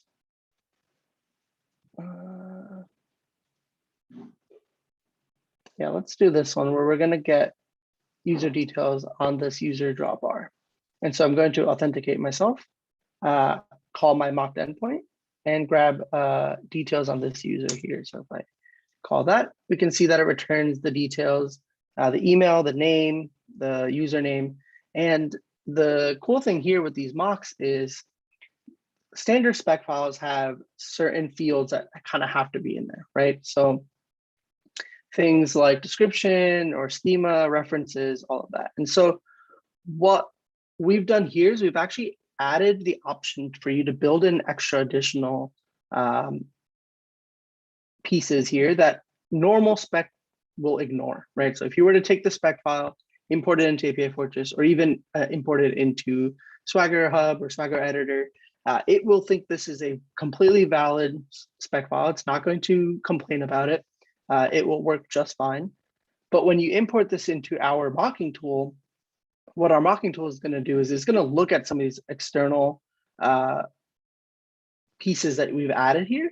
And it's going to take that in and create things. So there are these external values, that these samples that we have, and we can take a look at what that means. And so we have one, for example, for this user one. And so if I open that up, you can see that I've defined a response in here for all of our users. And then if we look at the echo one, so the echo one is very interesting. The echo endpoint is going to give you back the some details, right? Request headers, request body, IP address, URL. But the interesting thing here is that these are not defined by us. We're actually telling the tool to create that or find that. So you can actually define variables and dynamically generate data in the mocks as well. And so some real powerful stuff that can be done with this mocking tool. And this is kind of just the stage one. Right now, it is just a local tool. The idea from here is to have this be that you can host it anywhere. You can host it. We can have it put up somewhere. These mocks are fully available from anywhere that has access to where the mocks are created. And then, like I mentioned, there's a ton of things that we're hoping to do and building out at the moment, which is things like, well, contract testing is already available. There's another endpoint that we can do that will capture and validate the request. So if I actually make my call with this -- validate request, what that's going to do is actually, when I'm calling my endpoints, it's going to not only get the response, but it's actually going to validate the contract, right? The request being made and the response being returned. So both sides of the conversation. A logging functionality that will eventually be added, allowing you to log and capture API requests that are being made, and pass them into API Fortress so that you can generate tests from there or use them as part of your integration testing or anything like that. And so just to kind of recap really quickly, what we saw here was kind of, like Patrick said, that importance on spec files is something we've noticed in the industry, and then everyone is really migrating and shifting towards starting with specs first, building proper API documentation so that everything down the line is clean. And so what we've done is given you the ability to import those spec files, generate tests from there, generate or create schedules and monitors, have a dashboard, and then also use that same exact spec file to then generate mocks and mocked endpoints for testing purposes, for third-party uses. There's a ton of functionality available for you to use those mocks. And so that is sort of all I had planned to show. I think from here we will do a Q&A session. I'm going to show 2 more slides and then we'll call. Okay. We'll do the QA session. So cool. Let me share real quick. Thank you very much, guys. It was very useful, and we have few questions. First of all, people ask to send a platform URL to share. Second one, why using Mockingbird in the beginning of CMD running Docker? Why using the mocking? I think you're asking why the beginning of CMD running Docker. Yeah, that's actually just the directory that I'm in. It's not the part of the call. The call starts with Docker run. Okay. Also, we have another kind of question, like how much it costs. Right now, API Fortress, if you go to saucelabs.com, create an account, you can do API testing for free. So right now, it's a total free preview. That's going to keep going for another probably month or two, and then we're going to start putting pricing plans around it, but we don't have any plans right now. So right now it's completely free and unlimited because we just released it and we're looking to get like some feedback and some data. So it's totally free. Check it out. You get everything. Oh, good news. Good news. Yeah, exactly. Also, we have one more question. Can we parameterize test data with Excel DB while generating the test? Yeah, so not while generating the test, but once you have the test generated and created, we do have the ability to pull in structured data files like Excel, CSV, and data drive your test from there. Connections to databases is something we've always had, and I believe is coming to the new platform. I'm not sure if it's there yet, but databases and Excel files and structured data will be available so that you can data drive your tests. Okay. Pro and cons between Postman plus Jenkins versus your solution.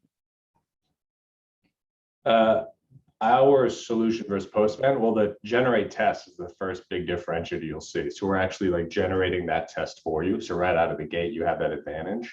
The other advantage is that our platform soon will have load testing, which we have already in our previous version, but in the new one, we're still finalizing feature parity. And just generally in terms of like the test creation process, the API Fortress platform was built just for testing. Postman does a little bit of everything, but with us, like when you run a test, you get a really detailed report, you get a dashboard, you get reporting. We have a completely on-prem solution. So the thing with Postman is if you're using the collaboration parts, those are all going into their Postman cloud, which is problematic for a lot of people with more security needs. So we can give you an entire API Fortress instance that's on-prem and like more secured.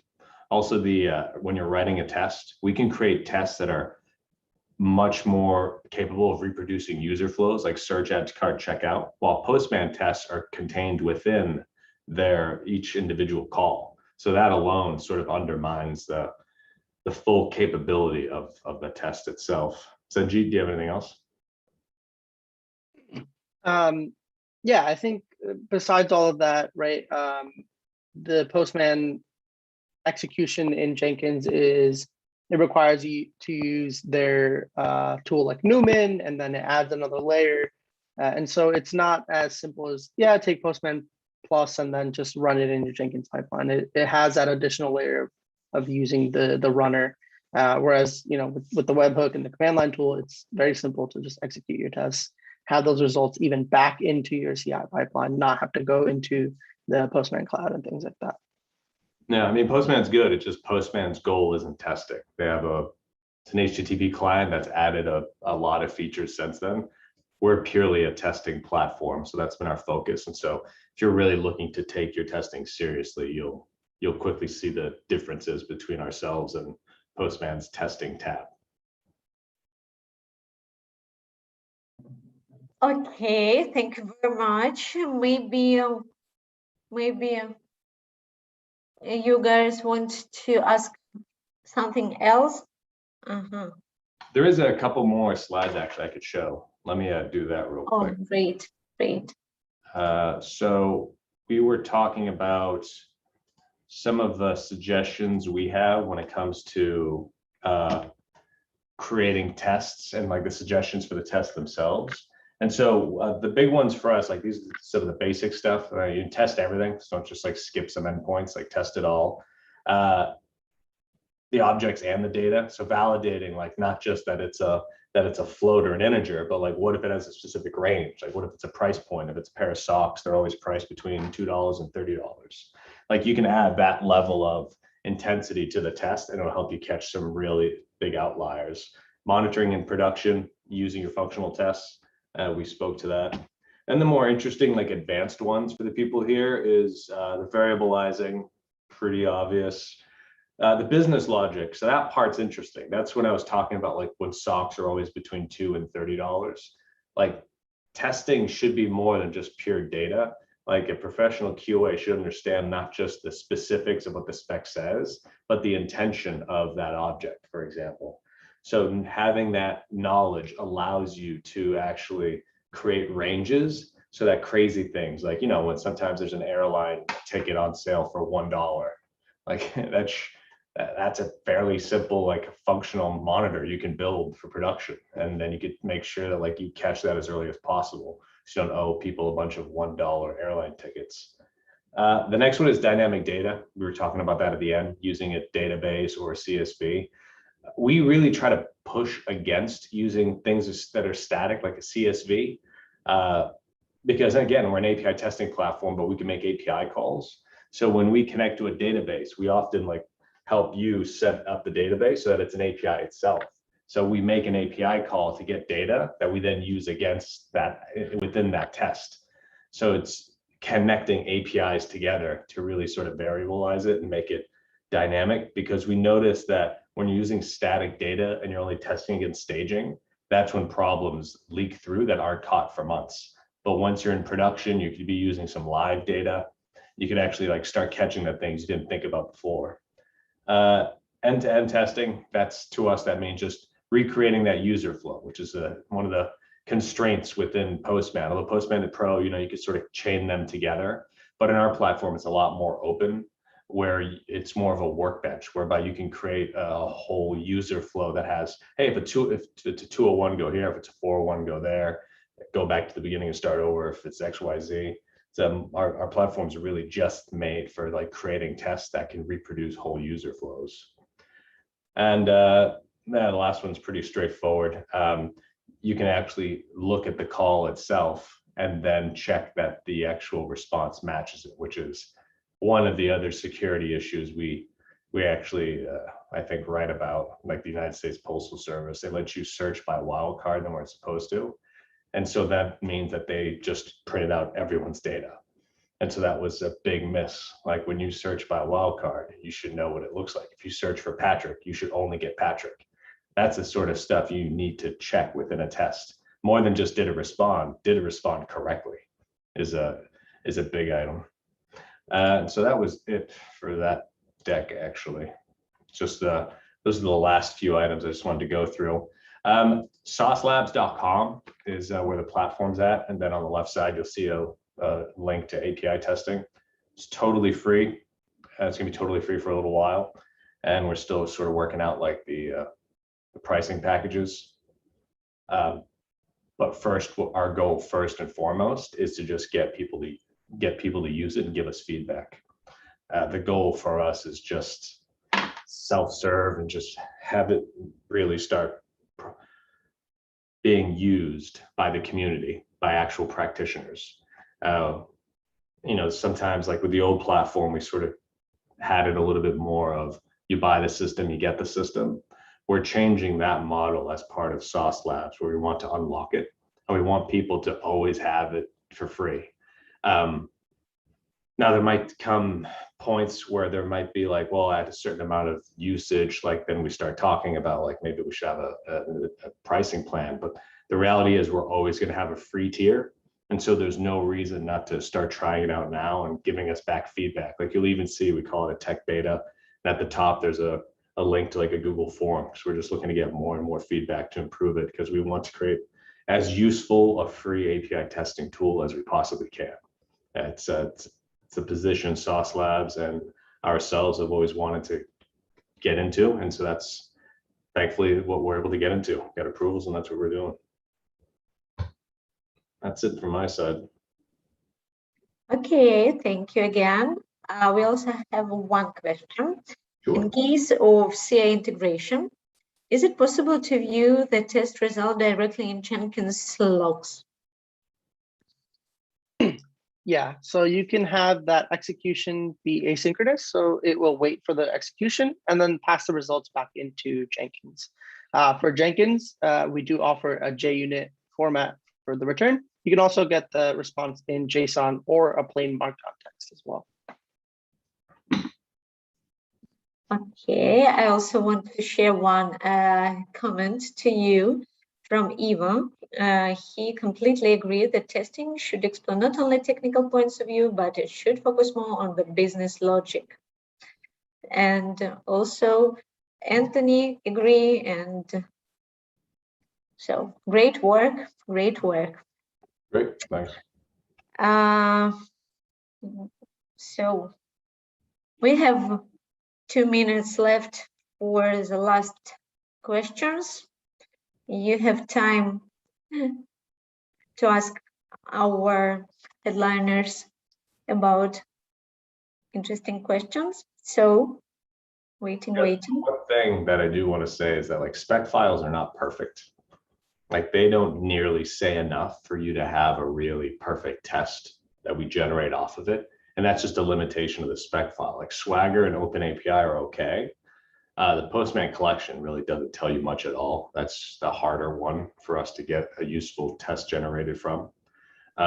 So don't assume that this is just, it's done. The goal of our generate test is to get you working on the interesting stuff as soon as possible and not spending your time on just the basic setup.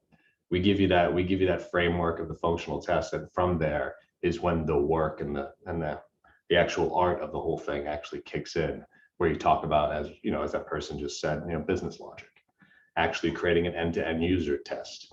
Like that's not something the platform can generate right now, an end-to-end user test, because you need to understand what APIs connect to which. And that's not something that comes in the spec file itself. So that search, add to cart, checkout, that might all be in the spec file, but only you can really connect them and make it really represent what a normal user flow would be. One more question. Any plan to enhance to the tool to support behavior-driven development? Yeah, we do support a little bit of BDD frameworks. There's a couple docs that we have out there on how you could use the two together. I'm not sure if we have any plans to actually have behavior-driven development within the tool itself, but we do plug well into like Cucumber and Eggplant and the ones that are already out there.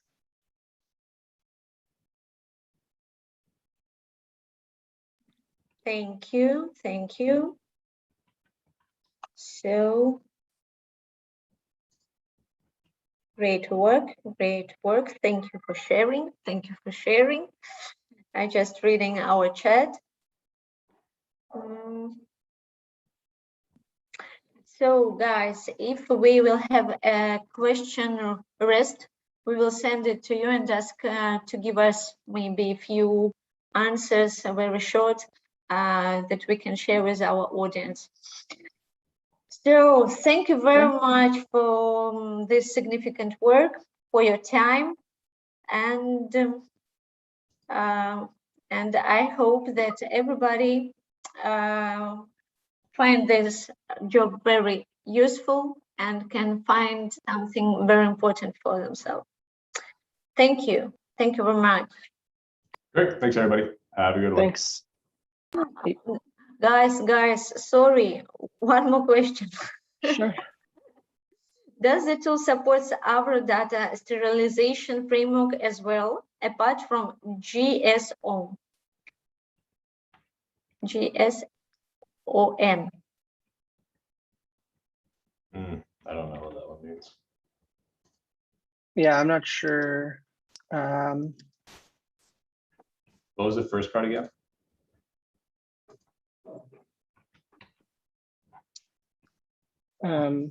Yeah, could you repeat that question?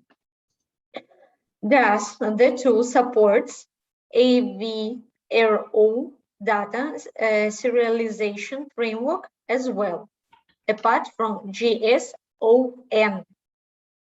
Gotcha. Not at the moment. The two supported is JSON and XML.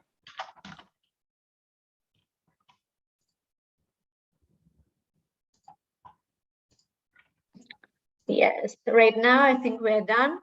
Yep. So thank you guys again. Sure. Wish you a great day. Okay. Thanks, you too. Bye-bye. Bye-bye.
Hello, fellow colleagues and fellow engineers. It's so wonderful to see you. I'm your today's host. My name is Sergey, and today we're talking about Drill4G.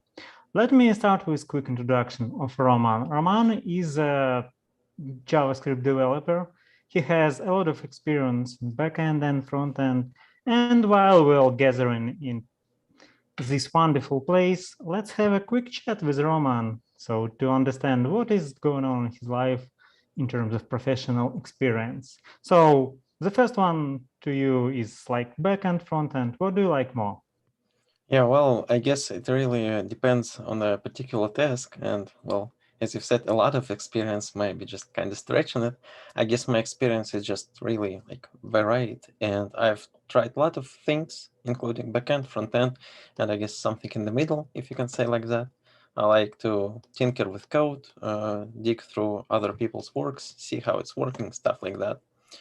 So basically, I'm interested in lots of things, and it doesn't really matter if it's on the back end, on the front, or on the front end, I guess. So yeah. So you're kind of full stack guy. You like everything. Yeah, I kind of avoid that full stack word because it's sometimes it sounds like too much. It's became somewhat of a joke. So I yeah. get it. Yeah. All right. Thank you. And how long have been you working for Drill4G? Yeah, I've been working for Drill4G recently, like not much, around a year. And well, prior to that, I've had some experience in various, I guess, startup projects, and it's been around like 7 years. So yeah. Cool. Thank you very much for sharing this experience. And well, now I will just make a few announcements for our wonderful viewers. Sure. So colleagues, there will be several minor Q&A sessions and one big in the end. Roman will share the details a little bit later. So feel free to post your questions into our chat and Q&A part of this session. I will drop a message in a few bits just to know where to put the questions. Also, there will be possibility, if you are interested in that and there will be a lot of questions, there is a possibility to jump into Discord at the end of this presentation and have a wonderful friendly chat with Roman, like via your voice. And probably the final one from my side right now is don't forget about our mini game that is ongoing. Like if you've been joining from the very beginning, you probably already know that from time to time we drop a word into the presentation, and if you catch them all, if you guess the question, find the answer, and send it via form to our wonderful admins, so you can be selected for great and awesome prize from Community Z, from QA Day conference. And a video recording of this session will be available roughly in a week. So I guess that's it. Roman, I wish you luck, and the stage is yours. Yeah, cool.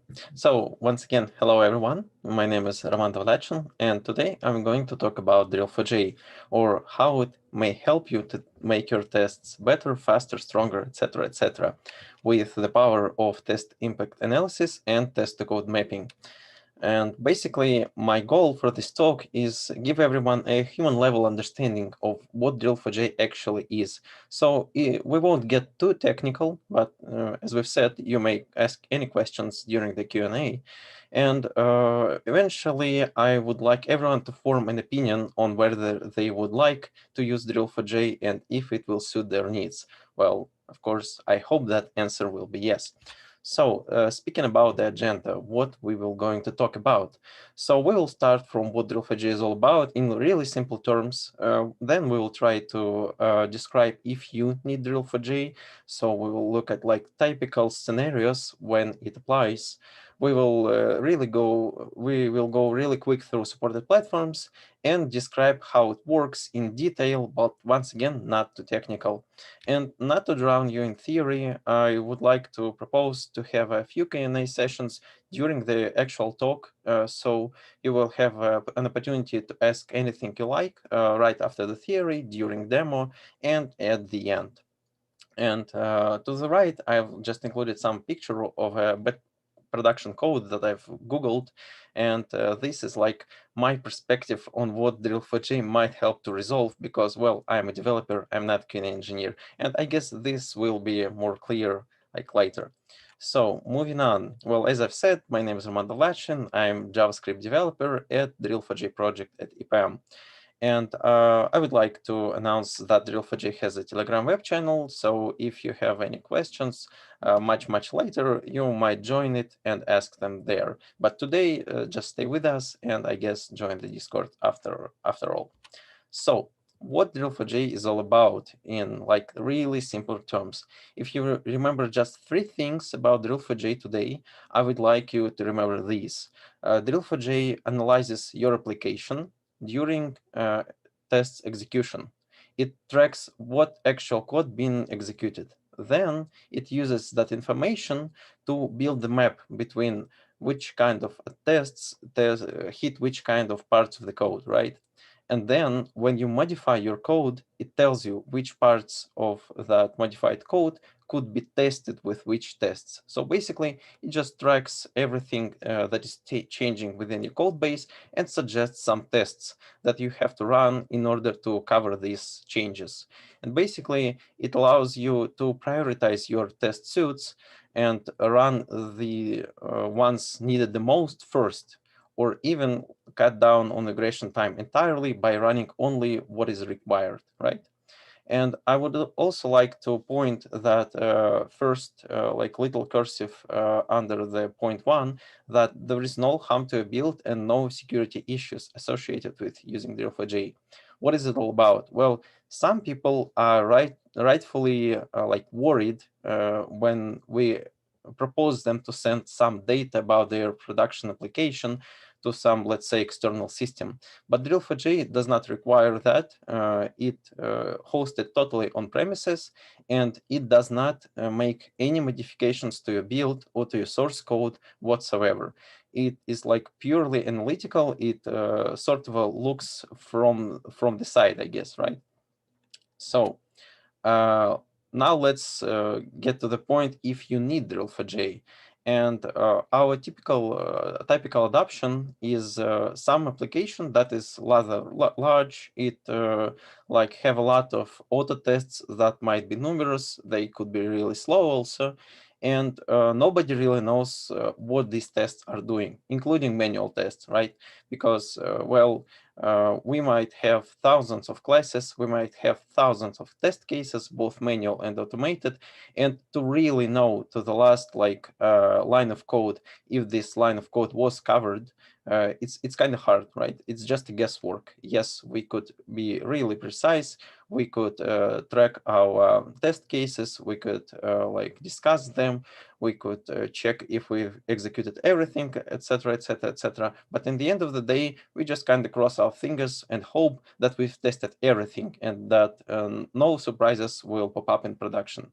But you know, being just hopeful that nothing is going to break is not like great, and these issues might manifest themselves in like sort of a thoughts that you might find yourself thinking like, oh, I hope we've tested all of the new features or well, these tests run too long, we might just postpone running them later, because who wants to wait for longer tests to run when the development is rather active, right? You would rather just like make the changes, run the quickest test first to give some sort of a feedback at least, and leave the longer tests for later. And the other issue that we kind of see in lots of projects is legacy tests. So what is it all about? Sometimes people implement tests and they just kind of leave them be. Then the product and the tests may go to another vendor, let's say, and another vendor, etc., etc., etc. And the test cases just kind of continue to grow.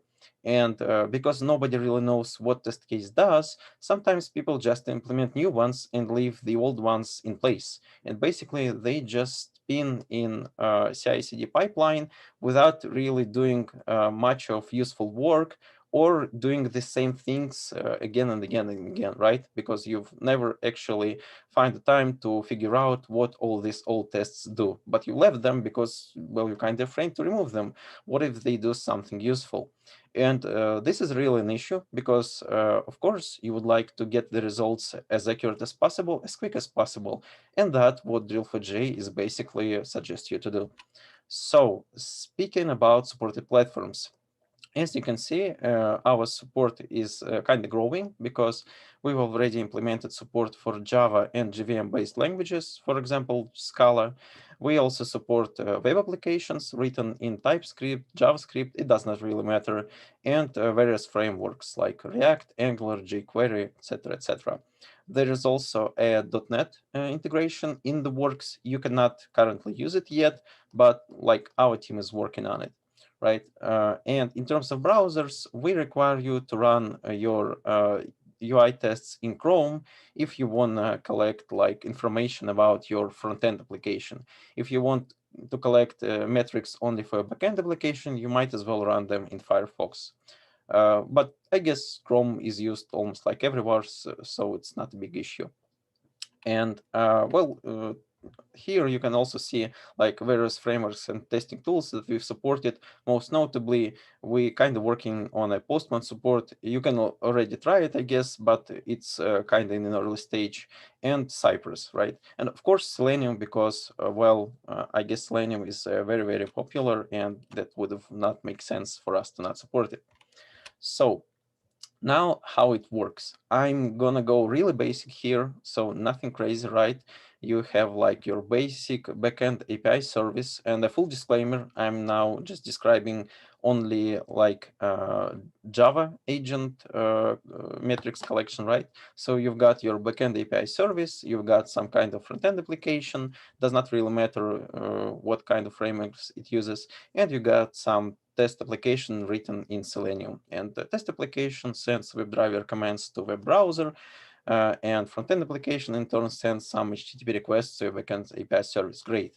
And what you would like to know, as I've described, that which code these tests have actually executed in backend API service. And this is where you pop Drill4j in place. And what all of that means? Well, this at the bottom here is Drill4j admin backend. This is a standalone component that processes all of the data that Drill4j gathers and sort of processes everything and tells you these incredible insights, right? And two other notable parts here are Drill4j Autotest agent and Drill4j Java agent. Well, what Drill4j Java agent is, it's basically a piece of code that kind of sticks to your application and spies, well, spies in a good term, right, on everything that is happening within your application. And then it records this data and sends it to Drill4j admin backend.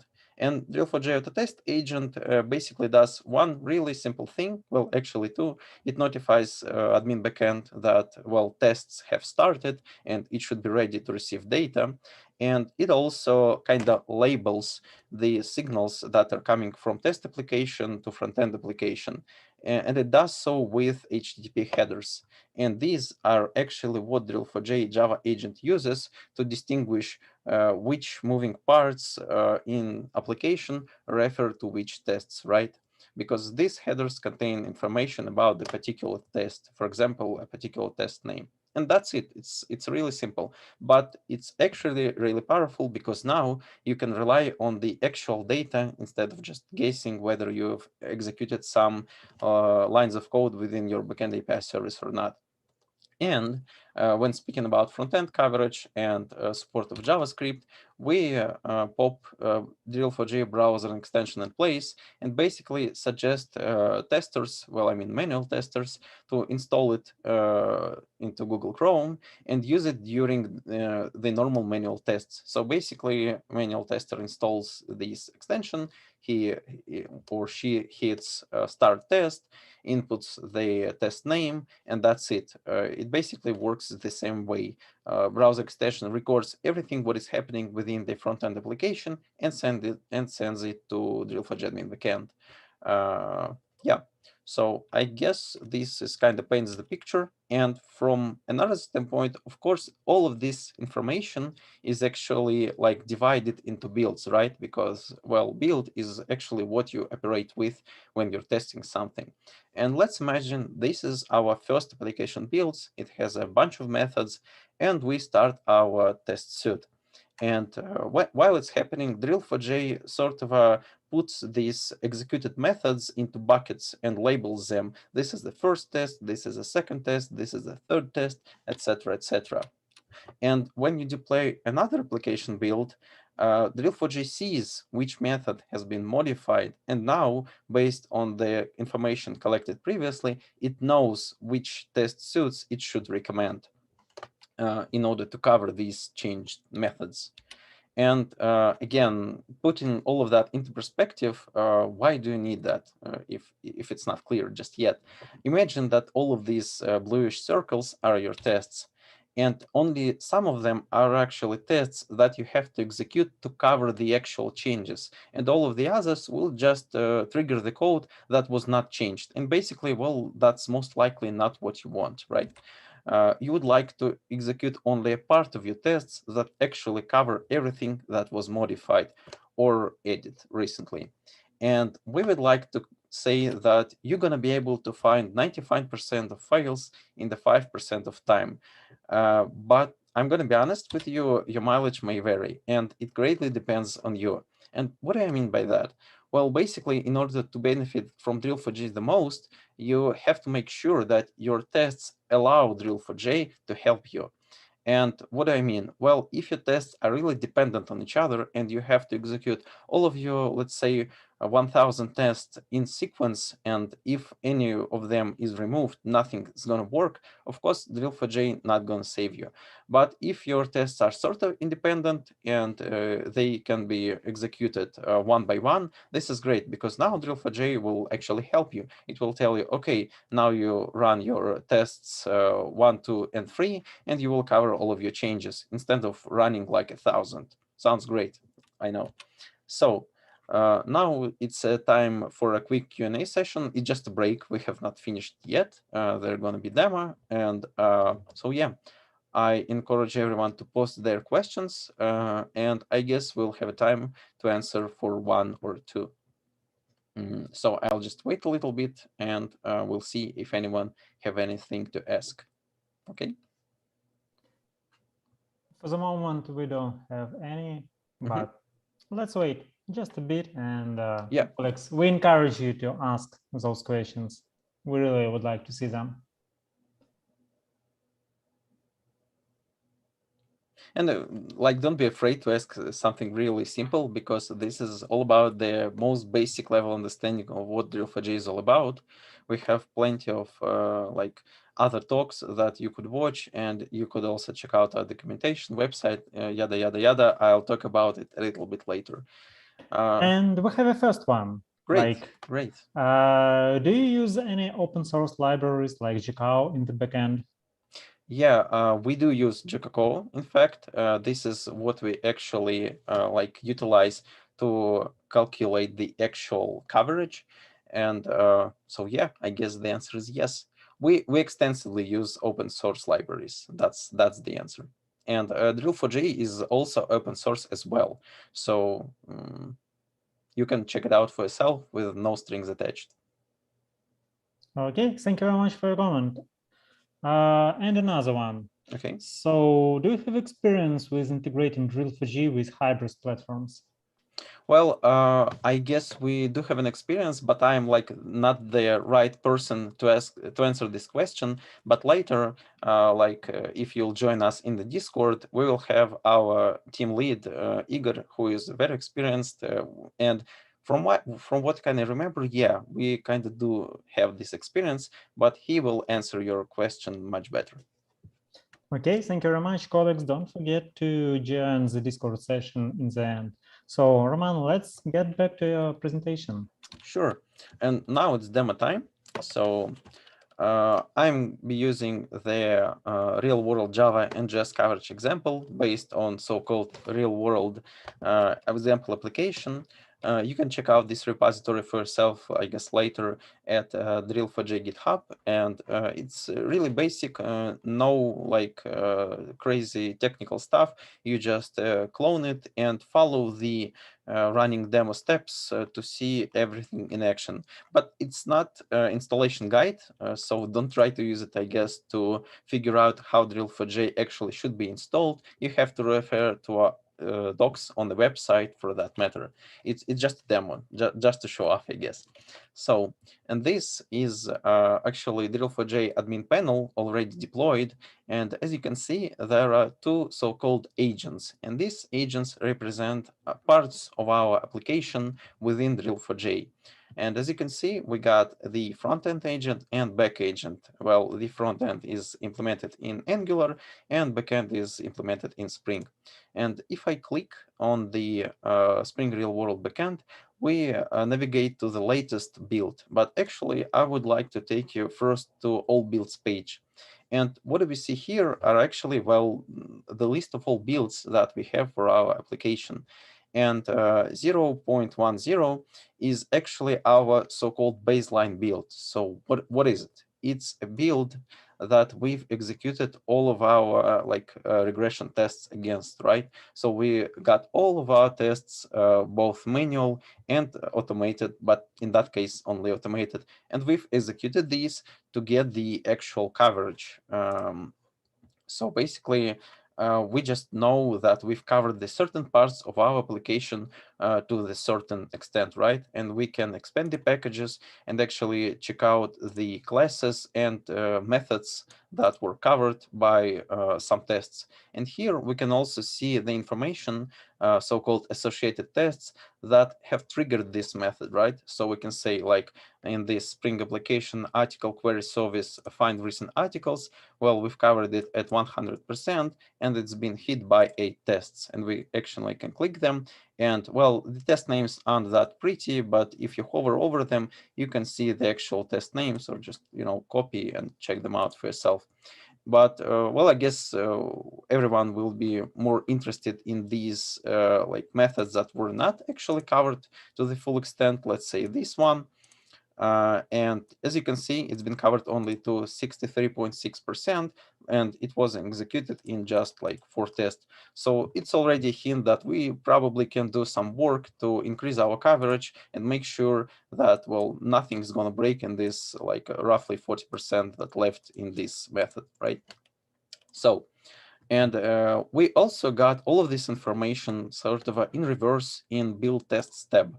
This actually the same information, but from the test standpoint, right? And these are actual tests that we have ran, like delete comment, add comment, etc., etc., etc. Our example application is a really simple application, something like Medium, where you can register, write some posts, like posts of other people, and that's basically it. It's really basic. And as you can see here, we can check out how much coverage each test has yielded and how much methods did it cover, and the actual duration. As you can see, duration is not really huge because it's an example application and tests execute really, really fast. But still, it's kind of useful, right? So the next thing that I would like to show off is all builds page once again. And here we can see a second build. So Roman, I'm sorry, can I please interrupt you just for a second? Could you please zoom in a little bit so our colleagues would be easier to see everything? Yeah, thank you very much. Yeah, that's, well, that's now good. full disclaimer, it's might break somewhere, so don't get scared with the horrible web UI, because we don't really like accommodate these zoom levels. But yeah, I guess for the sake of visibility, this is really handy. So, well, I think we can get back to this previous screen if anyone like want to check it out again later, like, okay, at the final Q&A, let's say. So once again, we have two builds. This is our baseline build that we've executed all of our regression tests against, and it has like 37.8% coverage. And this 0.2.0 is our latest build that we've introduced recently. And Drill4j have detected that we have some so-called risks. What are risks, right? Well, risks are methods that were either modified or they're completely new. So basically, they pose some like danger to you, right? Because you don't actually know if it's broken or it's working as intended. And Drill4j actually suggests you tests that you should run to cover the modified part of these risks. And now let's navigate to our test to code panel to see everything in greater detail. So as I've said, here are modified and new methods, and you can click on these. You can check them out. Well, I can imagine that there will be plenty of them, so it's no like great intense to actually go through all of these, because you can just like navigate right here and click straight to the tests to run. And what tests to run are? Well, as you can guess, tests to run are tests that you have to execute in order to cover these changes. And of course, doing this manually would not be great, because everything is automated and everything happening on its own. And we suggest everyone to use our API to actually get these tests and plug it straight into your test automation pipeline to feed the framework of your choice, basically, right? And if you do this, if you navigate to this URL provided, you'll actually see the pretty JSON that we suggest you to utilize and run the actual tests. And right now, well, one might say that, well, how do I plug it into, let's say, I don't know, like Cypress or something like that. And we are working currently on the actual adapters for various frameworks that will ease the use of these data. But actually, well, it's pretty simple, and you can like use some kind of shell script to process that and then feed into your test automation framework, right? So from what we can see, Drill4j now has detected 13 risks, and it suggests 3 tests to run in order to cover 6 modified changes. And for that particular demo, we did not implement the automation of feeding tests to run to the actual testing pipeline. And so I will just simply run all of our tests manually, but still, even if you do not use test run, Drill4j still have some info for you, right? Because it can actually track whether you covered your risks or not. And let me just quickly execute the actual tests. And it should start right now in a second. Yep, it's going. And now I want to focus everyone's attention on the active scope coverage bar. So what is it all about? Well, active scope is just a container for coverage that we've collected in the particular test session. This is the way that we allow users to split their tests metadata into, I guess, different buckets, and to decide if you really want to get this information and integrate it into your build coverage. And if you click on the scope details button, you are navigated to essentially very alike page, and you can see scope methods, scope tests, and these are basically the same the same data that you've seen on the previous page, but just for that particular scope. And as you can see, our automated tests are running. They're doing something. They're creating articles, essentially testing our application. And you can see the coverage percent increasing. And here are actually kind of interesting data as well. We can see total amount of methods that we've got and the amount of methods that we've actually covered. And it slowly goes up. And in the scope tests tab, you can see our tests being tracked and registered in real time.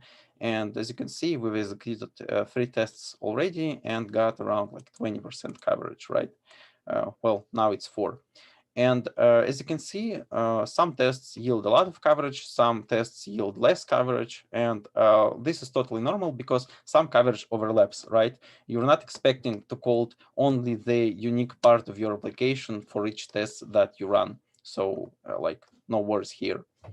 And well, when this process is going to finish, we'll actually be able to integrate this part of coverage into our build coverage. As you can see, here is a bar that indicates how much additional coverage you can integrate from the active scope to the build.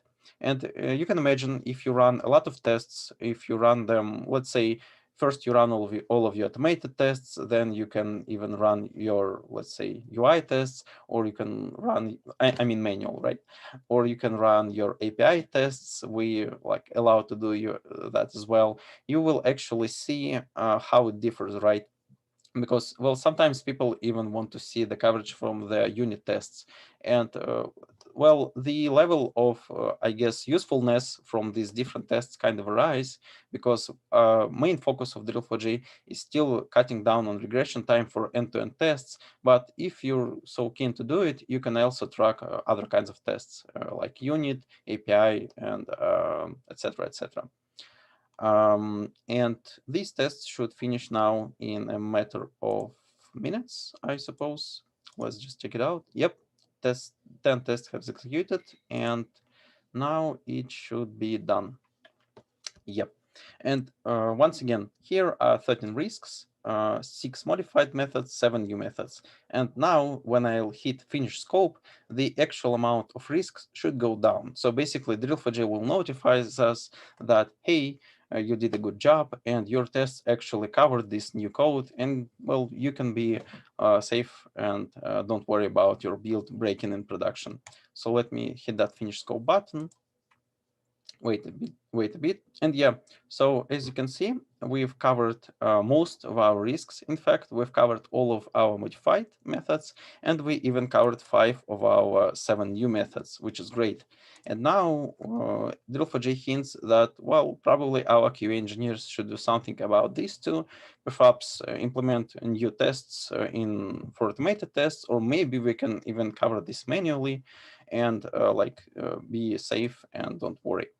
So this is like for the demo part, because this essentially is what all Drill4j does. It's really basic, but in the same time, it's really powerful, because as I've said, you can move from guesswork to being the actually seeing the data, and you can utilize this data in order to decide where you should move next, right?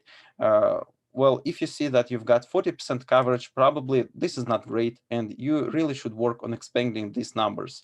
And you could either implement new tests in automation pipeline, or you can redistribute some work from manual tests. Because, well, in the coming releases, I suppose, we're planning on a kind of a new feature that will allow you to see the overlap between automated tests and manual tests. Well, between various types of tests, not necessarily automated and manual.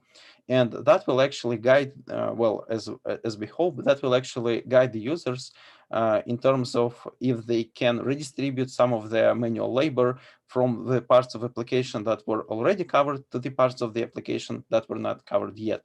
But as I've said, it's coming. It's not here just yet.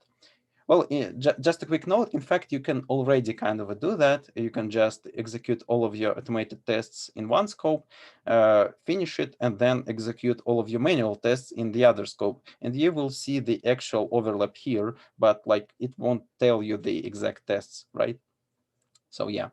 And as I've said, we also got another part of our application. I've demonstrated everything on the backend, but actually we've got all of the same data for our front-end application. And as you can see here, things not look so great on the front end because, well, I haven't integrated the scope coverage just yet. And you actually don't need to go through all of your various parts of application, especially if you got like microservices. It's gonna get out of hand really quick. So you can just go to the agents page and click on the so-called service group row. And essentially service group is just like a container for our agents, being them backend or frontend, whatever. So just click it and you see kind of a summary. And when you click on the view more to navigate to test to code plugin that actually does the mapping, you can use it to finish all of the scopes for, well, all of your tests, right? All of your agents. And when you click it, coverage is integrated for all of these. And as you can see, now we can get a sort of a glance of how we're going. And well, front end, I guess, does not look great still because we got some work to do. And when you deploy the new build, you will be able to see all of that information once again for the new one. And in that way, Drill4j actually allows you to track your progress on build-to-build basis. And when your QA engineers are hard at work, they will have an actual proof that, well, their work does something, and everybody will be able to see what it actually does. So yeah. And I guess the last part that I wanted to talk about in the demo, I'm not unfortunately going to be able to demonstrate it, but we're developed, you can already try this, but they're not quite finished, extensions for the IDE and code editors, right? So we've got extension for, I don't remember, give me a second, for IDEA for those who are using like Java to develop their applications. And what this extension does, it actually will allow, I guess, our developers and QA engineers to map this data from like these percentages to actual code lines. So basically it will highlight the code that you've covered, the code paths that you have not covered in the editor itself. So it will be more handy because like seeing that something was covered to like 87% is not like, it's kind of helpful, but you can get better if you'll see the actual part that was skipped. And something like that we also got for VS Code. For those who are developing front end, it will highlight these gaps in the actual code as well. So yeah, I guess stay posted and watch our social media because we will be releasing these in the very, very near future. Yeah. So now let's get back to our presentation, I guess. And well, I guess this is some time to ask questions. Thank you, Roman. So first of all, let me say to you a big thanks from our testing community for this wonderful tool. Actually, you know, like my primary specialty was for quite some time as test automation engineer. Now I'm a QA manager, and I see a lot of profit from this tool. So once again, thanks to you and your team for this wonderful tool. Okay, so we have a few questions in the chat that related to the demo session. So let's get back to them. Yeah, let's get it. Okay, so the first one will be like this. So the mapping of methods, like the mapping of application methods to test methods, is it done automatically by the tool in the runtime, or like how is it going? Yeah, well, it's actually done automatically, and I guess I can go in a little bit more detail, but when tests are executed, well, actually, let me navigate real quick to the like previous slide. Sure. Yeah, right here. So how is it happening once again, right? Our test application does something with our front-end application, great. And what do? We inject headers for each outcoming HTTP request from our front-end application to our backend service, or services for that matter. It doesn't really play a huge role here. There could be a lot of them. And our Java agent automatically tracks everything that is happening within this service and labels everything with the information that came from Drill4j Autotest agent from these headers. So basically, in the simple terms, what it does is Drill4j Autotest agent sees that you have started your tests, and it tells Drill4j admin backend, okay, now be ready to get the data. Then for each test, it tells, okay, these requests are coming from, let's say, create article tests, and the next requests are coming from delete article tests, etc., etc., etc. And the Drill4j Java agent simply gets that information, that which tests are running, and sees what is actually happening. It collects coverage, right, with using that open source library called Jacoco that will actually process this coverage later right here. So yes, answering your question in a really short word, yeah, it's happening totally automatically. But you have to add our Drill4j Java agent and Drill4j Autotest agent respectively. But once again, it does not modify your code. It does not modify your build. Okay, cool.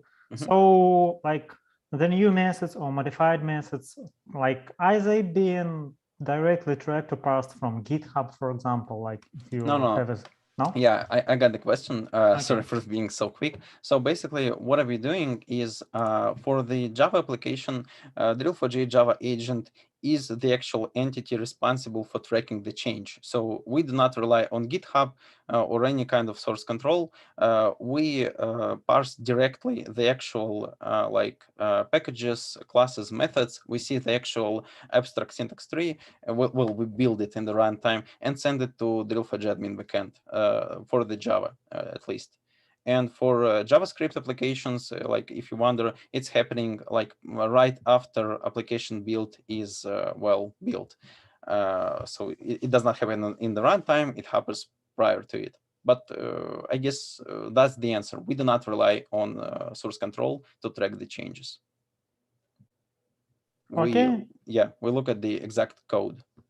Okay, thank you very much. So I guess we can carry on with your presentation. Great. So let me navigate real quick further. And yeah, well, we're kind of going to the finish right now, but still, like, I hope I've been able to demonstrate that Drill4j brings a lot of potential. And like a quick disclaimer, it's still in development, don't get me wrong, but it does not mean it is not ready for you to use it because, well, you don't want to wait for us to finish it completely with all the features and yada yada yada. You want to use it now because as you can tell, it's already bringing a lot of advantages as is. And like in the worst case scenario, Drill4j will not allow you to cut on some regression for some particular build, but mostly at the very minimum, it will tell you what have changed and what you should cover. And I think this is great on its own. And if you still kind of have some hesitation, if you should try it or if you should wait a little bit, I would like, or you've got some concerns about if you can employ it on your current project, I want to encourage everyone to do so because, well, as the slide states, the entry barrier is really, really low because if you don't have a control over a particular part of your application, let's say you're only developing backend and you're not developing frontend, you can still employ Drill4j without a problem because it's completely modular, right? Like you are not forced to install agents for both of the backend or frontend, or if you have, let's say, like 20 backend services, you can employ Drill4j just for the ones that you're actually interested in. Basically, go for the low-hanging fruit, go for the quick benefits, and well, Drill4j will help you.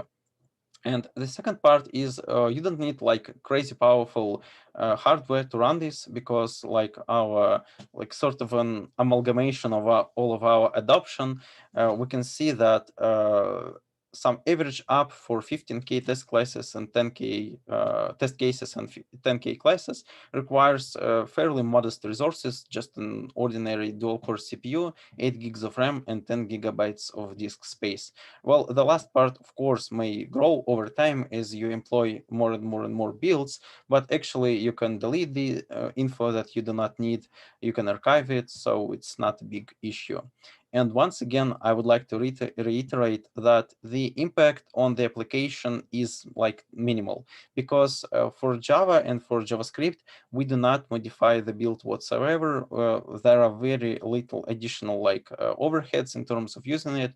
Yes, there are some overheads, of course, because what we actually do, the cost of running Drill4j is actually allowing us to enable a certain, like, as I've said, spy functionality that provided by the actual environment that your code is executed within, right?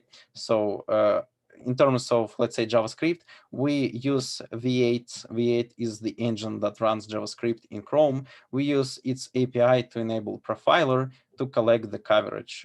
So it does add some overhead, but it's not that significant that basically you should go for it because the benefits outweigh the losses, right? And as I've said, we would like to tell everyone that they're gonna find 95% of their trouble in like 5% of time. And sometimes this is really true. And this like gets me every time, because sometimes you have to launch like thousands of tests, and it might be completely unfeasible. Let's just imagine you are a developer and you have made some request and you want to merge it into a development branch, and well, you would like to launch as much tests as possible, basically. But for some projects, this is just not going to happen, because tests will execute for like hours, and even waiting 30 minutes might be all right. Well, let's say for smoke tests, but still, Drill4j can allow you to cut from 30 minutes to 3 minutes, and that would have been great, because, well, 27 minutes of life of work, well, they're not going for free, right? So yeah, this is what's speaking in terms of like requirements and worries. And the last part, I just want to highlight and sort of summarize everything once again, that Drill4j allows you to keep your tests fast, relevant, and helpful. And basically, I've already described what I mean by that. And I've already mentioned about the opportunities of redistributing or reducing the manual labor altogether, because you can see what parts of your manual tests overlap with automated tests to some degree already. And in the future, this functionality will get like even better. And basically, you can detect code changes effortlessly. And that part about the Git, I really like that question, because some people might argue, well, listen, I've got Git, I can check it out and basically know what parts of code I actually should cover, what kind of tests I should implement. And yeah, you definitely could, but sometimes like production is a hectic place, and sometimes people write code that is kind of hard to understand, and I guess it might be hard to test as well. And you don't want to dig through Git in order to understand if you covered everything or not, when you can use certain tools, well, in that case, Drill4j, that will actually tell you that, yeah, you actually covered this crazy looking function that has like a million switches. I don't know why they wrote it, but it's covered now. Great job. And yeah, the last part is you can make your efforts measurable, because everyone loves charts, everyone loves reports, and Drill4j actually allows you to generate pretty reports based on your work, because you can be proud of yourself, and at the end of sprint, you can tell, well, here guys, we've got like 40% coverage before, and now it's 80%, and now we can sleep tight and not worry that something will break. And I think that this really, I think this is really great, simply speaking. So yeah, I encourage everyone to try Drill4j and see for themselves if it works already, because it's really worth it. And I guess it's the time for a final Q&A. So I encourage everyone once again to ask questions, to act interested, and like be active.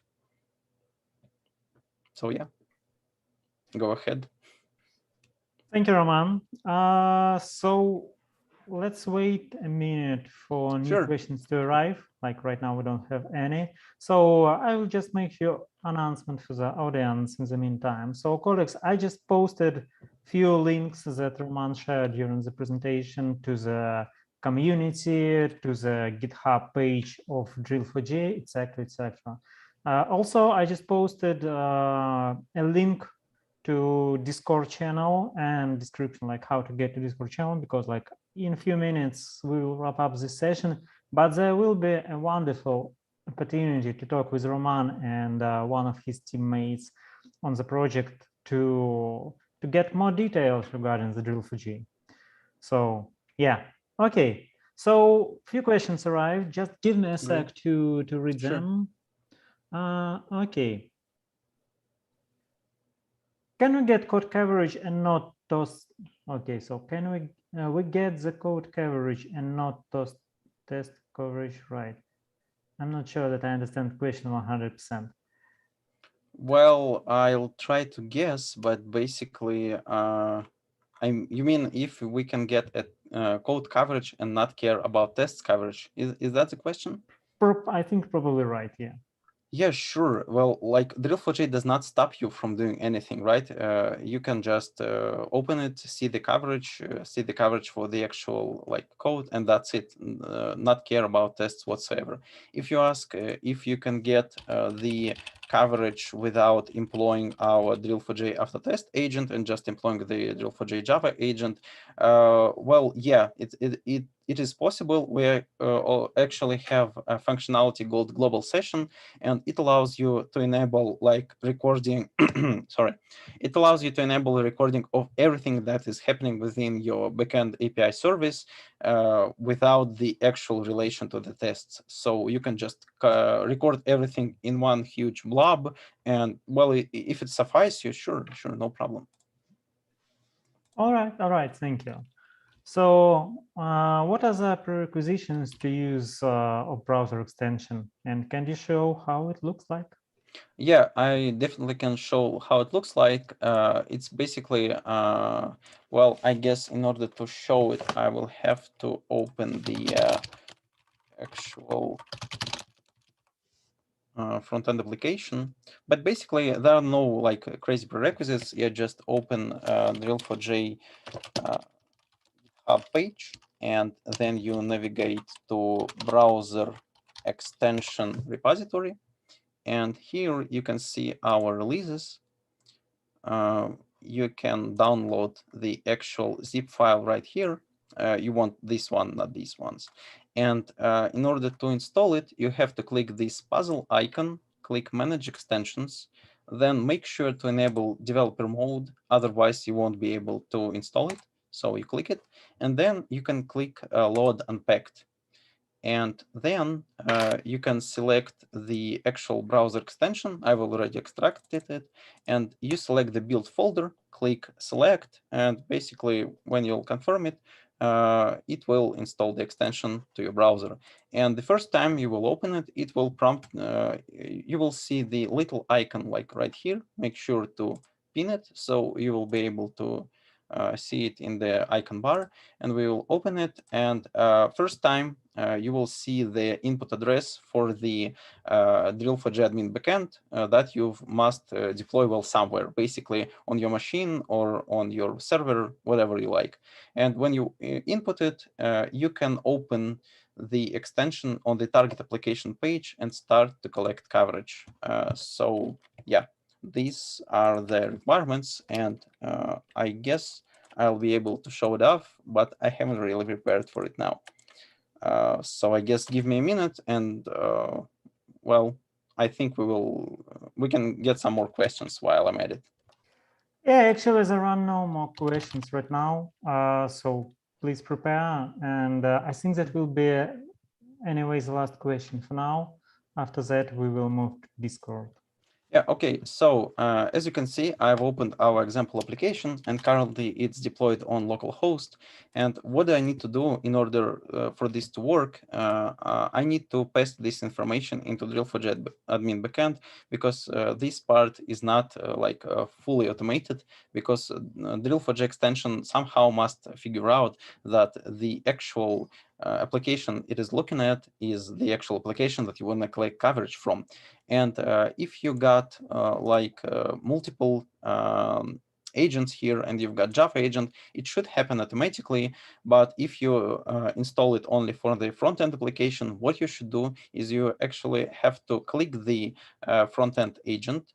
Then you have to click on the settings icon here, navigate to system settings, and insert the address of your application into target host input field. Okay, and then you click save changes, wait for it to process, And yeah, hopefully it's gonna work.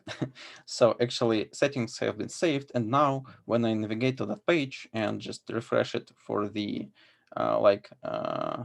for the sake of being sure, when I open it, yeah, I can see that Drill4j extension actually detected that this is the application that we are interested in. And now I can click open widget.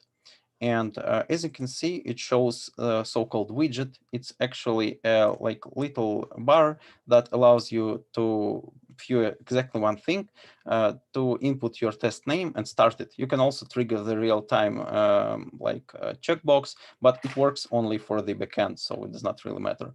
And you can also change the position of it if it abstracts some elements on your web page by clicking this icon.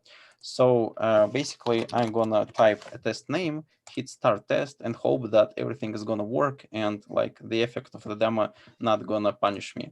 And let me navigate to the front-end application. And as you can see, yeah, the test is running. And if I navigate to the backend application, the session should be running as well. Yep, it's working. And now, well, let's say I'll refresh the page. And actually, now there's a chance that it's not going to work because Drill4j makes sure that you actually collect coverage from the version of the application that is deployed last in the, that was deployed last, right? And if you collect something else, it won't count this coverage for that particular agent. And if we navigate here, and as I've said, real-time coverage collection does not work for JavaScript. I hope I'm not getting too technical. So basically what I've done is just refresh the page. And now when I hit finish, I should be able to see the coverage for basically for the code that was executed when the main page was refreshed, right?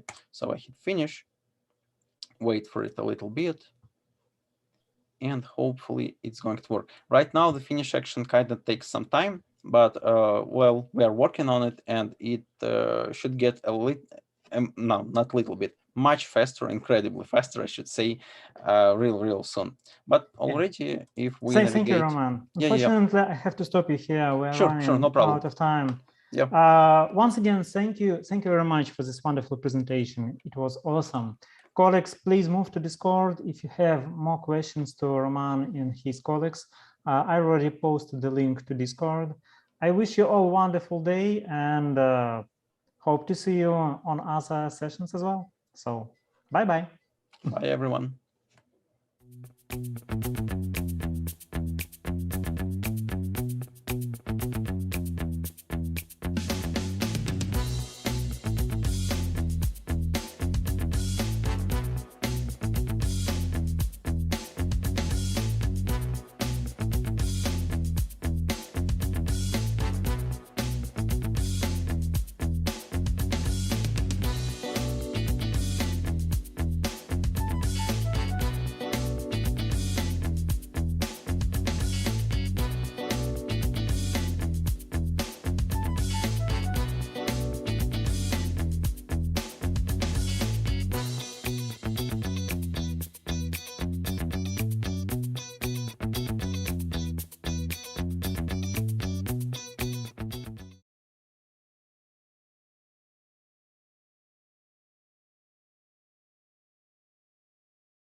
Welcome everyone to our talk, Quality Architect, How to Become a Unicorn, as part of the QA Set Days of 2021. Today we have a very impressive panel, and you can leave all your comments or questions in the chat on our Community C platform. We will be answering the questions in the end, and this session will be recorded and available next week for everyone to rewatch. So I'm going to introduce our lovely panelists. They have a very impressive trajectory within EPAM, and in general, they've been in this industry for a while now. So they're the experts that are going to tell us all the secrets. First, we have Tanya. She's a senior engineering manager within the company and has a PhD. Next up is Svetlana. She's one of our quality architects level 2 within EPAM. And finally, we have Marina. She's a director of software engineering, and she also has a PhD. So welcome all ladies. And before starting, could you tell us a little bit more about yourselves? Maybe a nice hobby that you have besides working so hard and being the best testers. Thank you very much, and welcome to this presentation.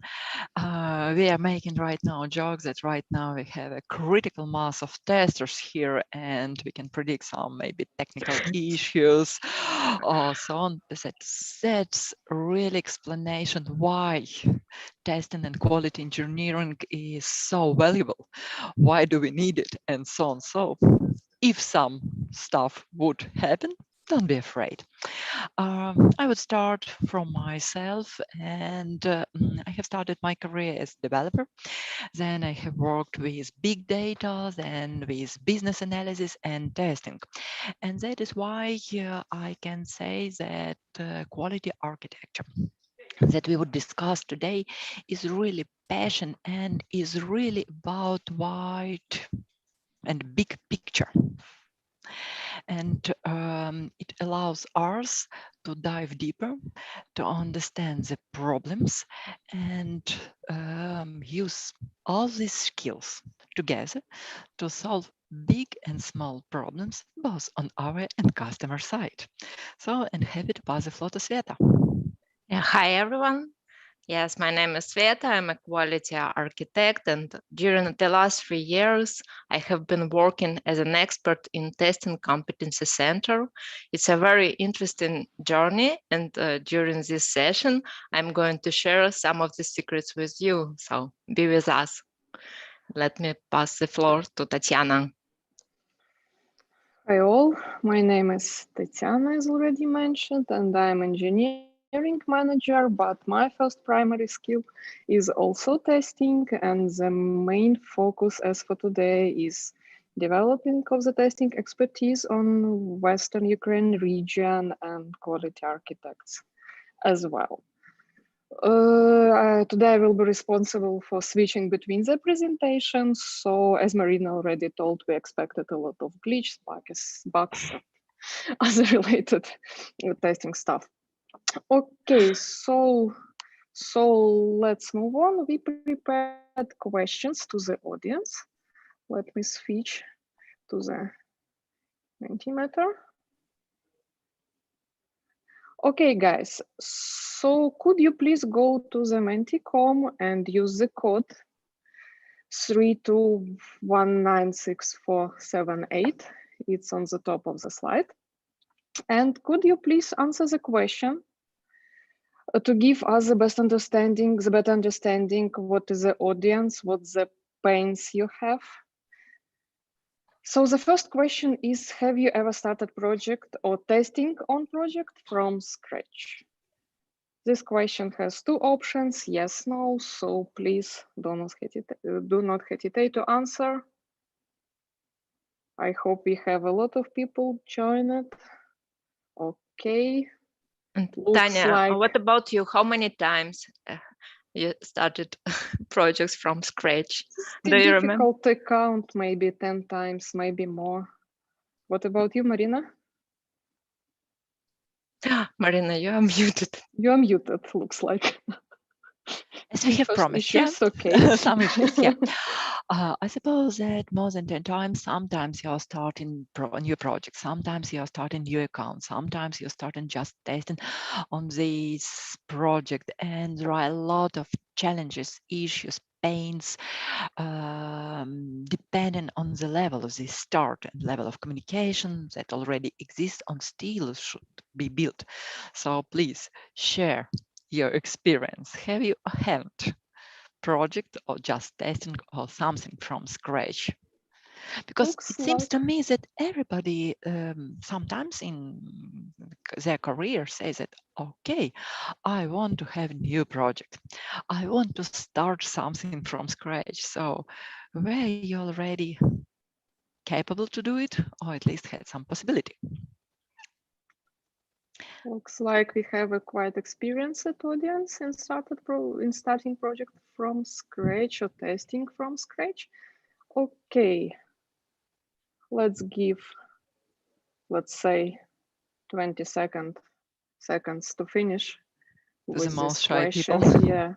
Yeah, and then move on to the next one. Sorry to interrupt. Our community C is down, so if we can pause a little bit or go a little bit slower while the server is back up, so we can have like all the questions and comments in the chat over there. So maybe we can give a little bit more time to the audience to answer the Menti questions here. Pleasure. So let's wait a bit. So we are promised that Mentimeter can process something like 2,000 of requests or hits per moment, but you see right now the results. We are doing already performance testing, yeah? Yeah, performance one. Manual performance testing. Manual performance one, yes, but anyway, it's performance. So I have such kind of experience from one of my project when together with the testing lead, we performed performance testing with the iPhone. We press the button and then look. 20 seconds. Okay, acceptable. Test is passed. It was really funny.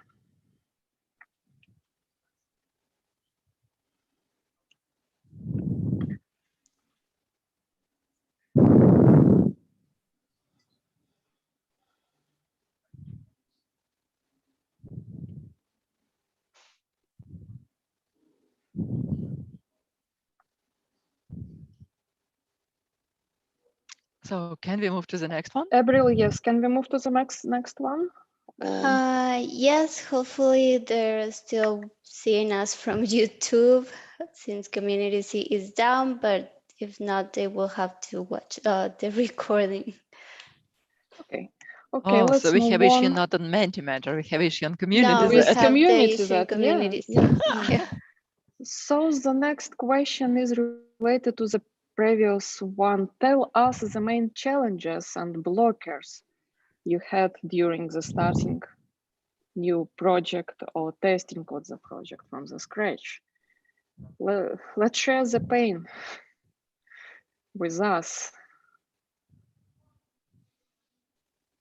The code is still the same, so you could put your answers.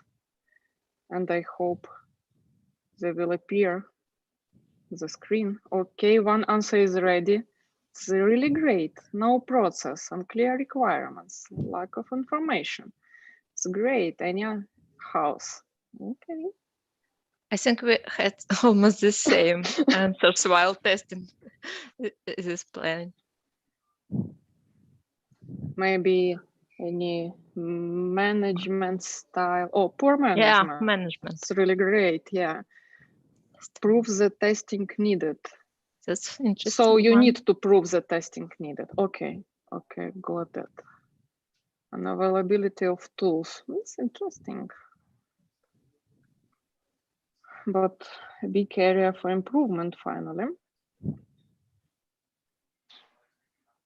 Sveta, do you have any challenges? Did you have any challenges from the past? Could you tell us something? I think I had all these challenges mentioned on the screen. Yeah. Each story when you start the project from scratch is a new one, but challenges remain the same. The same, yeah. It's always funny.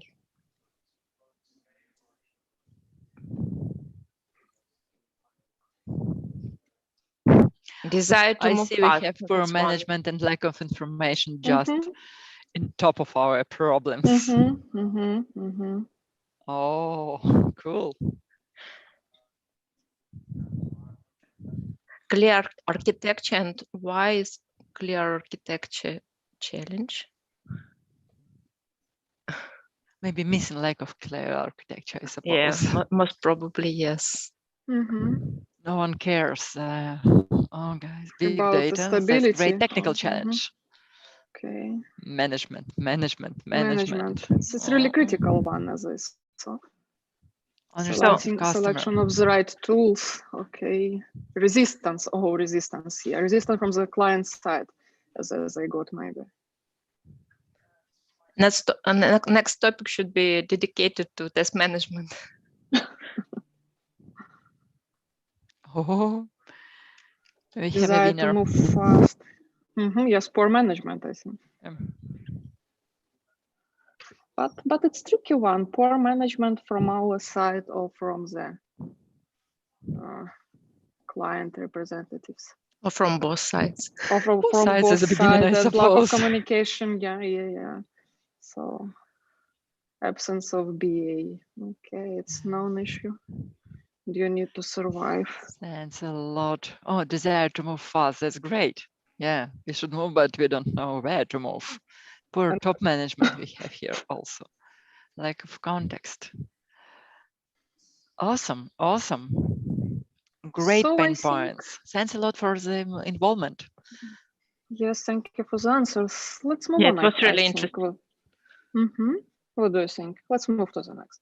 Yeah, it's great. We are on the same page, and that's exactly what we would focus today on. And pains are in common the same. Okay, the next question.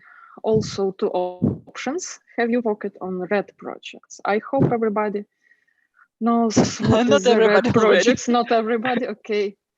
RED. There are some lucky engineers. When something is going not as expected, behind the schedule, resources, quality is not good, escalations, a lot of useful meetings with the top management to resolve.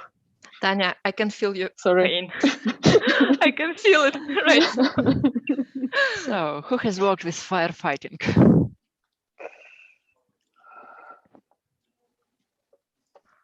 If it was question to us, I think we all had such kind of experience. Yeah. But it's really nice to see that people have such kind of experience. It's also important to make a lessons learned and improve something.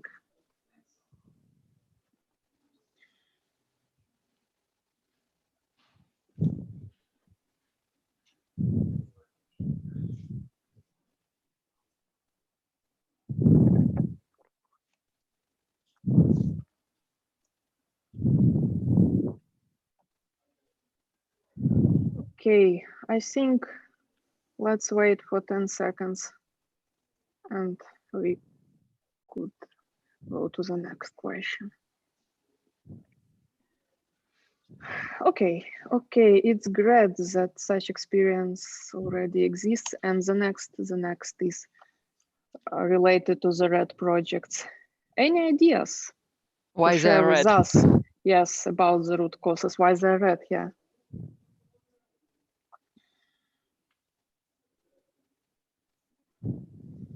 Hope Mentimeter is still working.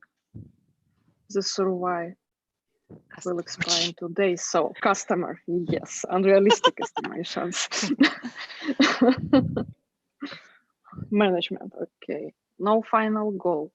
Yes, it's like about the samurai. They haven't goal, but they have the journey. Poor quality of what? Overall product quality, what do you think? Okay, management is a leader. Ooh, cool. Again, yeah, and again. I like this answer. Promises, unrealistic promises. Looks like pre-sale. Please the client. Was interesting. Stupid management, also nice answer. Fair enough. Fair enough, yeah. But customer and management are still leading here. Complexity, we also have this answer.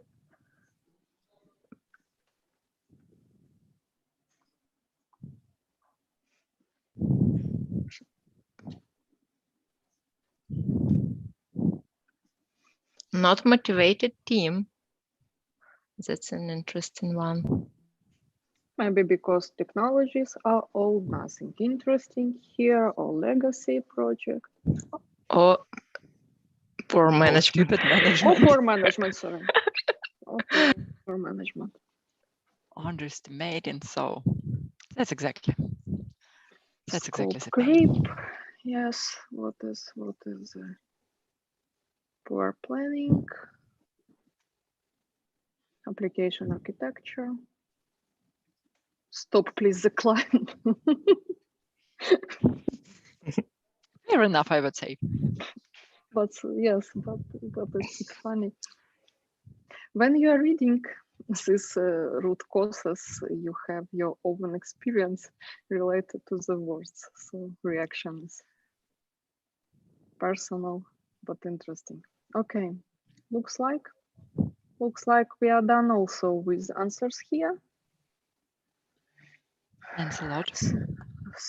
Thanks a lot for the really for the answering, and the pain are still the same. So let's share the pain. We also prepared the main pain points from our side, and I will start from my example, and then Sveta and Marina will pick up. I generally call ping pong world when the tester, let's say young tester, young from the perspective of expertise, joined the new project, and after the talk with client, he's very excited, and she or he thinks that client is really cool. He's looking for the best practices and fully trust you, and client is very open to introduce new effective testing process, and testers are happy. They present all the time something new, something innovative, and all the time they got a pushback from the client.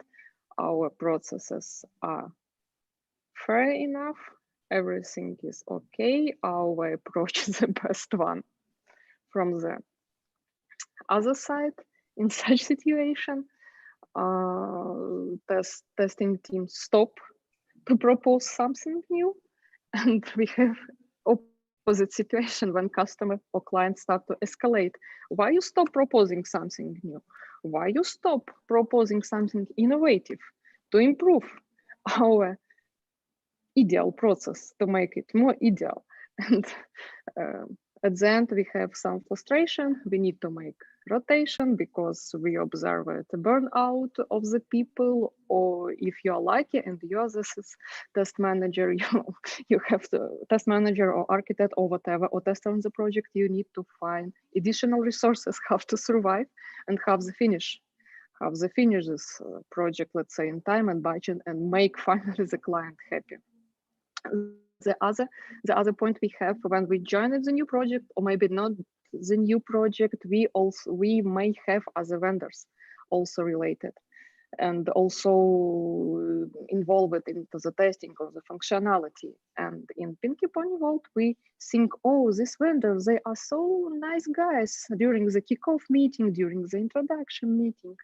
Oh, we will propose something what can improve overall the quality, and they will follow our recommendation because we have the same goal. It's obvious. We want to improve the quality and deliver the quality product.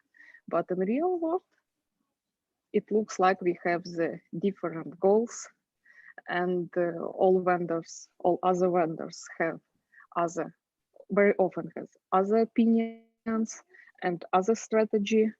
So we have not the work to reach the common goal, but something like the competition. Who will find more bugs, who will reopen after the other teams more bugs, and so on. This also is reality, and we need to survive and find the way how they manage other vendors, hire proper, talk to the client, how they improve everything. As I already said, very often clients think that they have solid, effective, really expandable process, and it can be reused. And they share with us this process. And we are really very happy when we realized that this process can be reused. It is not effective. And we need to build it from the scratch. But customer has really mature test manager who already 20 years follows this existing process, which is ideal. So we have other challenges.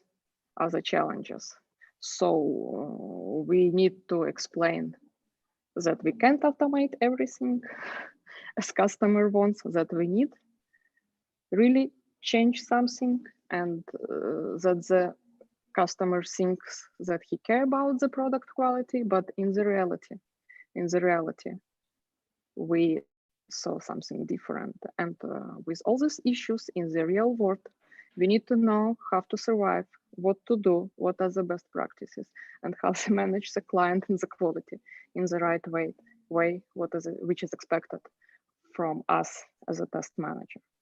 I think I'm done, so I pass my words to the Sveta. Yes, Tanya, we are working in a competitive environment, definitely. And almost each day we need to differentiate ourselves and to show why a PAM is the best. Of course, different challenging situations happen from time to time, and such huge accounts come with a request to Testing Competency Center and ask for assistance quite often. For example, less than a year ago, we analyzed recommendations made by Gartner as a result of QA audits they had performed, proposed additional improvements, calculated one-time expenses and potential annual savings. In a month, we helped the same account to create an optimization plan and model for making predicted capacity. This engagement took part in the team focused on regression test automation. In sum, we addressed escalation on the same account. The customer complained about the high rework due to big number of bugs for one of their products. In scope of this exercise, experts from Testing Competency Center recalculated rework, compared gathered results with industry targets and benchmarks, and assisted in determining further steps, how to shift testing left and create predictive but not reactive measures. And even at the current moment, TCC experts are assisting in finding out test automation inefficiencies into products for the same account. Together with delivery leads, we are creating proposal with improvements, and the plan is to present it to a new VP on the customer side. So you see how different and challenging requests are even for the same account, and how demanded the experts are, those who can take part in such engagements. Right, Marina, what do you have on your plate? Yeah, thank you very much. And I would be the next. When we are talking about pain points and we were discussing issues to start projects from scratch and so on and so on, I can mention that rather traditional stuff is when we have a gap between what initially during, for example, pre-sale phase, we were told by customers. And if we have skipped some information and believed our customers, we would pay for it on implementation phase. So let's have some illustrative example. At the beginning, we were maybe a little bit naive, and we were promised by our customer who wanted to have digital transformation that on their side they have great customer setup and developers are integrated deeply into testing. So they have 6 developers, 1 tester, but developers are creating automation testing and blah blah blah. They have a variety of testing levels, unit integration, end-to-end exploratory. They have test data management system and Tanya, one more. Sorry? Yeah. And they have big data sets for performance testing. So it was a really awesome picture. So during interviewing, they created such an expectation that yes, we can map their setup and operate in a similar way and can just help them to transform and to do it faster. But the reality was absolutely other. In reality, the testing process was silent. Different types of testing was done by different teams, so no ownership, no reliability at all. Performance testing was just separated from this release pipeline at all. Sometimes, somehow, for some teams, some separate organization maybe would do something. No right product mix set up on dev staging. You can only imagine the situation when on the first environment, second, and production environment, you have absolutely different configuration.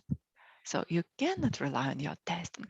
And the last but not the least, maybe the most important, when finally we stopped with this belief game, yeah, but dive deeper into reality and managed corresponding metrics, we got that they have more than 8,000 of bugs, almost 9,000 of bugs reported by their end users from production. That is why we understand that big gap exists between what we are told at the beginning, what we are promised, and actual reality. But how to understand what the problem is, how to dive deeper under the hood, how not to create such discrepancies, and or how to manage them if we are already in such situation. So everything is already solved. Now we need to survive somehow. I suppose that right now you understand that it's not only for some test lead, team lead, or project manager.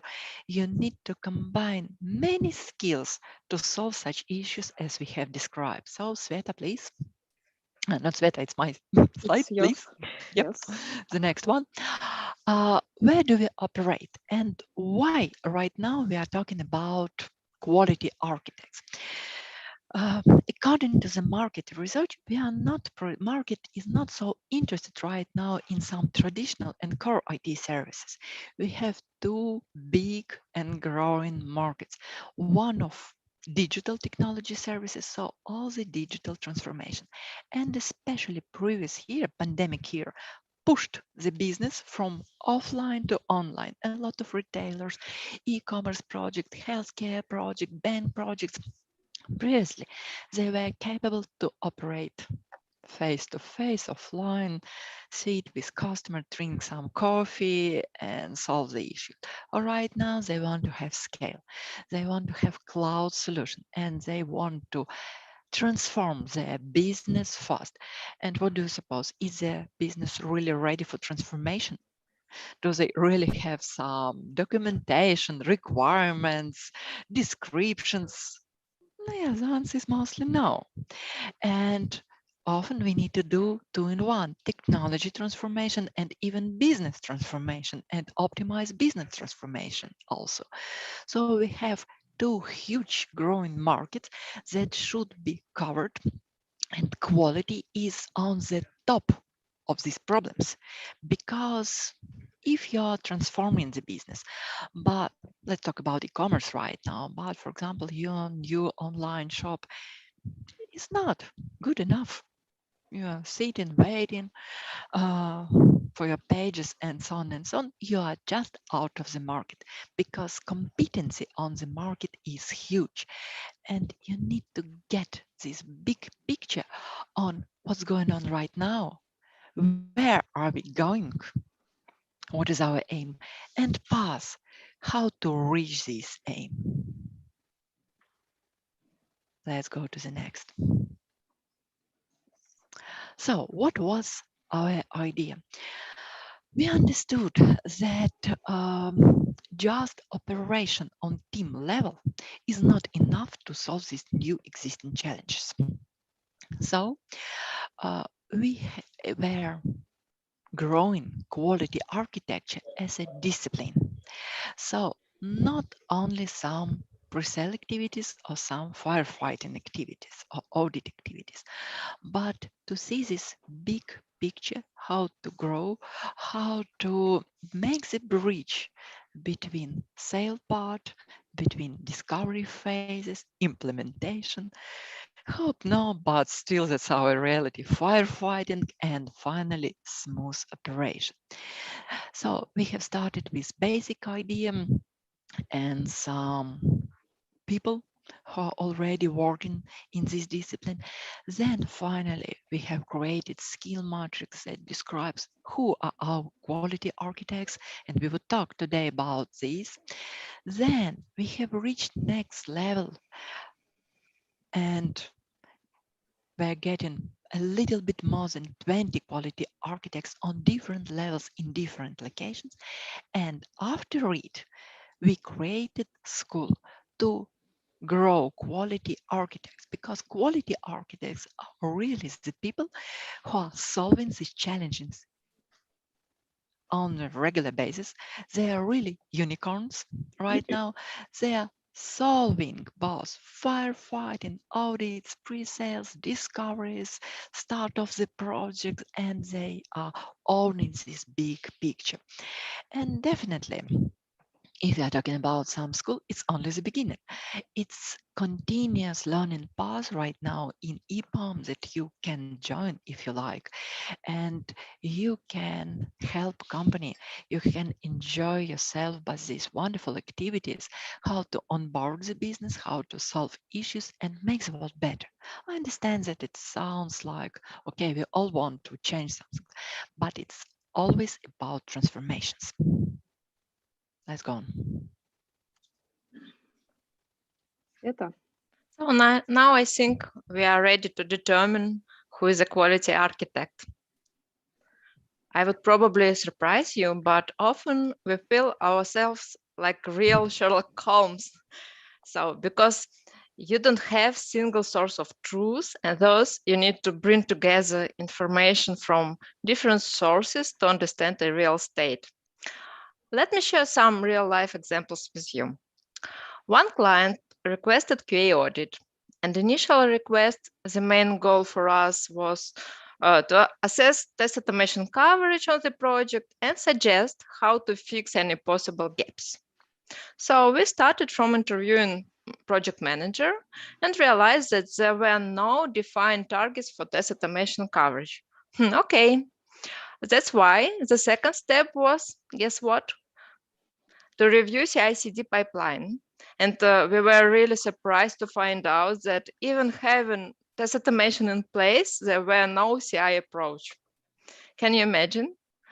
Yeah, but this is the reality. Unbelievable. Yeah, test automation yeah. engineers, they ran tests on their local machines without even having any value from test automation.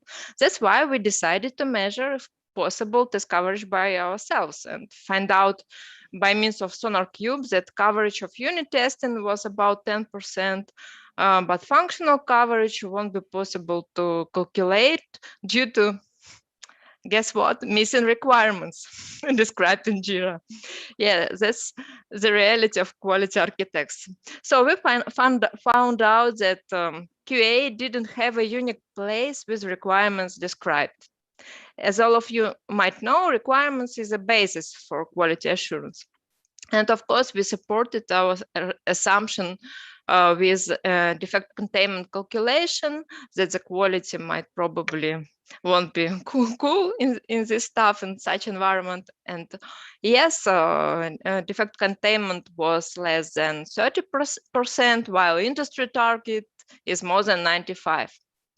The quality was low, and team workload analysis also showed that only 20% of their capacities is spent on delivery-related activities and testing. So you see how initial problem statement related to test automation coverage resulted in huge processes and quality-related issues.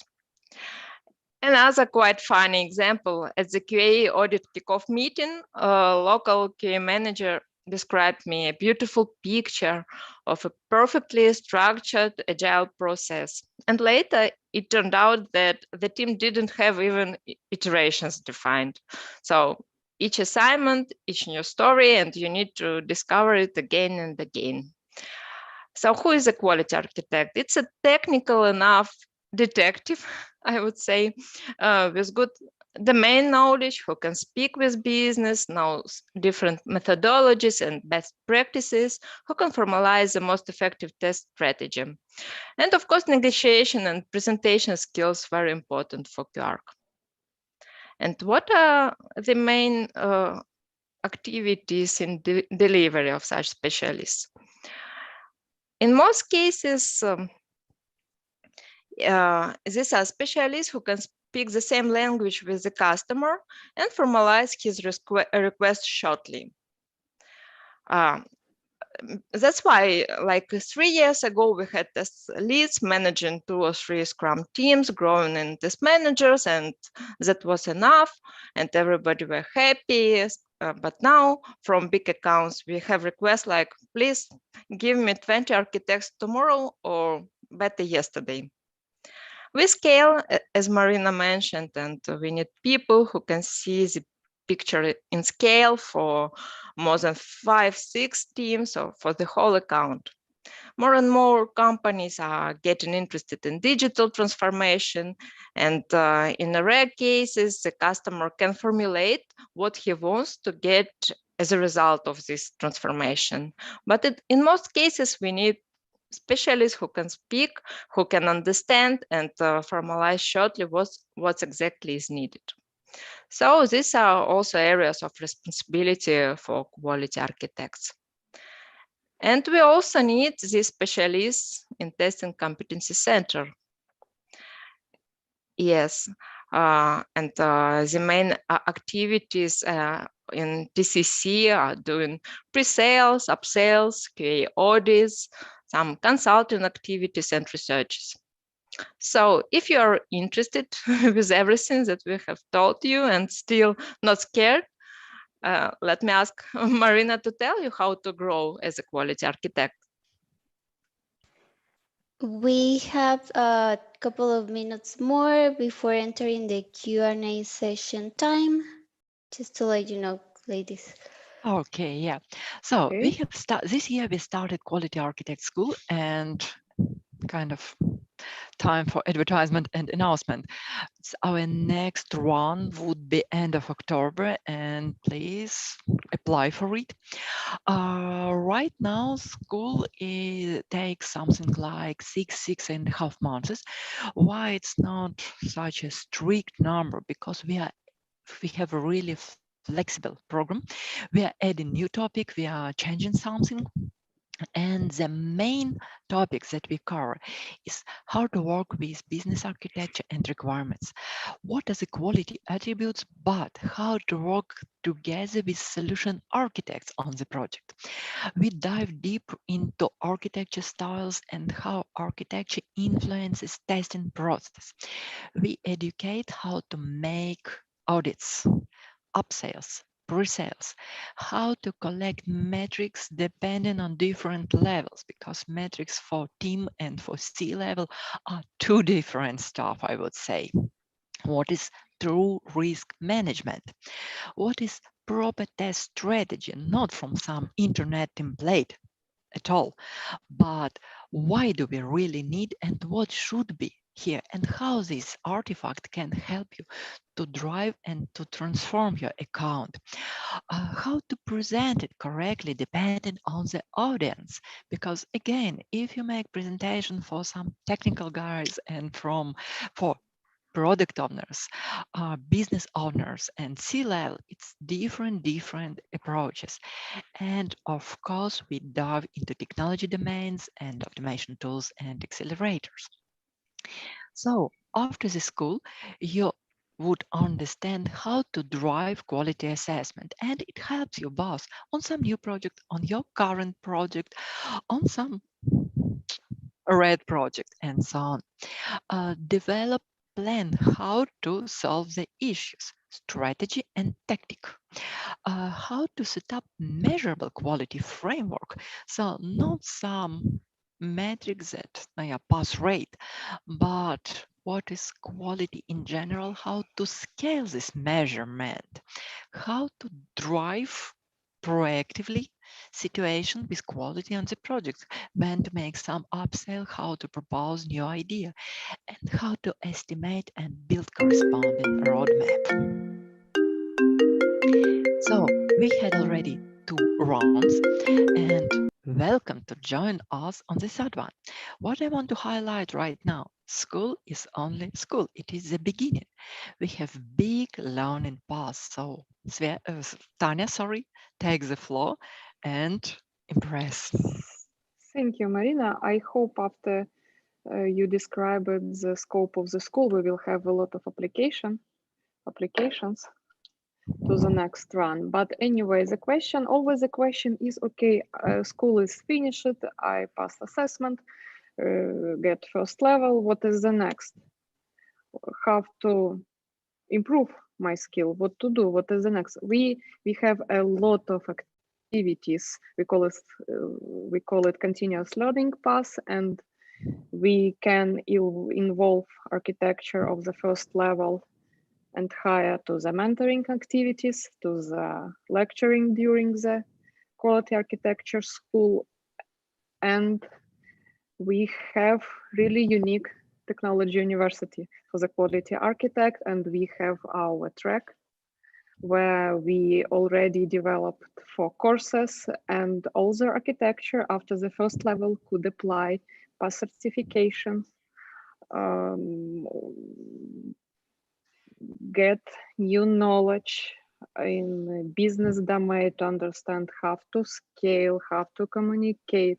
The courses are really different and they are really interested, so you can become and more mature and resolve a lot of interesting and tricky tasks on your project.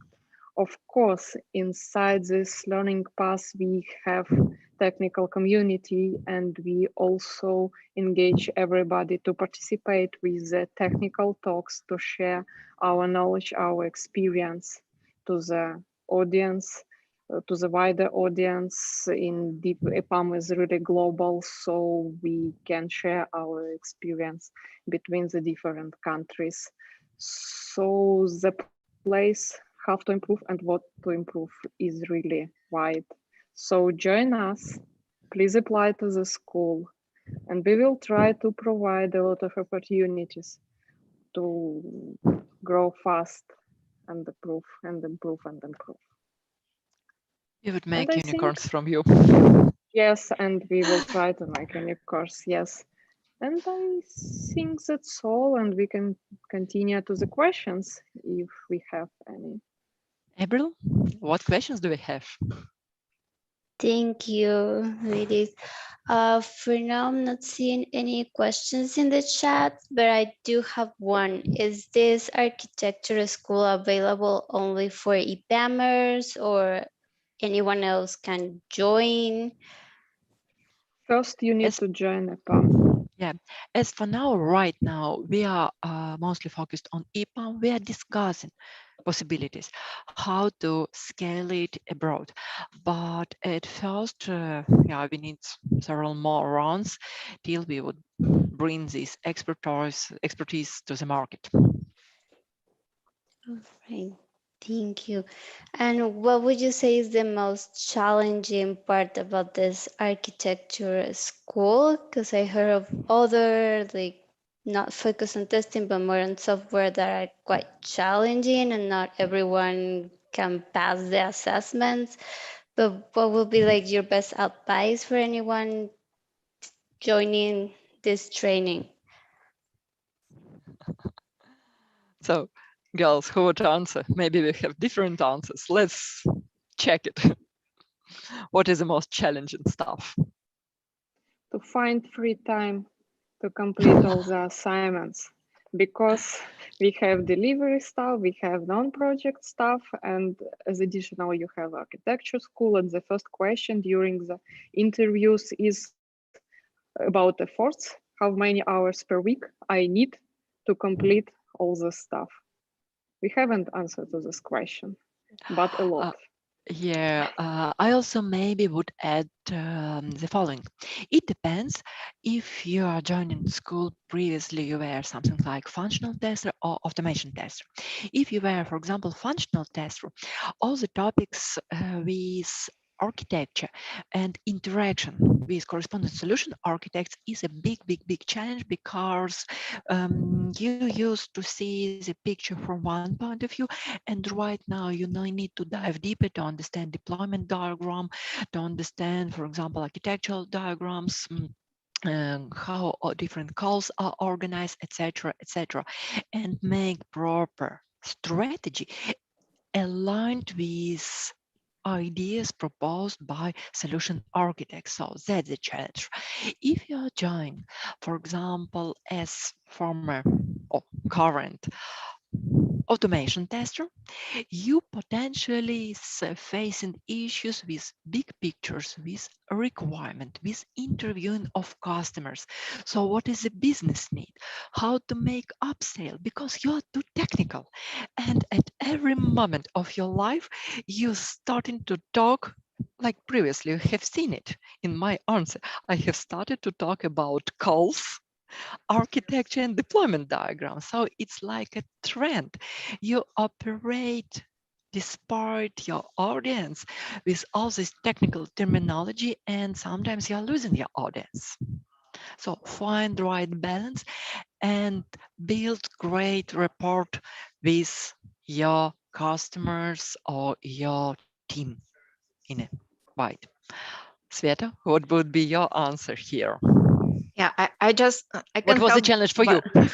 I just wanted to add the requirements to our participants. Anyway, they need to be E4 plus level, and they need to have test automation skills. Anyway, no matter from functional testing or any other like domain, you need to have this level of E2 plus. Yeah.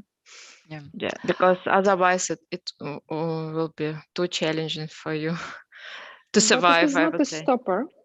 Let's say we have a lot of mentoring programs, yes, inside EPAM. I tell this just for the newcomers to EPAM. Maybe they're not aware about all courses we have inside, so you can cover this gap very fast if you will. Yeah, what topic was the most challenging from your point of view, Sveta? I think the most interesting is audits, maybe because this is what I prefer to do in my day-to-day activities, and I was interested to see how it will be presented and how our participants will take part in real assessments and what they will bring, what findings, what recommendations, what roadmap for improvements. For me, it was the most interesting topic. Thank Got you. it. We have a question here. As a quality architect, are you working on a billable position, like in a project? And if yes, what are your main responsibilities during the implementation phase of the SDLC? Awesome. So, Sveta, maybe you will answer. So we have different types of engagements. It can be billable, it can be IP dedicated position when you help accounts, when you help with firefighting. Yes, and of course in delivery we have huge amount of quality architects who are engaged in implementation, who are defining the strategy from scratch and quality improvements program.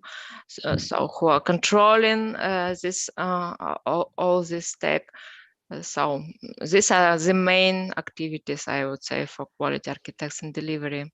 Marina, would you agree? If you're talking about deliveries, and I definitely want to jump in, because, for example, we are here from different, a little bit different organization. Sveta is from TCC, I'm from delivery, and I would say that if you are working in delivery as a quality architect, that yes, mostly you're billable. Yes. What do you do? First of all, in delivery, so after pre-sale, you are working on discovery phase. So you are trying to shape the situation, you are trying to start the project, you are trying to make some first understanding what's going on, build first so software development life cycles from quality point of view, propose measurable framework, and make first proof of concepts. So it's the beginning. Also, you act as a firefighter. So you join the project when you have significant quality issues, when your customer is unhappy with current level of quality. And you can have, for example, perfect team on the account, but they have already this strict vision. So you join with new vision. You make kind of assessment what's going on right now, what is good, what is bad, what is your quick wins that could be done immediately, what is the plan for the next changes. So how to improve the situation, and you measure always current situation, you analyze current situation, you propose solution for the team and scalable solutions, and then you describe how to drive this process, because quality architect is like delivery manager in test. You are two in one. You are owning the quality process from one point of view, and you are owning quality architecture from other point of view. That is why the answer is definitely yes. Thank you. We are on time. Sorry to interrupt. We are on time, and we have another couple of questions. Maybe you can help us answer them directly on the community chat, because we are on time. Thank you so much for sharing your expertise with us. It was a very interesting talk and panel, and I just want to thank everyone watching, and we are going to meet again in the next talks. Thank you, Tanya, Marina, Svetlana, for all your knowledge. Thank you. Thank you very much. Thank you. See you. Bye. See you. Bye.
Welcome everyone to another talk in our QAC days.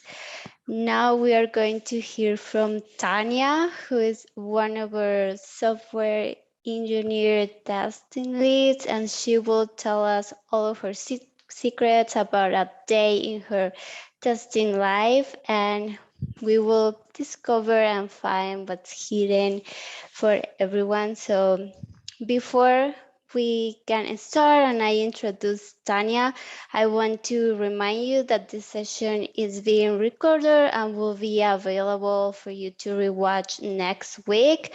And also you have the chance to win a prize. If you are watching all of our conference, you can play the game with us and win. The game is the following. You have to find the secret word that will appear during Tanya's presentation. And once you gather all the words and you have the encrypted phrase, you can send it to us and win a prize. The first 3 people that get the answers correct will be awarded with a NIPAM prize.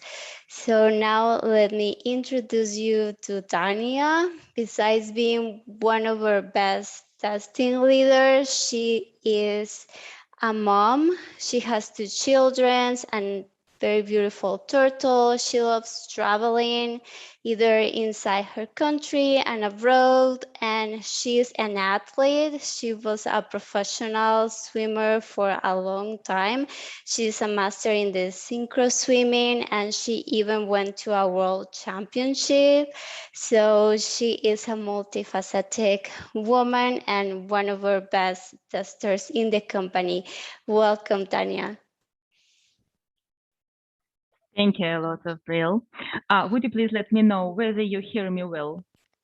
Yes, we can hear you well, and everyone can leave all your questions for Tanya in our community page. Today my topic is a testing as a service, or like the regular day of the test as a manager. So let's move to my first slide. It's like a small presentation. Just a second. I would like to fix one problem. Give me please 1 minute.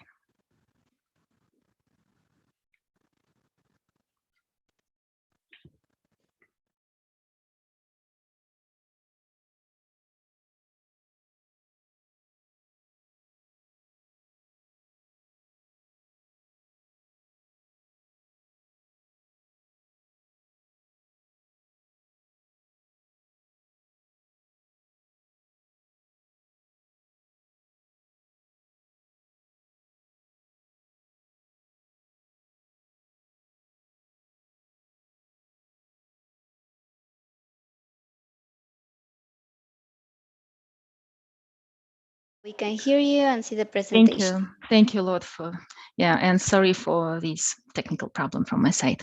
So in EPAM, have been working for EPAM for almost 10 years, and now I am a test manager in testing as a service program, and here I am test manager for more than 1 year.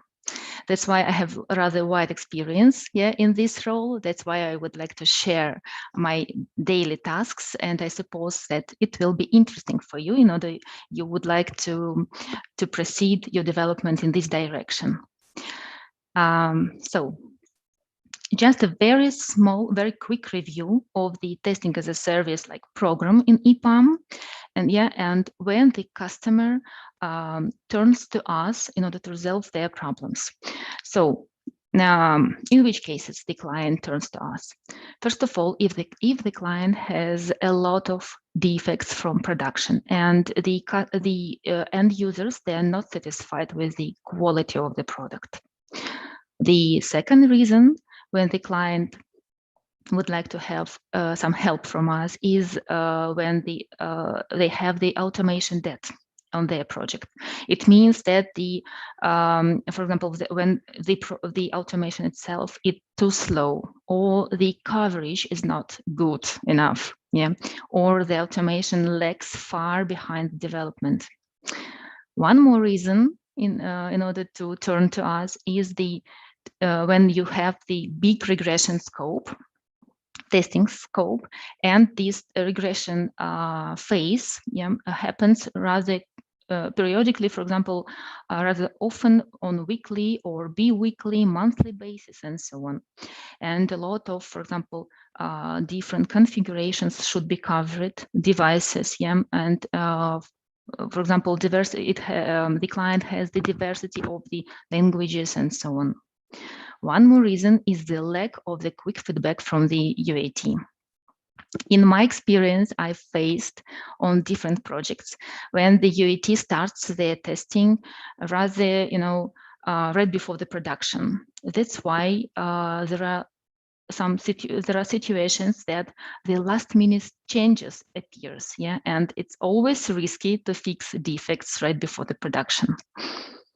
And one more thing, one more reason, to come to us is when the client would like to reduce the costs, yeah, and the client needs to involve the testing team with these special skills. As an example, the specialists or experts in the accessibility testing or automation or performance testing and so on.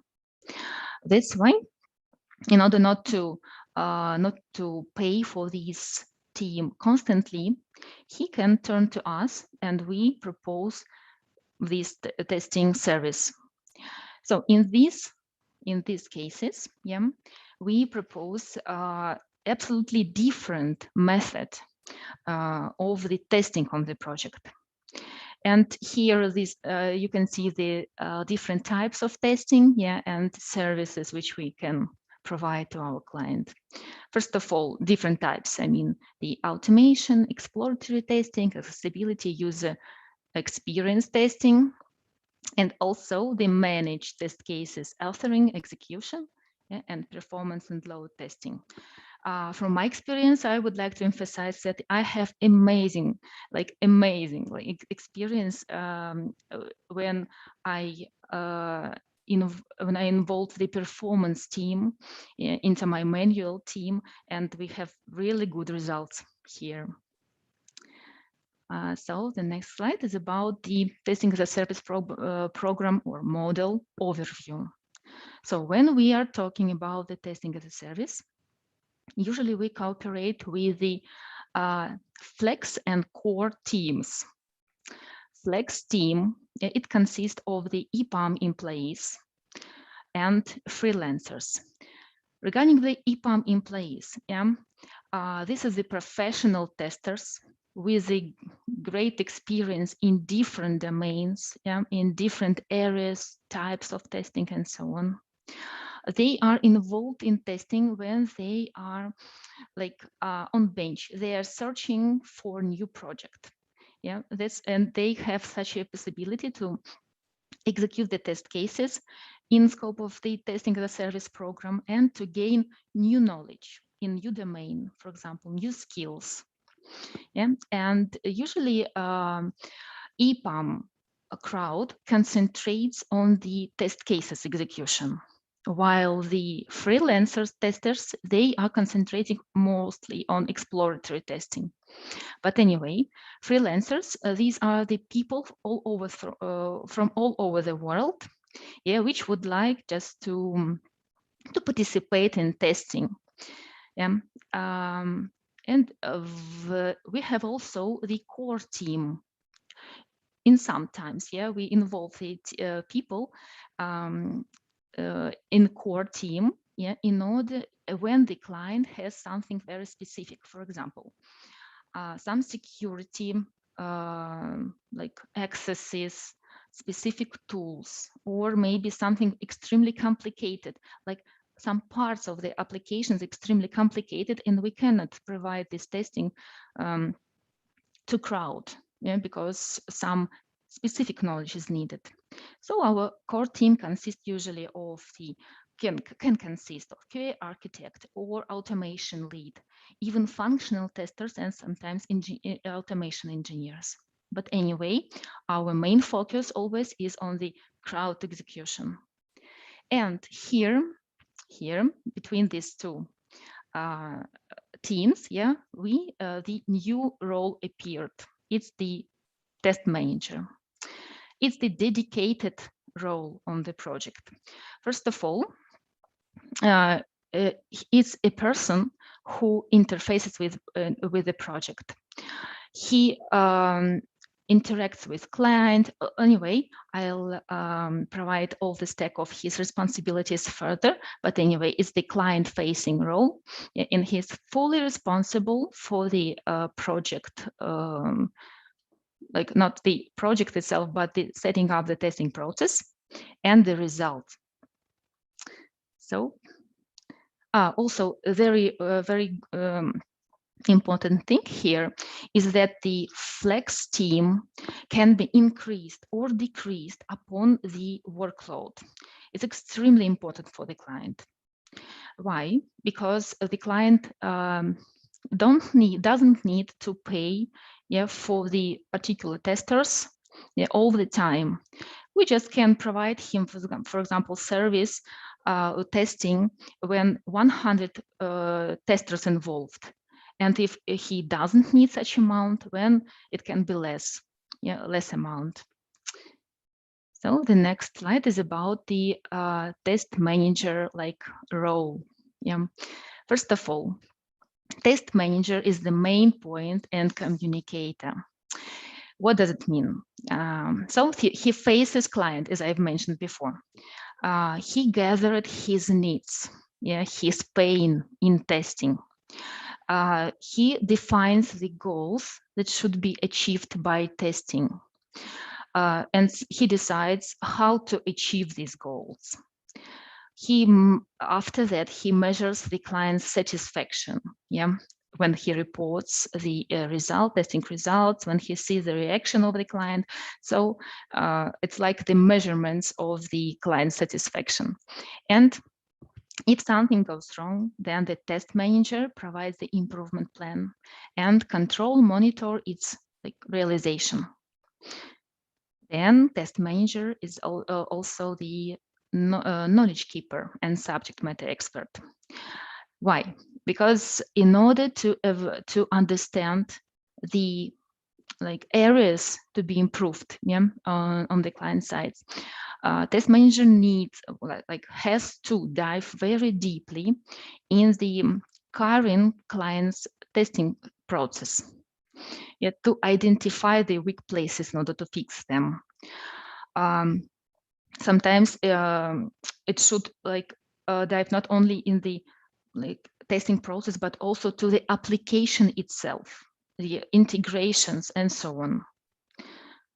And here, when he dives and identified the gaps to be fixed, test manager acts as QA consultant and advisor. It means that test manager proposes different ways, different approaches, processes, and so on,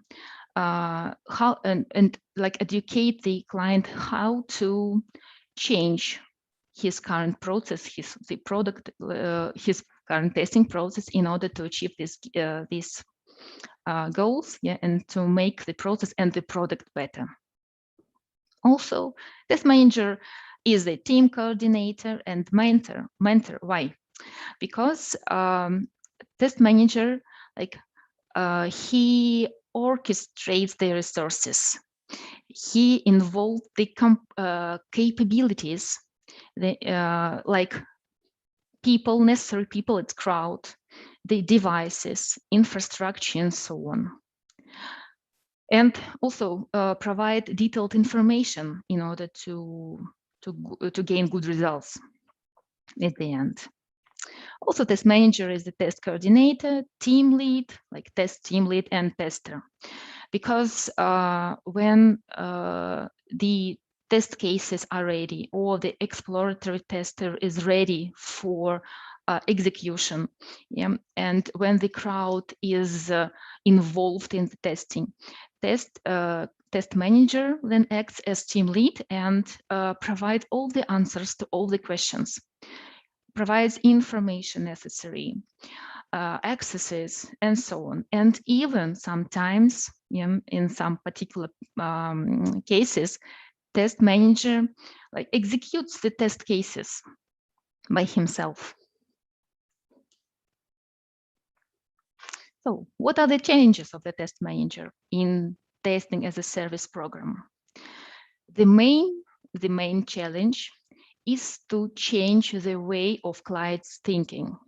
Usually, client concentrates on the project staffing by particular people with particular skill set and so on. And a test manager needs to persuade him not to think about the full time in place, but concentrate on scope and schedule. And in order to do it, we need to educate client, to provide more information about the testing as a service program or model, to provide details how we plan to gain or to achieve his goals, without staffing the project by particular people. It's rather hard, but anyway, our clients, we have a stack of the clients which are very satisfied with our approach. Also, test manager works with the distributed teams all over the world. It's absolutely not a new thing. We all are working in this, like our current situation. Our teams are distributed also all over the world. But here we have one peculiarity. We involved very quickly people in different zones, time zones, I mean. It means that we have the freelancers and even EPAMers in different time zones, and we have access to them and can involve in our testing very quickly. Also, test managers should scale between several projects and several domains. What does it mean? It means that each test manager has up to 4 projects at once. Of course, it depends upon the project size, upon the complexity of the tasks, project complexity as well. And in order to be every time be ready to help client on in different domains and so on, in different applications, we need to be involved in ongoing learning and studying. Also, when we have 2 or 3 projects at once, it's rather complicated because you need to keep an eye on different problems, to remember about the peculiarities of all the projects. So time management helps here a lot to be always on track. Also, test manager has a very big challenge, to be strict, to have very strict planning and to act within the also strict estimation. It means that test manager monitors and controls the efforts which are spent by testing as a service program on monthly basis by particular client. It helps client just to act, just to have this service, in particular limits. For example, it depends upon the size, upon the services which we provide to this client. So we monitor this also very attentively. Also, test manager should be like fast react on any change, yeah, and to be very flexible, to be like anyway on every project we need to be very flexible, yeah, and like to react very quickly to any changing requirements and so on. So here the test manager in testing as a service program, yeah, it's not an exclusion, it's just the same thing. So we need to be flexible and adjustable because the client changes their minds, yeah, they have the changes in their applications and approaches and so on. And again, yeah, in order to provide the high quality of the testing service and the high quality results, we need to be involved in ongoing learning and studying, of course. So, which tasks, yeah, we perform on a daily basis? First of all, it's the testing scope analysis and distribution. Like daily routine for any team lead on the project, the same thing is here.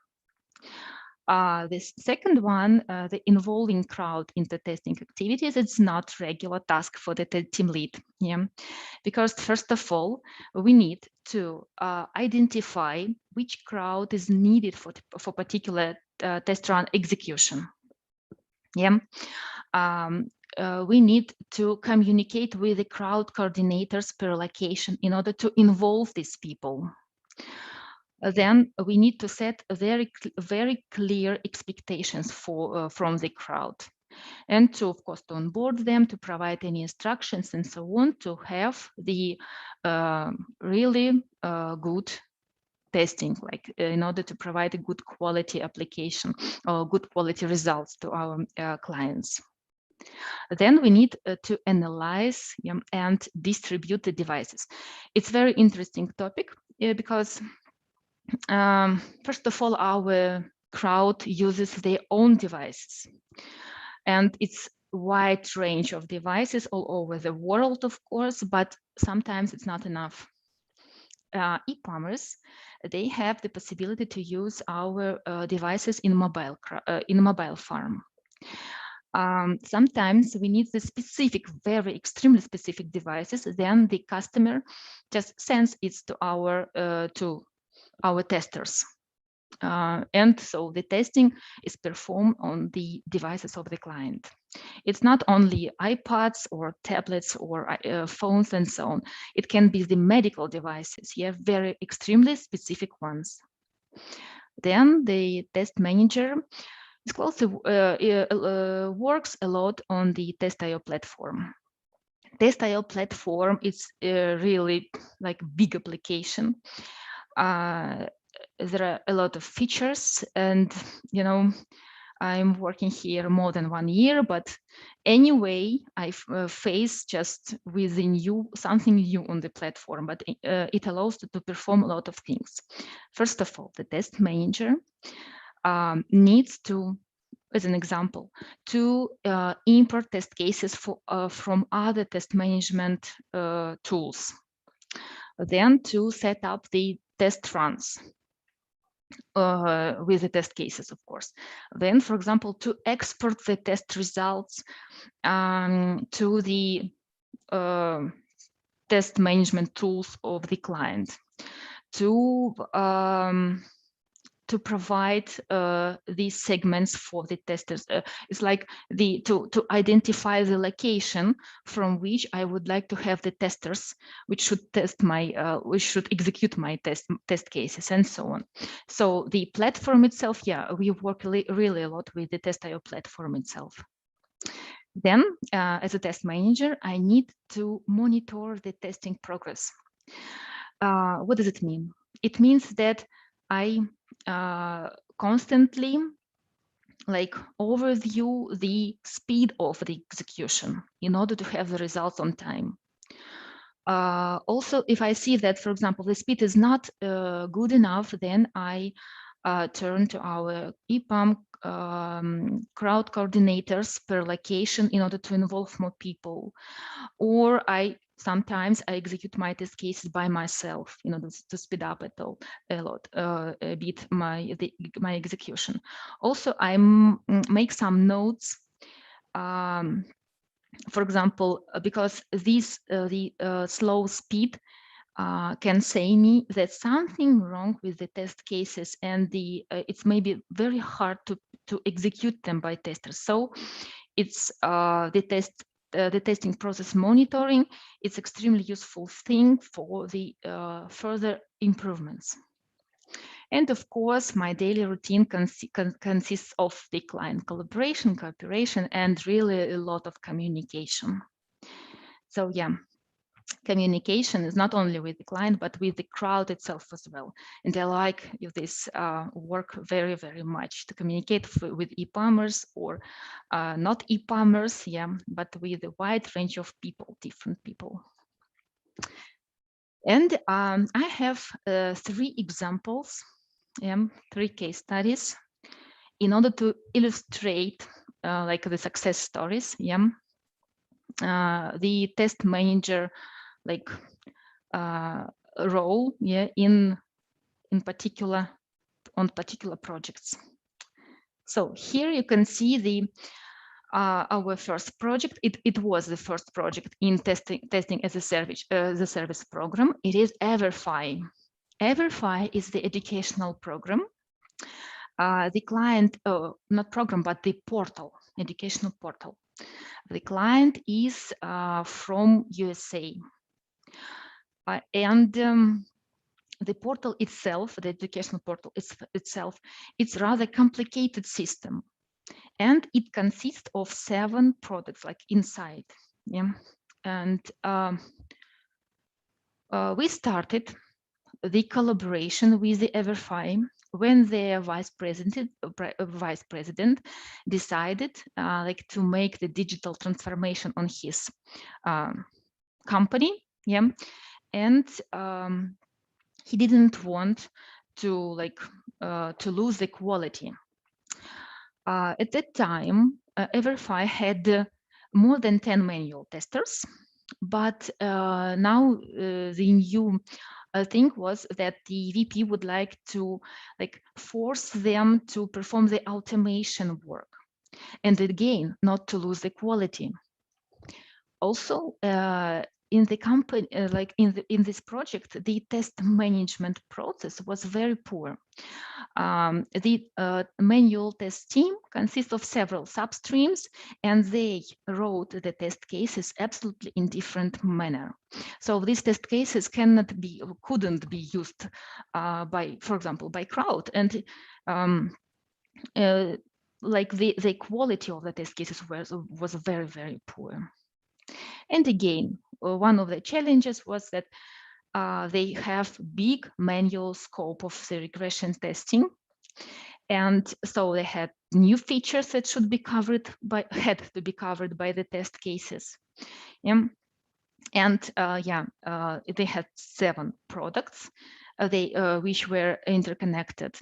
And it's rather challenging to run the regression tests just across all the 7 applications.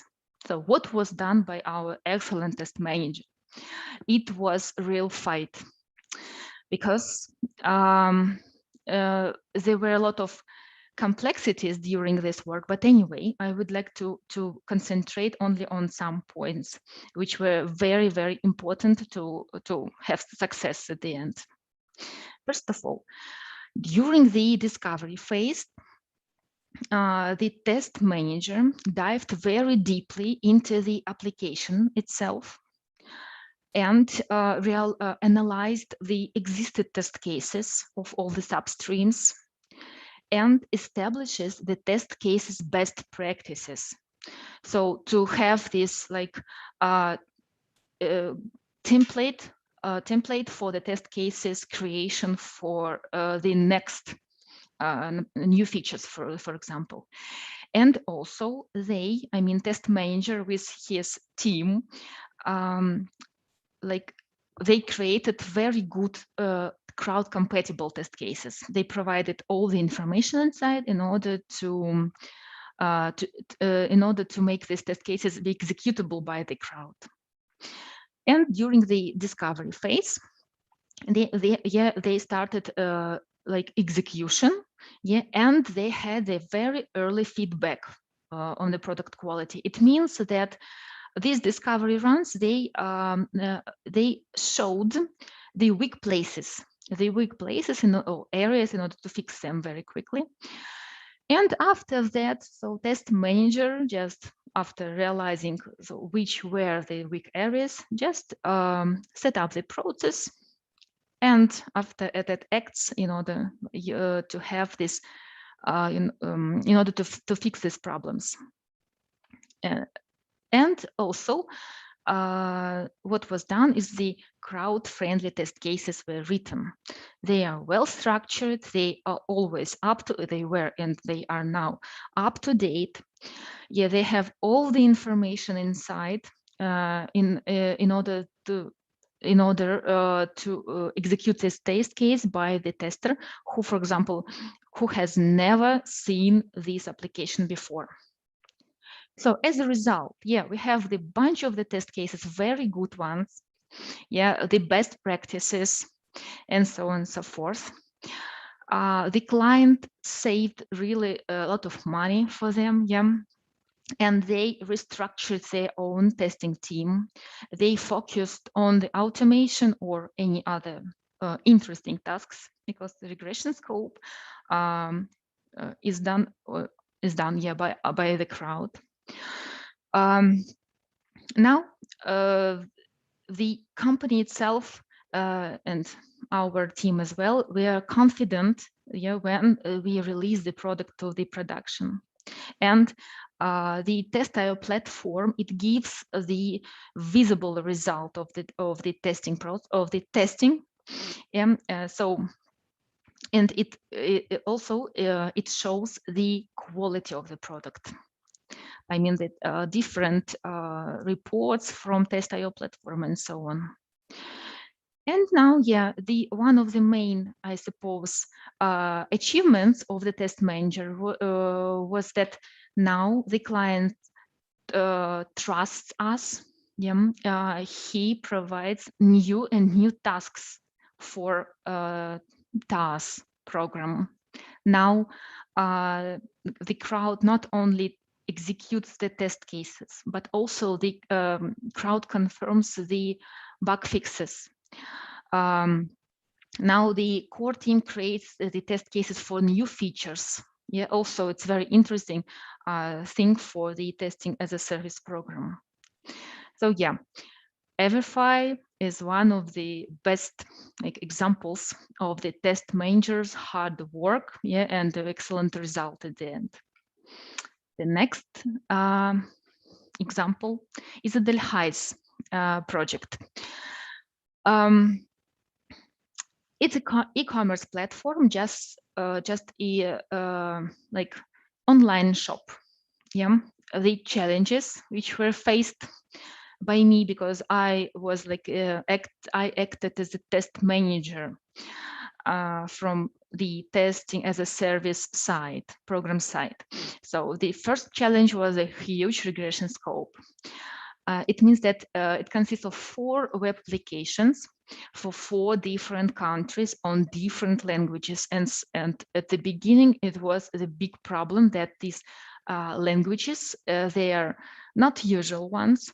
For example, it's Greece, yeah, and others that we cannot find such knowledge keepers, like, for example, in EPAM very quickly.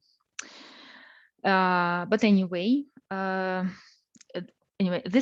next challenge is the multiple configuration support. It means that the regression scope should be run on 5 configurations, different 5 configurations for each country.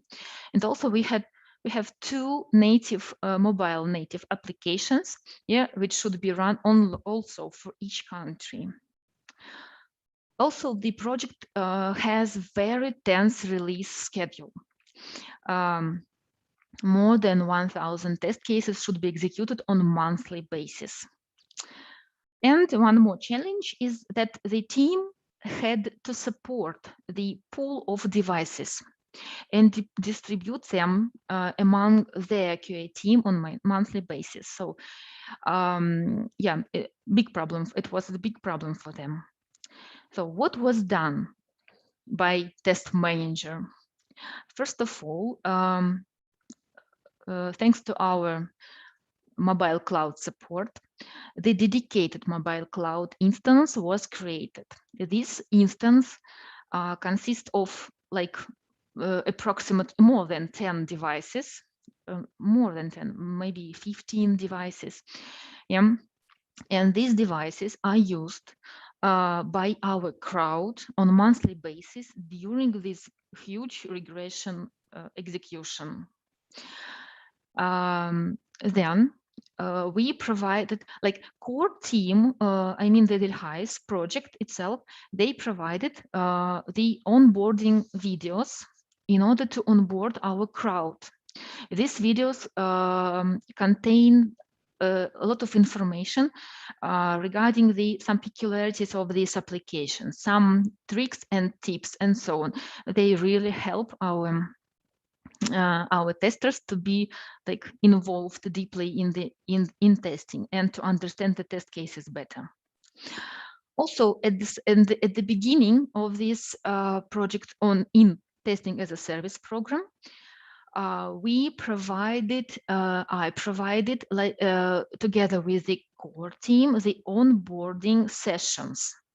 Now we don't need them because we attach all necessary information yet to our test runs. That's why we don't need right now. But anyway, this ad hoc team dedicated onboarding sessions were very useful. And they speeded up the process a lot. And again, we constantly gather the feedback regarding the test cases quality and yeah, about the test cases quality on a regular basis. And I can definitely say that the test cases became better and better from month to month. Unfortunately, we don't change them in our program and testing as a service. I mean, they are changed by the core team, the Delhaize team. But anyway, these test cases became better and better. And now we have less questions regarding them. So the results, yeah, I've mentioned one of the results is that the test cases becomes better and better. Also, we removed the load peaks during the regression cycles because we, thanks to the crowd execution, the regression team decreased itself by 30%. Also, now the project, the Delhaize project, it doesn't need to support and to keep the such amount of devices for the regression testing. So yeah, the team itself, the Delhaize team, was restructured, and now the core testers, they concentrated on the most complicated features, automation, and so on, because all the routine tasks now are performed by the crowd. And yeah, such a result as team motivation, I also would like to mention, because the atmosphere now in team is improved because of these peaks of load during the regression cycles. Yeah, they are gone. The boring tasks, yeah, they are like delegated to the crowd. That's why the team can concentrate on gaining new skills, for example, and performing new tasks. And the last case which I would like to provide, it is connected with the game industry. So we had a request, yeah, very unusual one for testing as a service program and for EPAM itself as well. And here, test manager was a real hero. Yeah, he gained really good results. Yeah, so that's why this example is in my presentation. What was done? First of all, the testing should be performed. Yeah, was performed in rather like tough schedule, and test manager involved more than 300 candidates, and this like big team was convened in 2 days. It's like the best result, I suppose, from our examples of other projects in testing as a service in program. So the involved candidates, they have like wild skill variety. We can find there and testers and a lot of developers, business analysis and project managers, and all these people would like to help with the testing in games. So it was a big challenge, but anyway, this skill set allowed us, or like test manager, to achieve his goal. And as a result, more than 200 issues were submitted, and 70 bugs, from these 200, they were not found by the internal team, by other vendors, automation, and even by EPAM testing core team. I think that it's extremely interesting example of of the such phenomenon when the professionals themselves, when they concentrate on their tasks, sometimes they cannot see very interesting defects. Yeah, and that's why when it's very productive to involve people who are not like inside the core team. Yeah, they have fresh look, like fresh approach, maybe like absolutely another approach to game and so on. That's why 3 critical and 15 major defects were found and can be found in such situation. And yeah, thanks test manager, thanks to his efforts, improved the overall quality assurance process for this project. Yeah, so these are my examples. And the last thing I would like to announce is to sum up who is the test manager in testing as a service program.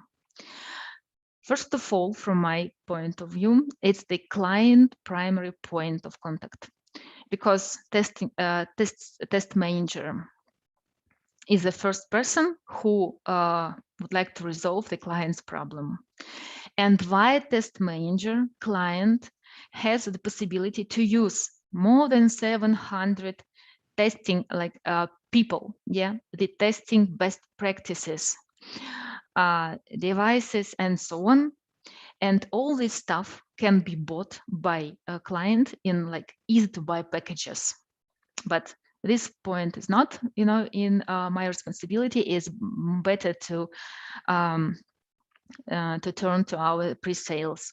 But anyway, test manager here is the contact point and the way to gain all these testing practices.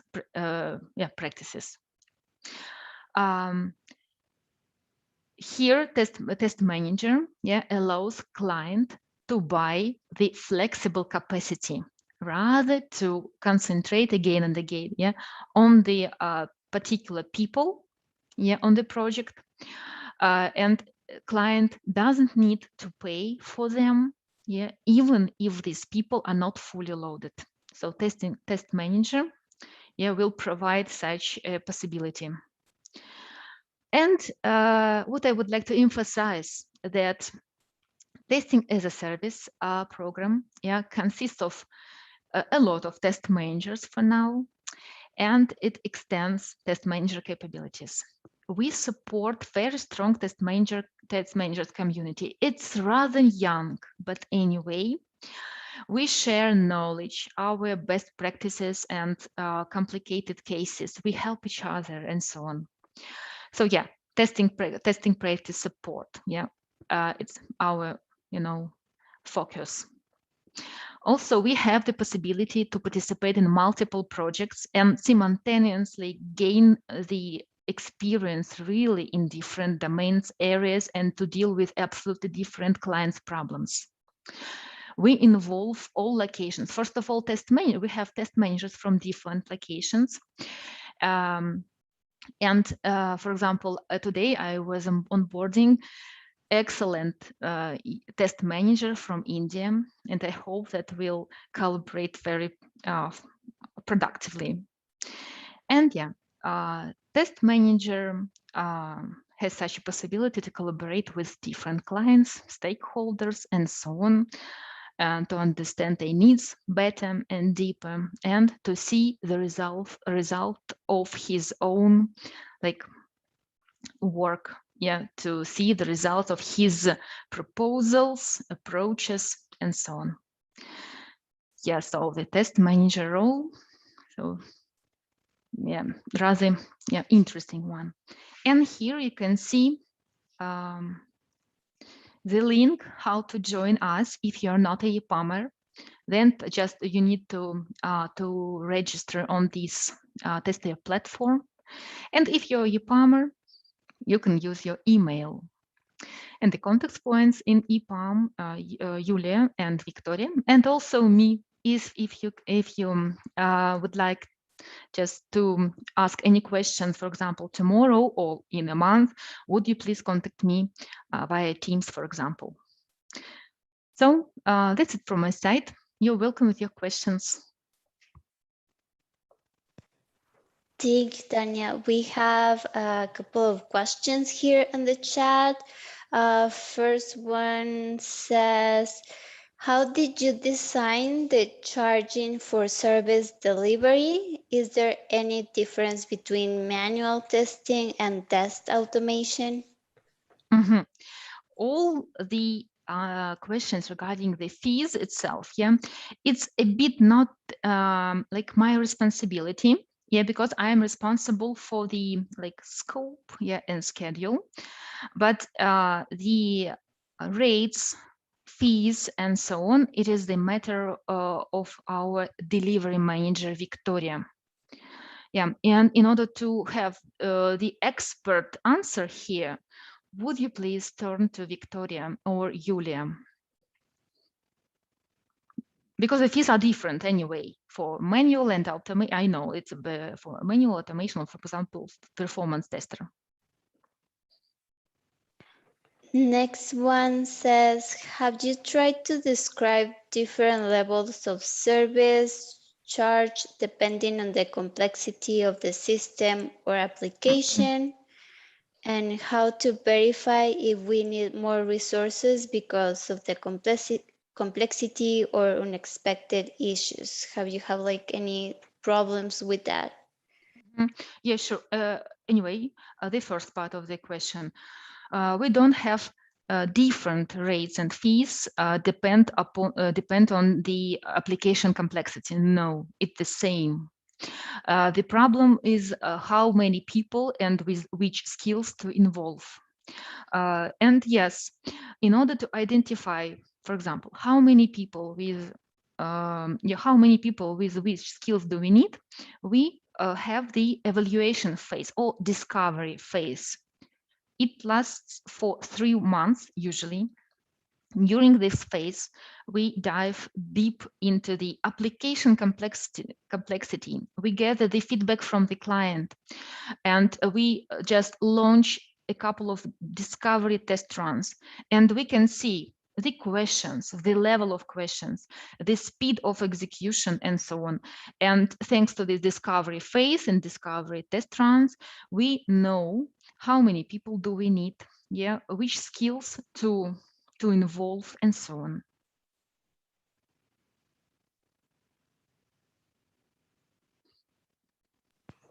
Thank you. Next question says, how are you selecting which non-EPAM testers will join the project? You know, I had such an experience, and I didn't need to select them, and it's not a best practice to select them at all, because usually they run the exploratory tests, like exploratory, let it be testing, yeah, and it's the main idea of the external freelancers is to use absolutely different people from different like continents and so on to have their feedback, because they're different. That's why no, we don't select the freelancers. Only if I need the team lead from the freelancer side, then I can select someone by his, for example, rates, or anyway, I communicate also this thing. I usually communicate with the necessary people. Thank you. If you have any more questions, you can leave them in the chat. Those were like all the questions for now. And I would like to ask you, Tanya, because you already talked about challenges of the test managers, but what would be like the most rewarding thing about being a test manager? Sorry, come again. What's the most? The rewarding part, like the good parts of being a testing manager. You know, I think that is the same thing from all the areas in our life. When we see the happy client, yeah, satisfied with the results, when you see that really the testing process was improved, is the most exciting thing in my life, in my work. And also I like communication.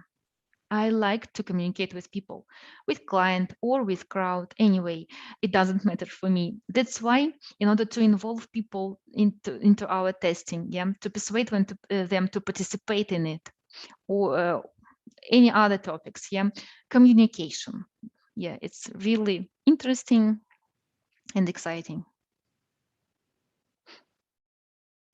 Thank you. We have another question. When the work of a test manager is considered to be done on the project? Oh, good question. Thank you. Usually we have the data of the agreement like finish, or the contract is finished, for example, in a year. But when the test manager's like work is extremely important on the discovery phase, yeah, and in the next phase, in order to launch the new testing process, to polish the test cases, to just to see how the necessary tools work. And when the test manager sees that the results are great, the client is satisfied, when the we don't have anything that should be improved like very hard, then the test manager's work like very close to finish. But anyway, till the end of the contract, we need to communicate with customer. But here, after we have the good results, yeah, and we see that the process goes, yeah, then we switch to another project. When we have one more project and one more, just keeping an eye on this one. Thank you. Anyone else has one final question? We still have a couple more minutes, so if you have any last questions for Tanya, is the time to ask. But thank you so much, Tanya, for sharing all your expertise with us. It was a very interesting topic, and we had really good questions from the audience. So let me see if we have any other. No, apparently those are like all the questions. You can see the recording of this session next week. It will be available on all our official channels. And there is one last question to wrap it up. Is there a case you work on a couple of projects at the same time? No, yes, it's a regular thing here. I was involved into 3 projects simultaneously. Thanks God, one of them was finished a couple of weeks ago. but now I am searching, and my delivery manager is searching for the new opportunity. That's why, yeah, it's a normal thing. Perfect. So yeah, we can close it out with that one. We are on time. Thank you again, Tanya. Thank you a lot. We have thank you from the audience as well. And thank you everyone for joining this session. And we have the chat available on Discord as well. And if you have any other questions that we don't have more time to answer, then you can leave them in the chat and Tanya will answer them on Community C. Thank you so much for joining. Thank you again, Thank Tanya. you, Will. Thank you. Bye. Bye.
Good evening, colleagues. I hope you enjoy our today ZQA, and you got a lot of information, and you visit a lot of meetings, a lot of presentation, and you really enjoyed our presentation, our reporters, and you will be really glad, and you will be very enjoyable this day. So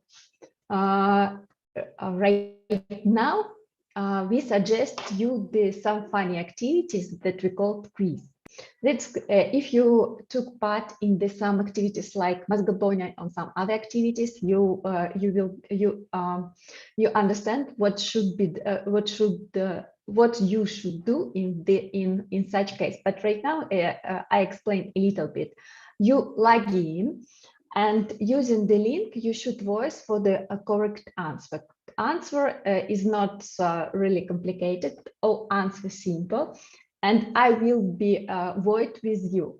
I hope you enjoy our quiz, and that's not the, and you will be not sad if you answer incorrect, because that's not about the knowledge, that's about the fun and about the enjoying our evening and finish our ZQA day community, ZQA day on the positive note.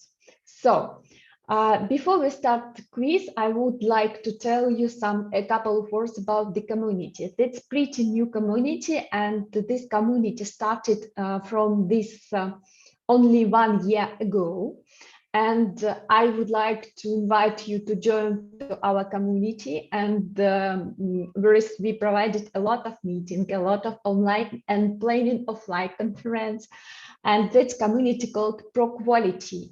I believe you will be able to present something interesting if you have some, and you will get a lot of new information, and you will meet a lot of interesting speakers in our community, interesting people. And a little spoiler, we are going to present very interesting discussion about the team composition, and is it correct or not to split the tester on the two direction, automation and manual tester, with the Sergey Pirogov. I believe you know him from his very excellent, amazing channel in YouTube and his excellent interview. So, but that will be a little future. Let's take a look on our announcement and follow our community. That on the slide you can see the information of this community on the YouTube, on the ProQuality teams, and the Instagram. Please join, follow us, and I promise you will not regret, because we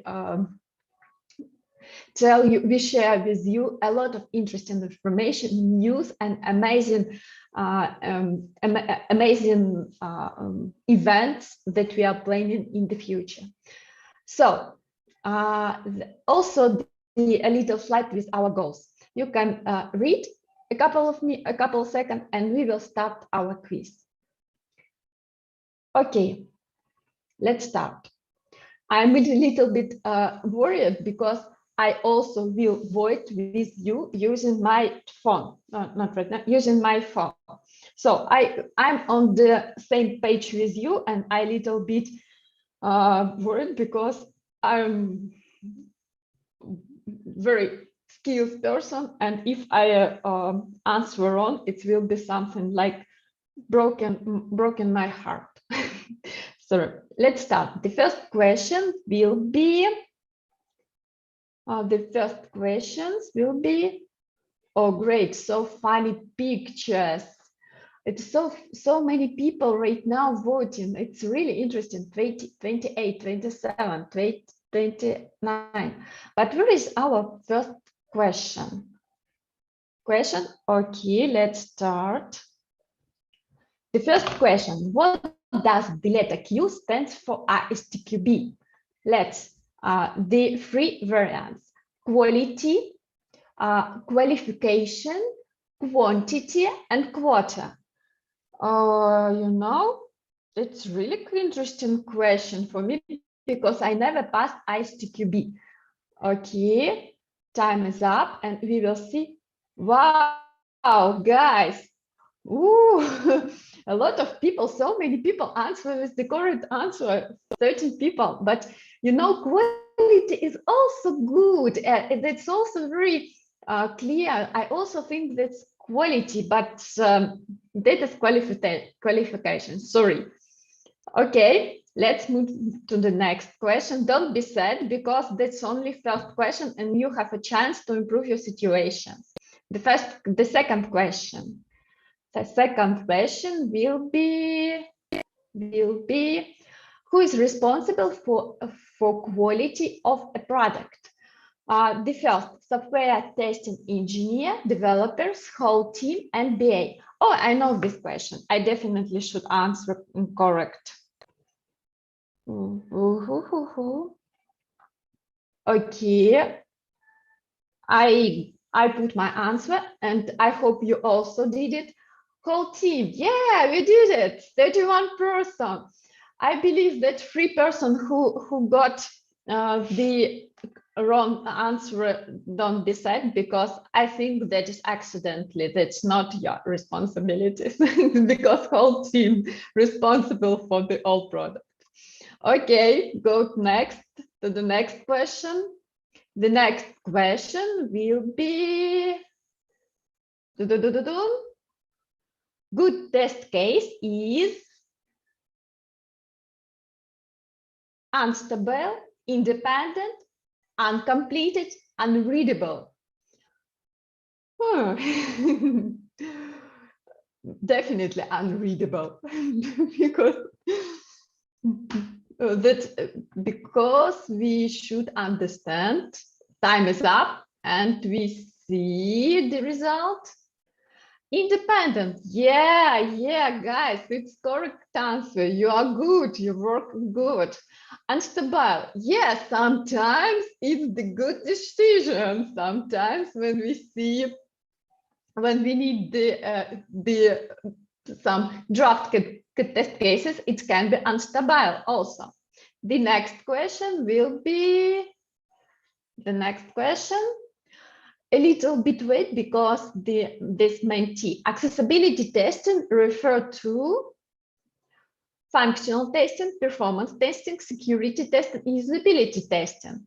Oh, it's a really interesting question because it can be referred with any of these choices, but I vote for this.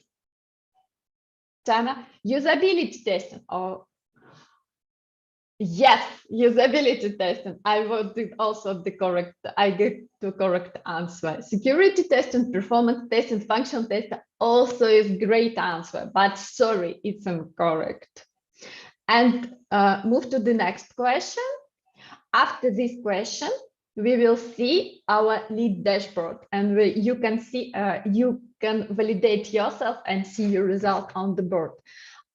Security testing refer to usability testing, non-functional testing, performance testing, and functional testing. Oh, what's the choice? So difficult choice, because you know that sometimes security and performance testing really connected to each other. Okay, and time's up. Non-functional testing. Great, you guys were good. So I like how you answer. So that sometimes I have the wrong answer.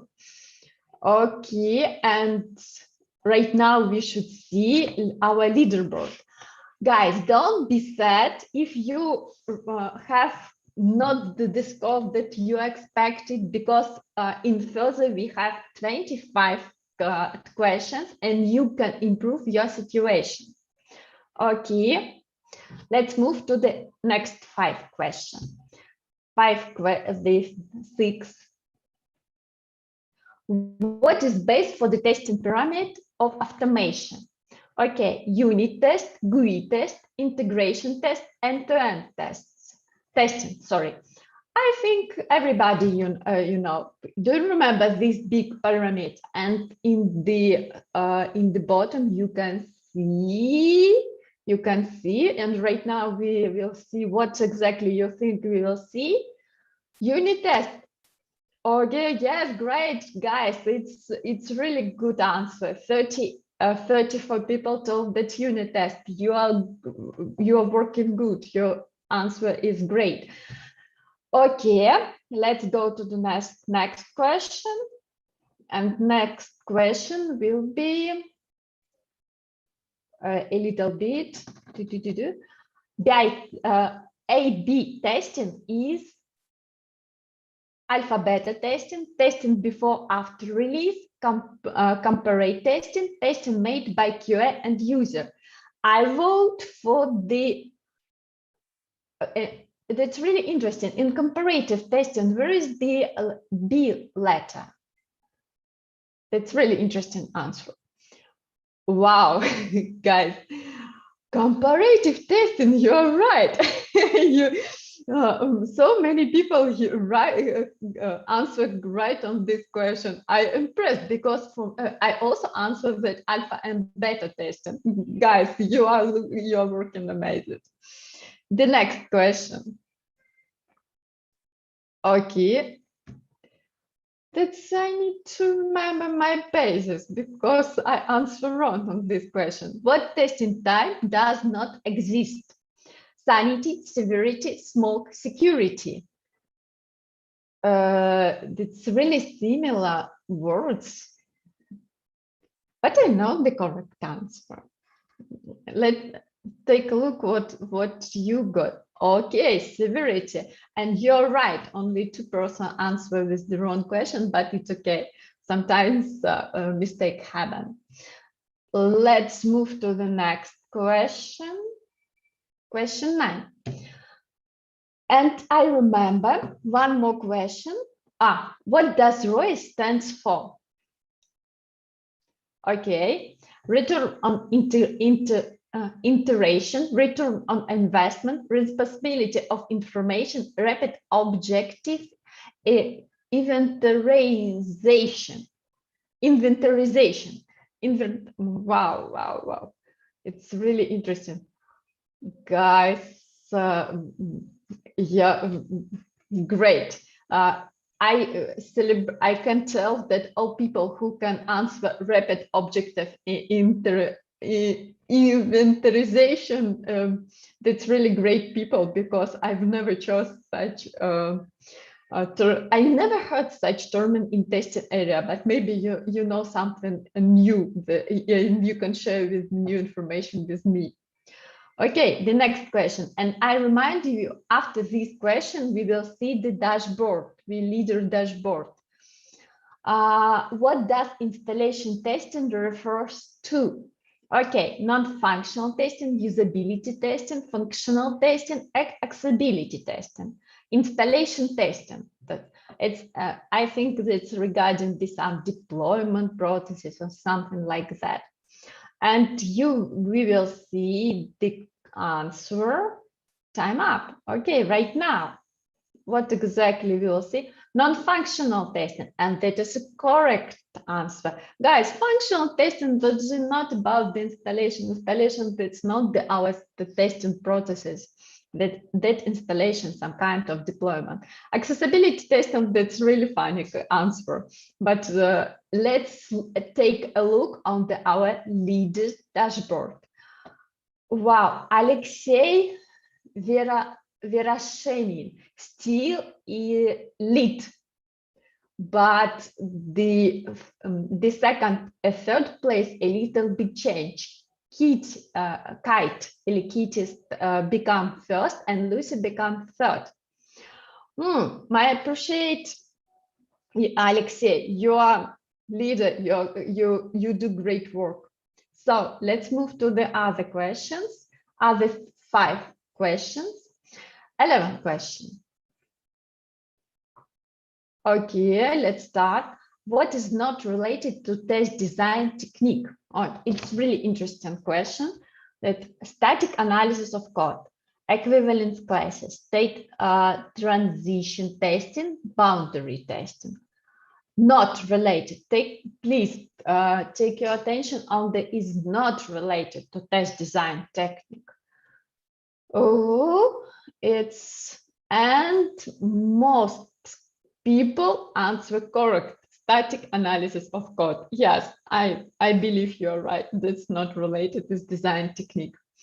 Okay, next question. The next question will be, so what is not framework? No, everything is working so fast. Protractor, Git, Locus, Selenium. I know the correct answer. I'm going to answer with the correct one. So we expected your variance. Oh, 27 people tell, but guys, Selenium, that is our God. That is GUI of testing. How you can answer that's not a framework? That make me sad. Sorry. Let's move to the other question. Okay, the next question will be, what tool from the list is not test management system? Okay, take a look. WebStorm, TestRail, Zephyr, TestLink. Do you know? I don't know. I really don't know. So let's see your answer. WebStorm. Yeah, I think the same. Right now, I can tell you that I think the same. Move to another question. 14th question. And I really like this Mentimeter. How is testing called? The check ability of a program to recover after failure. Recovery testing, stress testing, reliability testing, security testing. I like this question. It's really interesting question. Recovery after failure.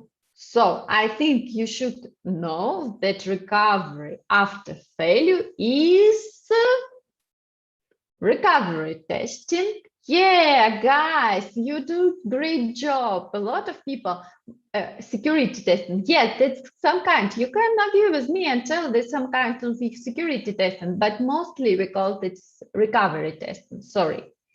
Let's move to another question, 15th question. And I remind you that after this 5th question, we will see the leader dashboard. Spike testing is related to what the security testing, performance testing, stability testing, failover, and recovery testing. Oh, interesting answer.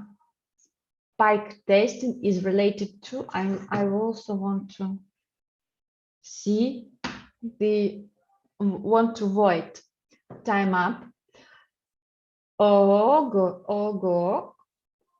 And performance testing, you know, I really surprised with this. I also think that is some kind of the stability and failover testing. No, I need to repeat my basis. Okay, next move to the 16th question. Leaderboard. Alexei. Alexei, still our lead. The second place, not the second place and third place change. Right now on the second place is SM and on the third place is Yevgen. No, guys, I really appreciate you for your great work. Alexei, you are a leader. I believe we should present you some kind. And if you, by the way, if you will be able to join and tell us a couple of words about you, I will really appreciate you for this actions. Who is responsible for bug priority defining? QA engineers, developers, BI, customer. Priority defining. BI, customers. What do you think regarding that? I definitely know the correct answer. And customer, of course, guys, customer. That's for customer really important to see he understands what bug is important, because sometimes the simple text is more important for customer than the bug of the functionality. The next question will be okay. What is the main question which answered by test strategy? How will product be tested? How to select development model? What will be tested? What amount of budget is needed for a project? I like the last one. But maybe it's correct. I don't know. And we will see. Yeah, a lot of people answer, but I like this person who also answered to the last one, because I think in future the test lead also will work with the some project budget. At least I hope for these changes. Okay, the next, how can glass testing be called in other words? Black box testing, white box testing, gray box testing, unit testing, glass testing. It's really interesting. What do you think regarding that? And we will get the correct answer just right now. That white box testing, and that is a correct answer. I appreciate for great work for these people who answer for that. And move to the other question. Okay, the next question will be, what type of integration testing does not exist? Not exist. Please take your attention. Not exist. Big bang, top down, upside down, bottom up. Not exist. I repeat. And integration testing does not exist. Okay, and right now we will see the correct answer. Big bang, top down, upside down is correct, guys. It's really interesting question. I also answer incorrect, but anyway.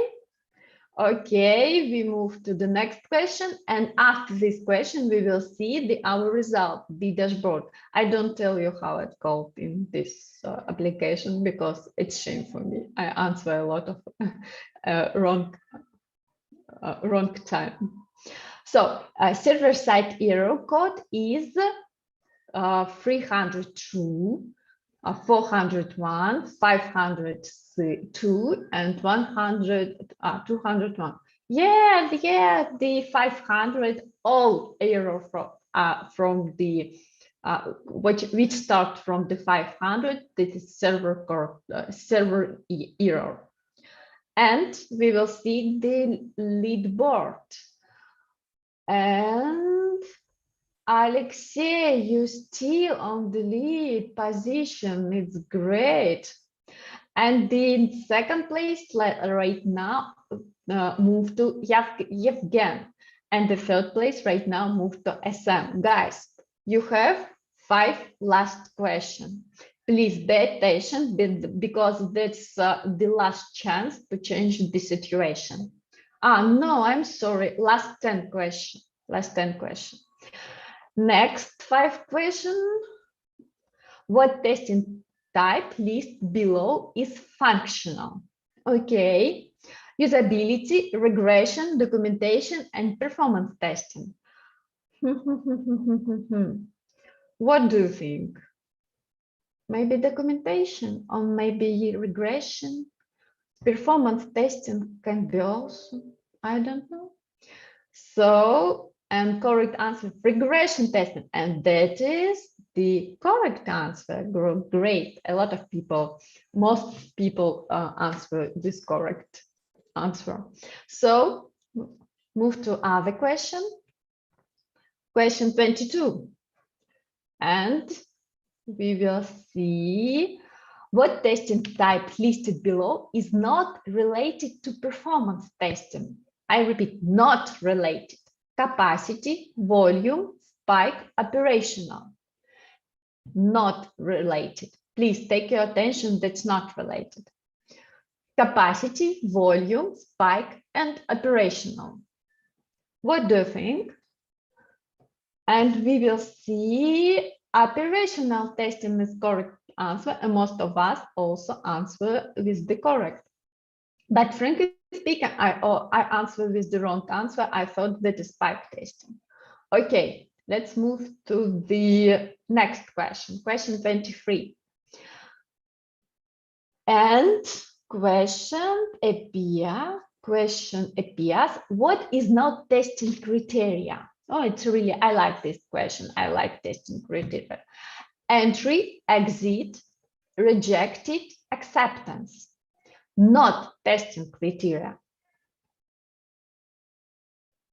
Guys, not testing criteria. Remember, take your attention. And we will see the answer. Rejected, 25 people. And that's wrong. That's correct answer. You're right.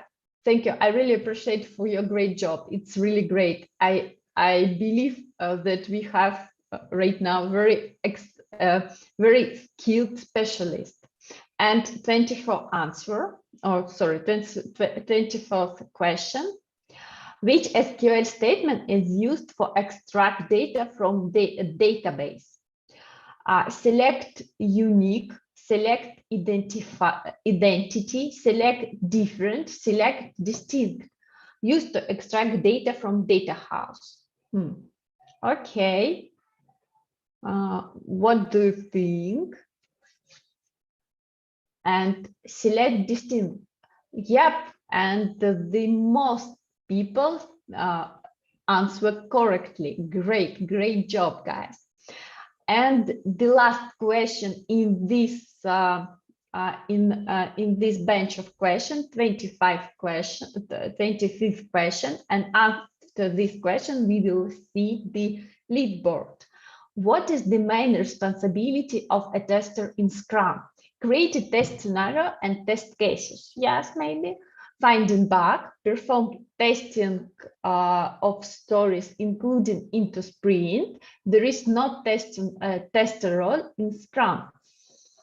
You know, that really confused me. Time up. And what is the correct answer? Wow, wow, 15-15. That was tricky. That was intriguing, guys. You did a great job. But anyway, yeah, you're right. There is no tester role in Scrum. Yeah, because that's cross-functional work. Every person should be able to develop and test at the same time. And our leader dashboard. Alexei, I believe you're still in the leader position. Please join to us. And no, Alexei, you move on the second place. I'm sorry. But SM, my appreciation for your great job, my celebration. You right now on the first place. So you know we see battle between Alexei and SM. SM, if you don't mind, could you please and our discard your real name, because I really interested who are you. And move to the next 5 last question. That's question regarding automation testing. Please take your attention for that. And what vegetables is more popular in the automation testing? Potato, tomato, avocado, cucumber. What do you think? It's really tricky question. I think maybe it's avocado. It's really tasty. I like the salad with avocado. Wow, guys, cucumber. Yeah, you're right. That's term from the BDD. You know, that's from BDD framework. Cucumber. I think, I don't think that exists person who never heard about this BDD framework. Question 27. Okay, the question. What does POM mean in automation testing? Means page object model, page object methodology, paging object model, and project object model. I think it's a question for your attention. Please read really carefully the answers. And right now, time. Yeah, you're right. It's page object model. Great. Because you see methodology, page object methodology, a packaging object model, that's also wrong. And project object model, that's also wrong. Okay, guys, move to the next question.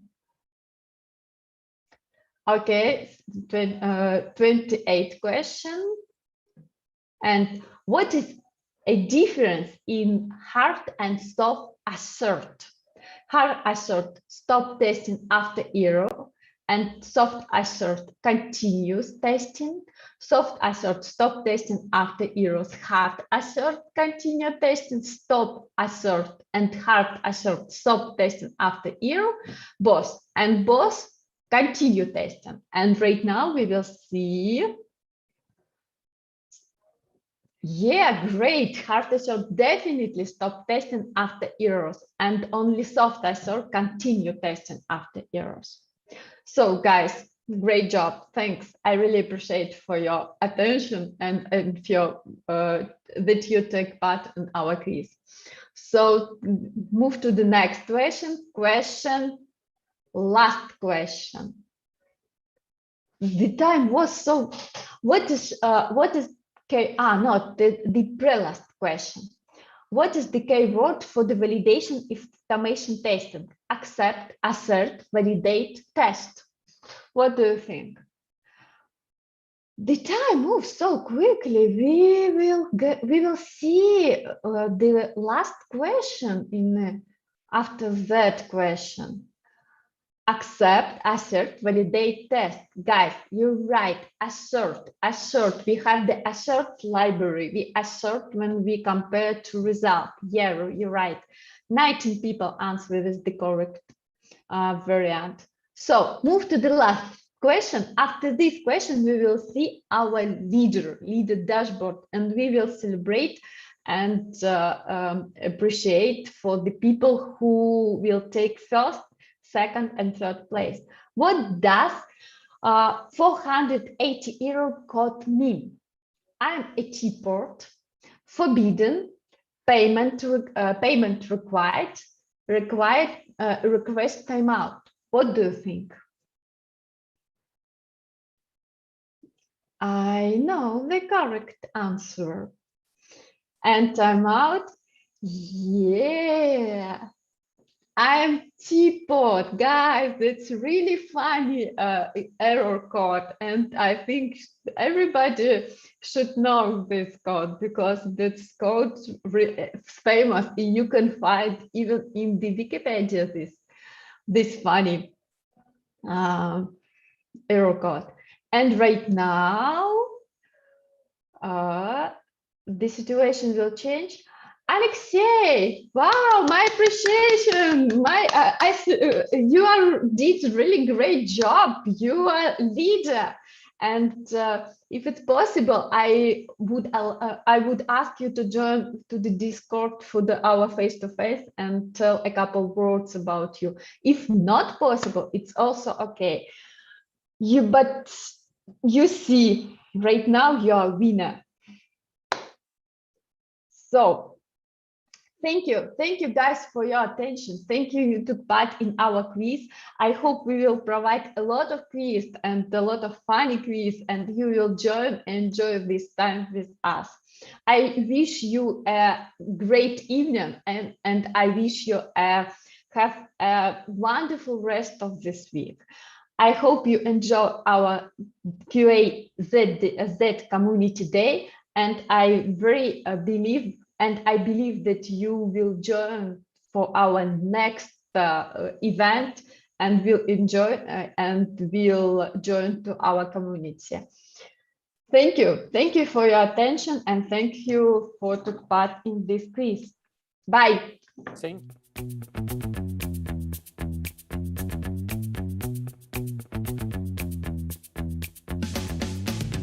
Name, last name, and email addresses, so we can communicate to you and provide information about how you can get your prizes.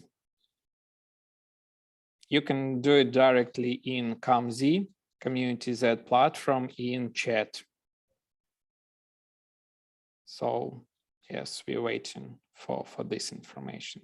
I monitor the chat and Discord, I mean, and if you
Good evening, good day, and maybe in some cases, good night for everybody who stay with us till the end of the conference.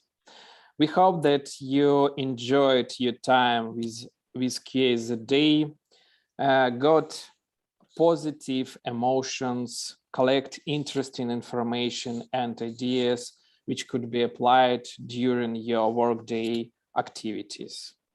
So now we would like to share with you some numbers, some results of our today's conference. So let's start from our dear speakers. So 17 speakers presented for you different topics, shared their unique experience during the conference. Also, if speak about speakers' location, here we have big list of countries like Hungary, Belarus, Russia, Ukraine, Montenegro, India, and USA. Also, about 10 communities were involved into preparation and organization of this conference. Also, let's talk about you. Let's talk about our audience. So here we got about 3,000 registered participants. It's really big number. Thank you all who was with us during this conference. Also, let's look into deep details about you, about the audience. So 25 countries covered by our participants. So our conference, our QSZD becomes more and more globally. Also, if speak about specialization of our audience, here we have different areas, started from quality assurance, continue with business analysis, delivery management, resource management, project management. We also had participants from development, from architecture. Also, we had people from competencies. Also, if speak about levels, here we covered all levels from students to director. So it's very, very good results, I think. Also, to start our recognition part, I would like to say special thank you to our partners, to our headliners and special guests from Source Lab. So thank you, Sanjit Patel. Thank you, Patrick Paulin. Thank you that you shared unique, interesting experience from your side, share to the audience interesting ideas and information. To continue kind words, I would like to say thank you to all speakers from our conference. So thank you, Irina Spiridonova, Anna Чернышова, Сергей Шайкин, Денис Годованный, Артем Разуменко, Андрей Воробьев, Шрикант Махан, Венкат Манкампу, Светлана Стогни, Marina Ditkovskaya. Also say thank you, I would like to say thank you to Tatiana Spiridonova, Roman Davlyatshin, and Tatiana Krasutskaya. I would like to pass words to Joseph to continue our recognition part. Please, Joseph. Thank you, Alec. And I would like to introduce to you what happened behind the walls and in the background. So I would like to continue with our communities who were a big help to delegate speakers to make a good contribution on this community, on this QAZ day. So from community side, I would like to say a big thank you for the global testing community representative, for the Pro Quality, the Grodno QA community and the India testing community, because they had really, really good contribution on this event today. And going towards to the info partners, if you don't mind, I would not list them by name, but as you see, we had a lot of them. It was a big help and contribution from their side to advertise our event on different social platforms and in their members. So thank you again. And some words about those who helped during the session, for the speakers and for the audience with the questions and moderating all of the stuff. So thank you for Katerina, Sergey, Petr, Venkat, and April to be moderators during our sessions today. And the next slide, please. Yes, also I would like to say a big thank you to the organization team. First of all, the ladies, Ksenia, Anna, Ludmila, and Esther, and also Nikita, Alek, Andrei, Vyacheslav, and I don't want to say thank you for myself, but as you see, I'm also on this screen. So it was a big effort for all of these ladies and gents to be able to happen this event this year. Hopefully, we will continue this with this team next year as well. And some words about the winners. Today we had several activities where you can win. First of all, the quest to become a detective. The question was, who was the first Sherlock Holmes who found computer bug? The correct answer is Grace Hopper. And I would like to announce our winners on this quest activity. Anton Pashutkin, hopefully I pronounced the name well. If not, then apologies for me. Anton Pashutkin, Maxim Tikhina, and Andrei Malashku. Congratulations to all of these guys who participated in this and become a winner. Also, we had a Pro Quality community quiz activity where we have, again, 3 winners. Alexei, Volha, and SM. Unfortunately, we don't have the proper contact information to the winners. So I would like to ask you to contact Ksenia on the email address you can see on the screen, and you will be able to get your reward as winner of the Pro Quality community quiz. And that's it from our side.